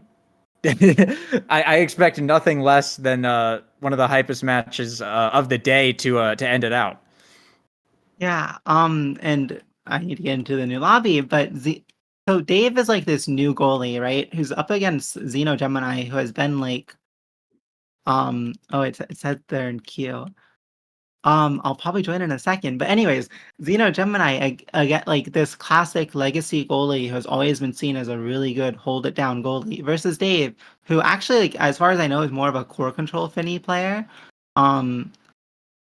Is like it's kind of a battle of like this new goalie versus this old goalie alongside like all of these other storylines.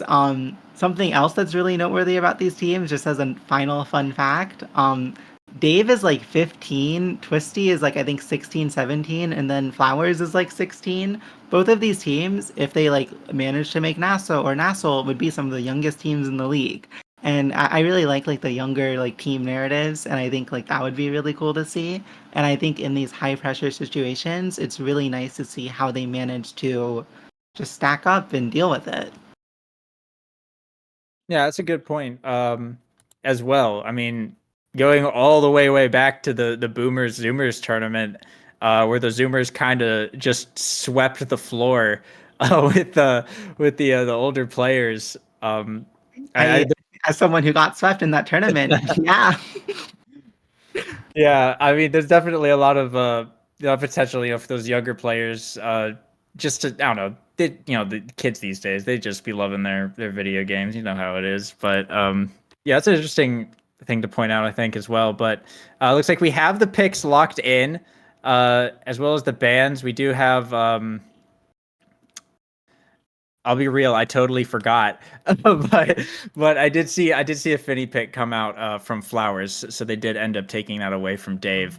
But we'll see we'll see him once again when we start the match for real. But it is a Deadeye bulk up start over on Night Market. That is so big for like this team of a minor inconvenience. They're able to get Flowers on the Finny, which she's a Vice main, but she's been playing a lot of Finny. Like basically, like we VOD reviewed exclusively Finny almost because that just happened to be what she had VODs of, what she's been playing in tournament. And on Deadeye start, it is bulk up. That sorry, what's the other team? Ember Bite is able to Dragon Bite. It does have like this bulk up stagger win con that they're probably going to be able to potentially build up throughout the game. But taking the Finny away from Dave, putting Flowers on a comfort pick, it's really big. And I think that's kind of what like Xeno Gemini brings to this team. When you see Xeno Gemini, like you want to ban his Atlas. And Twisty and Flowers are both players who are way more comfortable on specific picks. So if you don't ban his Atlas, Xeno Gemini gets Atlas. And if you do ban his Atlas, Xeno Gemini just goes to like Mako or something, which kind of does pretty similar things. And then Twisty and Flowers get like X or Infinity, Zentaro and Finny, which is like their best characters. So we'll see what they ended up actually going very soon. And I'm really excited to see how these comps ended up shaking out on Night Market, which is just kind of one of those maps where we'll see a lot of things happen, to be blunt. And it looks like with Xeno Gemini hovering the Atlas and Twisty hovering the Rasmus, I'm willing to assume that they bit the bullet on Twisty's Zentaro, or like chose to ban Twisty's Zentaro, and I've seen Twisty play a lot of Rasmus lately. I think this team is used to, they banned the X actually. So yeah, forced into the X ban, another character Twisty plays picked away the Zentaro. That makes sense. One of Ashley Burb's more comfortable picks on Brawler, probably actually her most comfortable pick on Brawler from the conversations I've had. And it looks like a minor inconvenience chose to ban away Striker Kai's Kai, which forces him onto the Jakar, and this will be a really interesting game. Dave, he's been training this Kazan pick for so long, picking it against Xeno Gemini, known as like one of the first Kazan goalie players. He, at least last time I spoke to him about this pick like 2 weeks ago, he had like a 20% win rate in solo queue on it. But he's been grinding it a lot, and I'm really excited to see how he pulls out, how he does here. Yeah, especially you have the bulk up start as well, so a little bit of that extra damage, extra stacker. I mean, starting with Pauldron's bulk up is pretty nice for Kazan now because of, you know, kind of the whole way of countering Kazan is you just kind of kill him because of his low stagger. So it's going to help out a bit, but yeah, it's definitely a difficult pick to pilot. Kazan goalie is really weird, and it seems like the players that play it really well are like, you know, known for it, like Xeno, Gemini, Moff and Koei type people, but so I'm very interested to see how Dave ends up taking it. Does hit level 2 here, so we'll have access to those extra abilities, and is holding down this barrier pretty well for now. Striker Kai, though, does have a core flip in this top side, burns it here. Xeno Gemini burning it in return, but Ashy Burb with the Zen ult is going to find it right on the core flip and take the first point here for the red side. As Xeno Gemini's slight spacing mistake gets hit by the Zentaro ultimate, which basically just guarantees the core is going to go in.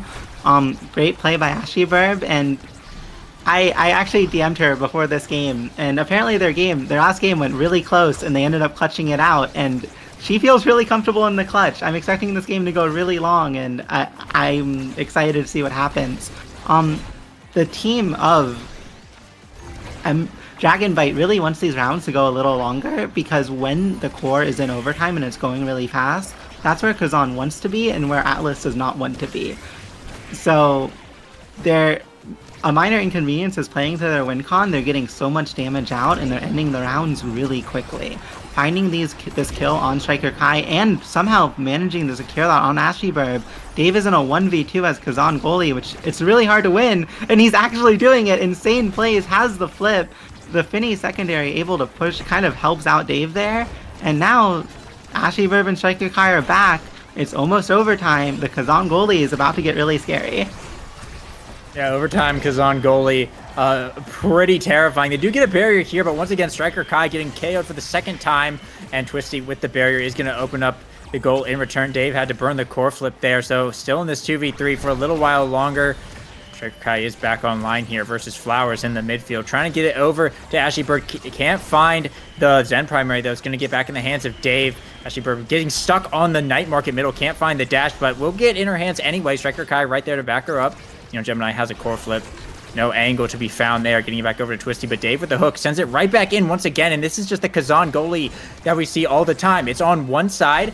They'll just hook it and then send it back over to the other side. And especially when it's like overtime with like open goals, the midfielder is often standing a little bit further back. So it's just the one forward. And if you keep it away from them and just send it all the way around the world, like we keep seeing time and time again here, Dave doing, Twisty just can't grab the core unless he can find, like, you know, a really good hook. But with Ashy Burb getting taken out there, suddenly it's looking really good for a minor inconvenience. Twisty maybe getting the core here, but Striker Kai coming out of invisibility to keep it locked down. Flowers pushing up though. Dave trying to keep it held down. Twisty going to use the hook there, so no go for grabbing the core. Has a whiplash up, but can't grab the core in time. Ashy Burb back online once again as it just continues to be this midfield battle. And there it is, the Kazan clear once again. I imagine we'll see that at least a few more times deep in this overtime. Yeah, it's so hard to find this goal on the Kazan. He's constantly hooking it out of the Rasmus, who basically only has single hits, so it's kind of hard for him to force it through. And this is where, perfect, great core flip, great primary by Ashy Burb. they're able to find the goal on Xeno Gemini finally, who was holding for so long. He really showing why he's such a good goalie. And something I really want to shout out, early on into when overtime happened, Flowers found this really nice primary kill on Striker Kai. She loves going for those. Big KO-centric player, knows how to find the KOs. And that was like able to stall out the round long enough for them to like almost come back into it.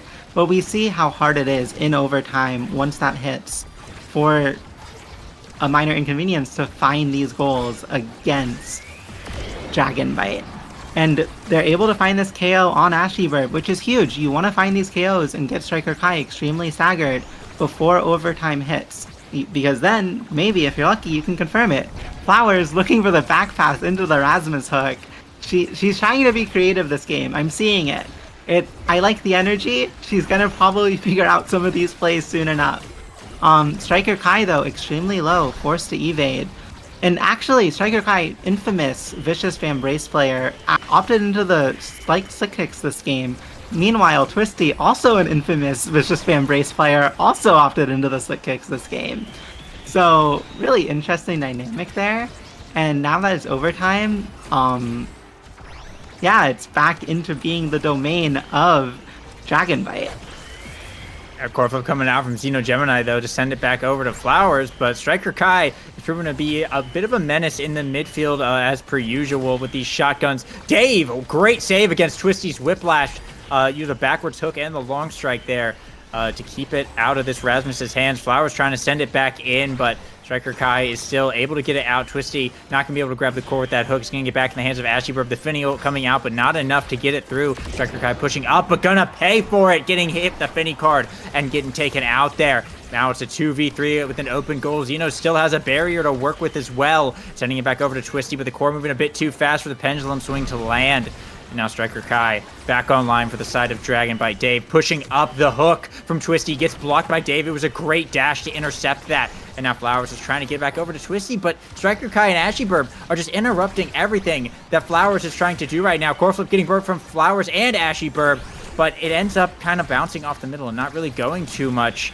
We just continue in this overtime play. Pass up to Twisty, going for the hook, but Dave, once again, with the saves, is going to keep it held down on this open goal, sending it through to the top. Xeno Gemini trying to hold it down. Ashleyburb with the Zenalt, stalling out the core, going for the dash. Will find the barrier now, but Twisty and Xeno both have core flips up. Xeno trying to get it over to the forwards here. Dave, red cord around, make it really difficult for Flowers to grab. Twisty with the hook, goes for the core flip, but doesn't quite find it.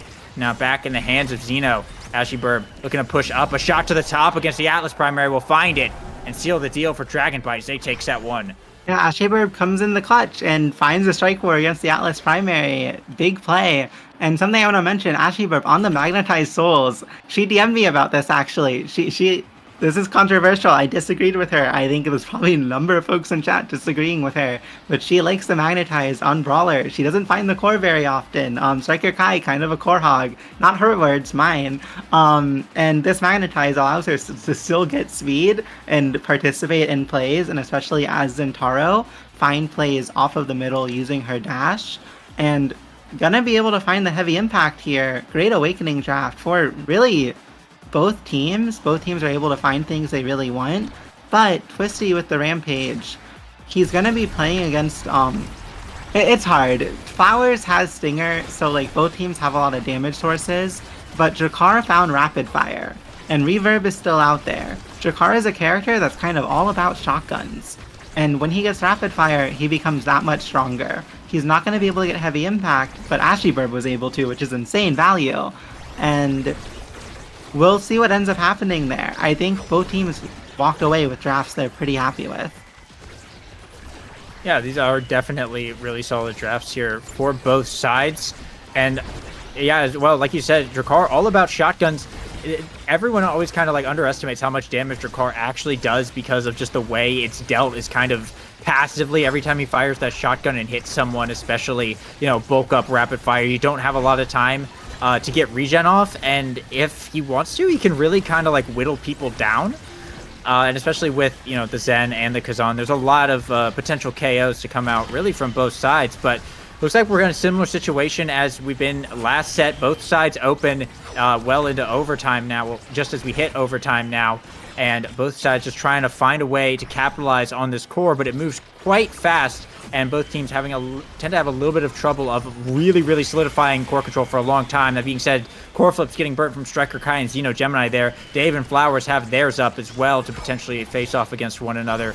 As sending to the bottom, Ashy Burb looking to capitalize, but Flowers right there to help defend. Core flip getting burnt, getting over to Twisty. Can't find the Whiplash though. Striker Kai is in the way, but Twisty with a hook to the bottom is going to find it this time. Pendulum swing to help seal the deal, get it through Dave, as it will be a minor inconvenience to take it first point.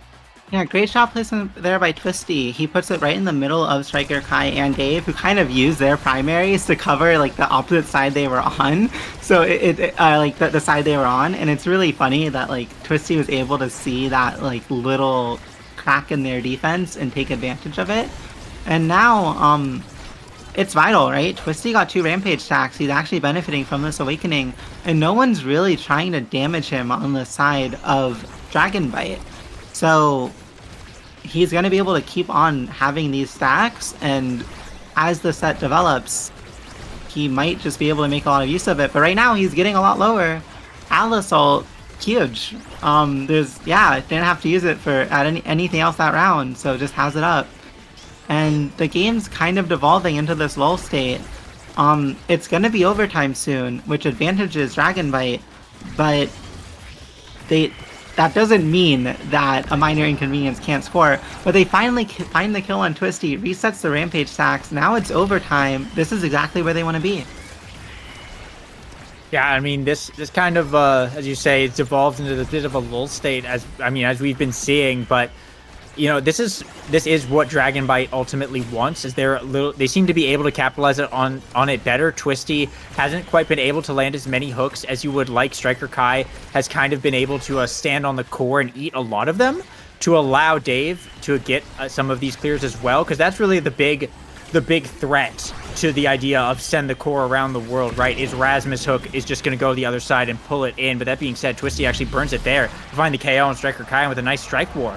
It's going to put a minor inconvenience on set point here. Dave and Ashy Burb do have core flips going up in this next round, but they're going to have to be sure to really use those, as they don't really want minor inconvenience taking a set here. I imagine they prefer to just get this second set, get another set of really strong awakenings, and then be able to run away with set 3.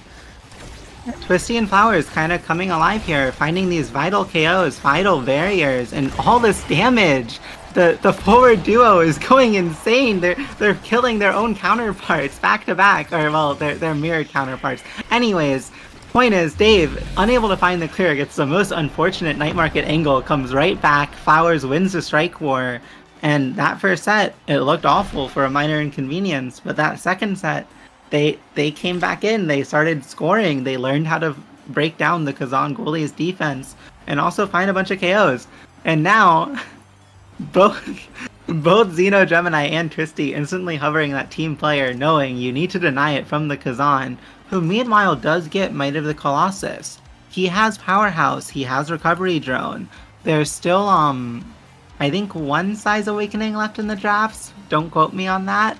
And that additional power is going to give him the ability to just send the core faster, which is really just what Kazan Goalie is all about. However, he doesn't get prime time. Flowers is able to get prime time, and she has Stinger. Having additional abilities when you have Stinger, kind of insane. I also didn't mention this, but Flowers, known Pummeler's Taker, I don't think it's come super into play this game, but just remember, like, every time they get a KO and they have a person advantage, Flowers has speed to work with. Yeah, and now Dave with this kind of size Exodia build, like pseudo-size Exodia build, 3 size items plus the power. I'm curious to see if this ends up kind of just being like Dave jumping on top of Twisty and Twisty potentially just dying. He does have that bulk up though, so it could be, a little bit more survivability there, but it's definitely a bit of a scary situation when, the kind of the plight of the forward is trying to stay alive while getting beat up by 2 people while you're waiting to procure the core. Especially with this Kazan goalie and Striker Kai, it could be a bit of a thing to look out for.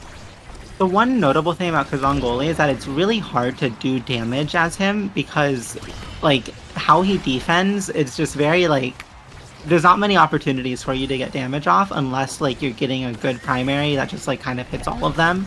And then like when the core is away from you, you're using the skydive and everything else to deal damage. It's possible, it's just really hard to find those windows. And now it's overtime and the core just goes everywhere and the core goes in. Yeah, I think like both of these comps, Ashlyburb getting the aerials there, particularly with the magnetized souls, is really big.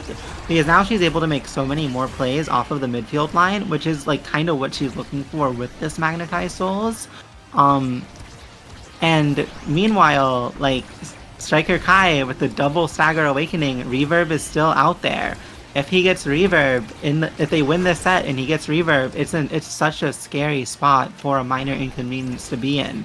Their midfielder has pummelers. She doesn't have slick kicks. It's harder for her to keep up the core, and Striker Kai with slick kicks and all that CDR will be able to, which just plays into Dragonbite's win con of keeping the round lasting as long as possible and making the core go zoom.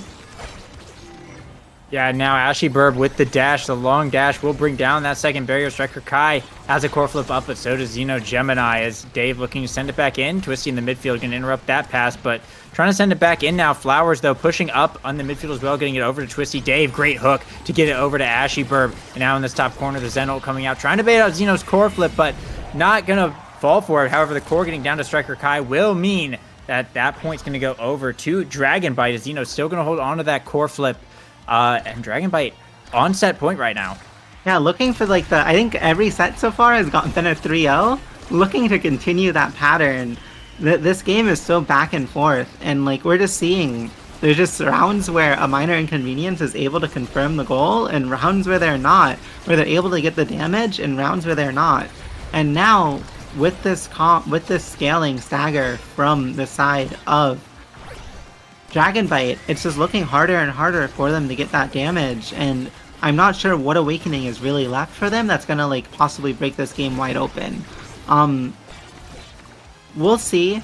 This round, Dragonbite out of barriers, overtime 20 seconds away, but they're able to get the final barrier off of Xeno Gemini, and they might just be able to hit overtime and stall this game out to find a goal and get the set.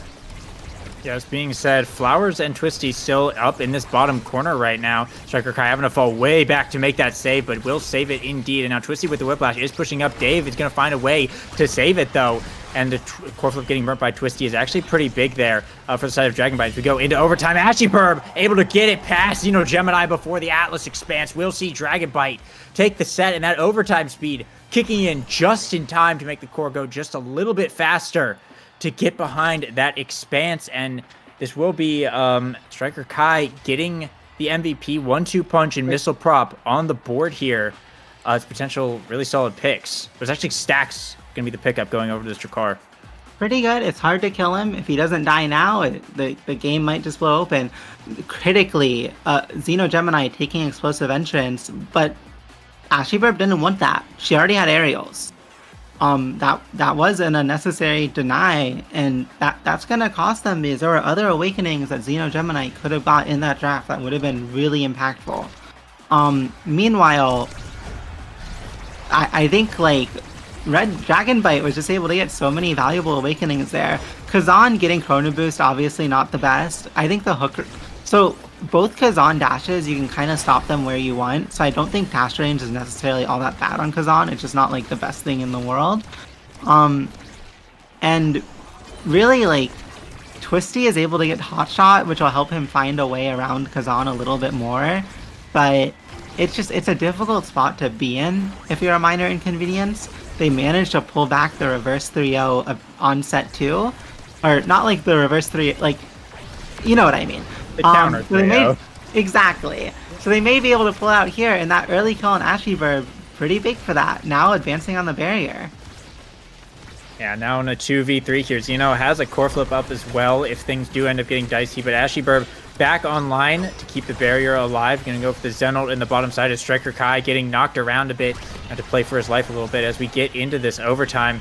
Dave sending it pretty fast over into the midfield once again, but Xeno going to hold it down.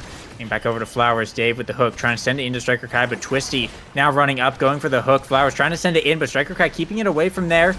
As now Twisty looking to get up toward this wall, but can't find a good angle here. Dave, just every time he touches that, it just basically red cores and gets it so far away from where Twisty's able to really influence it too much. That being said, a nice favorable bounce there will allow Twisty to bring down that barrier, as Zeno trying to force it through the forwards here and get it back up to this Rasmus. A potential to score a core flip coming out from Flowers, going for a night market angle off the bumper to the middle where Twisty will find it and take the point. Yeah, I don't know how that happened. I thought, I did not expect that to be the goal that goes in, and it was. Flowers finding the creative angle. She's one of those players where when I was VOD reviewing her, she always goes for it, and sometimes she goes for it too much, but it pays off there. And critically, finding the KO with the ultimate on Striker Kai, his stacks get reset. She loves looking for those, and then she knocks in the goal too. Flowers coming alive in the set, a minor inconvenience. I didn't know how they could win this set, but Flowers is the answer. Great performance so far. I'm really excited to see how this round goes. Yeah, the minor inconvenience just continuing the 3-0 trend, it seems, as Twisty looking for a barrier. Dave able to clear it out here. And Dave, both the goalies here, having that core flip up, should they end up needing it later in this round, though. One barrier finally falling here as, Ashy Burb going to get one here. Burns Zeno's core flip as well. Actually, potentially really huge, as that's one more giant tool that Atlas is not going to have for these overtime minutes, should they manage to make it there, which looks like they very well might with the current state of the board. Twisty on the bottom side with the whiplash, but Dave, just going to use the pop-up, clear it right out of there, get it back over to Ashy Burb and Striker Kai, who's looking for the shotgun and will in fact find it against Zeno and open up this goal. And Ashy Burb with the Zen Dash is going to find it, a little bit of that aerials range coming in right there, as Dragon Bite will be able to take a goal of their own, put themselves on the board here, and maybe bring the set back. Yeah, big goal there. Finally, like you said, breaking the curse. And aerials, that projectile range on the Zentaro passive, coming in clutch. It's really just it's this game of inches. And now that Dragonbite was able to finally find that kill and get Striker Kai, he's almost back at 100 stacks, back into the game. It's a better spot for a minor inconvenience to be in, but Ashy Burb has taken all of this damage this set already. And now played the life game there pretty well. Striker Kai critically tanking a Finny primary for Ashy Burb to keep her kind of on the field, but still extremely low, no evade, really hard to play the game. And it's hard. Flowers has flip, Twisty almost having flip. If Dragonbite manages to clutch out this round, I'll be honestly really impressed. Ashy Burb's been staggered the whole time. Yeah, it's definitely going to be a real uphill battle here, but playing the long game has been their specialty in the sets that they've won, and in the hands of Ashy Burb here, going for the Zen ult. The nice expansion from Zeno, though, is going to defend that top side, get it back over to Twisty, who's found a barrier, but a nice dash from Ashy Burb is going to find a barrier in return off of that red core. Striker going for the shotgun, but Zeno able to save it at the last possible second. Here's Dave sending it back in, but Flowers with the Finny secondary is going to send it right back at you, and Dave can't reach it in time, as a minor inconvenience will take the set and bring it to set 5. Yeah, great. Striker Kai, unfortunately, he was so it was a miscommunication between Striker Kai and Dave. Dave thought Striker Kai was going to strike the core. Unfortunately, I think misses the core, goes in the stealth, and then doesn't have strike up. Dave kind of griefed by, he didn't grief, but the Kazan strike box griefed him, because it was really hard to strike that core unless he form swapped. Now, Xeno Gemini able to get Twin Drive here, gonna have more secondaries, but meanwhile, Striker Kai, he just got Quick Strike, opted for that instead of the Reverberation, which I think is actually the correct play, because that lets it fall to Ashy Burb, and her being low has been so important for this a minor inconveniences comeback. But meanwhile, Flowers getting the Monumentalist, it's so hard now to deal with her ultimate. Kazan, a character with a lot of power, able to hit it out of the ultimate easier than a lot of other characters, but it's still difficult to deal with when you don't have multi-hits. And yeah, just great draft for both sides, except for Dave kind of forced into the adrenaline rush. and a quick first goal from a minor inconvenience, starting the set off strong. Yeah, I think a minor inconvenience can definitely. I feel pretty comfortable here. I think the twin drive alone on Xeno Gemini is kind of a big win condition here, as having that backup basically no button on your goalie when we get in these overtime rounds, when every interaction ends up being just kind of this one strike of sort of deal where you hit it once and it just flies away to the other side of the map. Having that button to just shut down everything, it could be really huge here for Xeno. And that being said, a great Zen mix-up coming out from AshyBurb to get it around Xeno, who doesn't have the range, I don't think, to even use the core flip there, as Dragonbite looking to tie it up. I mean, AshyBurb told me before this game that she's clutch, and that was clutch as fuck. Actually, I'm not allowed to curse, but that was insane. She looked like Borg. Now Striker Kai dies really quickly in this round, losing his stacks, which is a really bad spot for Dragonbite to be in. A minor inconvenience has almost every single flip, but some night market angles manages to help out Dragonbite, and Xeno, forced to use the flip, doesn't really get the core completely out, but is able to get a good enough spot to maybe get the core out. Striker Kai is kind of everywhere now. He has just a bunch of stagger and peak performance along with the slowly stacking stacks, so he's kind of everywhere. But Twisty with a great core flip, able to find that last barrier, and now they're looking for the goal. AshyBurb does have this core flip up, burning it here. Was going to actually find the barrier. To the nice shot to the top side. Twisty with the hook. Looking to push down the whiplash. Not going to find the angle, though. As Dave will be able to clear that one out. Striker Kai and AshyBurb pushing up on the top corner. They do have a core flip up, burning it here in the field. Xeno able to save it as we go into overtime. Dave looking to send it back, but Xeno sends it right back. And Dave, once again, the core just beginning to make its general rounds, its general loops. Flowers with a shot, but Dave standing right there. Over on the rebound, Flowers going to find it. Dave, I don't think his strike even came back up in time. The core was moving that fast, but a minor inconvenience now bringing it to match point. Yeah, match point, but this is a game that feels destined for set 5.5. A minor inconvenience could definitely pull it out, but Dragonbite off to a strong start, even though they have no evade. Critically, getting these two barriers and you have no evade, but oh my god, that Flowers finds the kill, but then Striker Kai finds the clutch in him, gets the Jakar ultimate. I feel like I always see that goal in these 10 situations and brings it to set 5.5. The winner of this point gets the final clearance for liftoff. What a series of events to bring it to this this situation here with these players, these teams at a set 5.5 like this. You couldn't ask for a better story going into this match. But one barrier now going down. Dragonbite gonna lose one here as well, as Twisty looking to push for more. Got to get it through Striker Kai though, who is just harassing on this bottom side. Flowers covering this out clear here as well, as Twisty looking for these strike resets. Find one, would be enough to get that barrier. Burns the core flip here, but it's gonna get shut down and taken out of the field here. They're still looking for more. They're still holding on to this core. Xeno sending it right back in.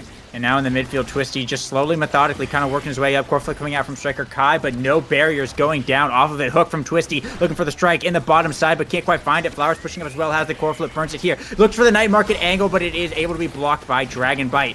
And now Dave trying to send it back in over to Striker Kai and AshyBurb on this top side. The Zeno coming out, core flip from Xeno, but Twisty can't get a hold of it just yet. Off the bounce though, looking for the shot into Hook. Dave able to save it just in time to go into overtime, and Twisty with the pendulum swing. Gonna find Striker Kai and Dave, get the KO, take the point, and that's a minor inconvenience going to lift off.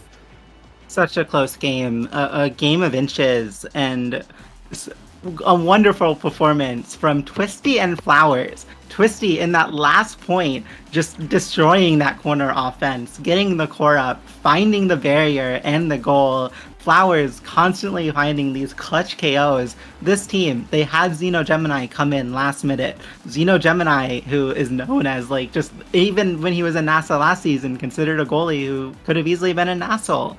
Was in NASL previously, but he wasn't the star of the show here, except for his insane defense. I mean, look at those stats. But like, they won the game through Flowers and Twisty being able to score. Through Flowers and Twisty finding the KOs. It was a team effort, and like seeing that was such a cool game to watch. I want to give a lot of credit to Dragonbite. They clawed their way to that set 5.5. AshyBurb found so many clutch moments. So did Striker Kai. So did Dave. It was a hard fought game. Both teams played excellently, and now it Dragonbite forced to play in Launchpad 2, while a minor inconvenience is sitting happy in liftoff. With all this time, their team, that Xeno Gemini, just came in at like 2 a.m. today to play with them. They have all this time now to like figure themselves out as a team, and they already had this insane overperformance according to their seeding, and they're looking for more. I'm so excited to see Liftoff and Launchpad 2. Yeah, what a hype tournament. Yeah, I think this has definitely been a very exciting day. Almost every match has been so good, and this was probably the perfect way to end it. You have the lore, you have the players, and you have the game to go to a set 5.5. 3-0 sweeps back and forth, and just neck and neck the entire game. Every single one of these players, like you said, just came in so clutch. I've not really seen much of Ashy Bird playing, but after today, I mean, she's definitely a force to be reckoned with. So many clutch shots. That one specific Zen primary mix-up is I still am gonna remember that for a good while. But yeah, a minor inconvenience, of course, with Xeno Gemini. Really excited to see them make their way into Launchpad. I think they're a team to be keeping an eye on in that tournament, with just the lineup that they have and with how they have been playing. So I'm very excited for that. But I think that's all that we have for today. So you have anything else to say? I mean, I'm just so watch Launchpad 2. Launchpad 1 was this hype. Launchpad 2, many of the same teams, still so many good ones. It's gonna be so exciting. I'm so excited to watch it. That's it. Yeah, and I mean with the additional new NAS tier as well, even at the end of Launchpad or Liftoff. I think there's just a lot to look forward to of where everyone's going to go. Is there's just more opportunities even for more stories, more narratives to form between players and teams. So I'm very excited to see where the rest of the season goes. If today was anything to go by, Launchpad 2 Liftoff are going to be so hyped. But yeah, that's all that we got. So thank you everyone for watching. Congratulations to the qualifying teams, and we'll see you guys in Launchpad 2.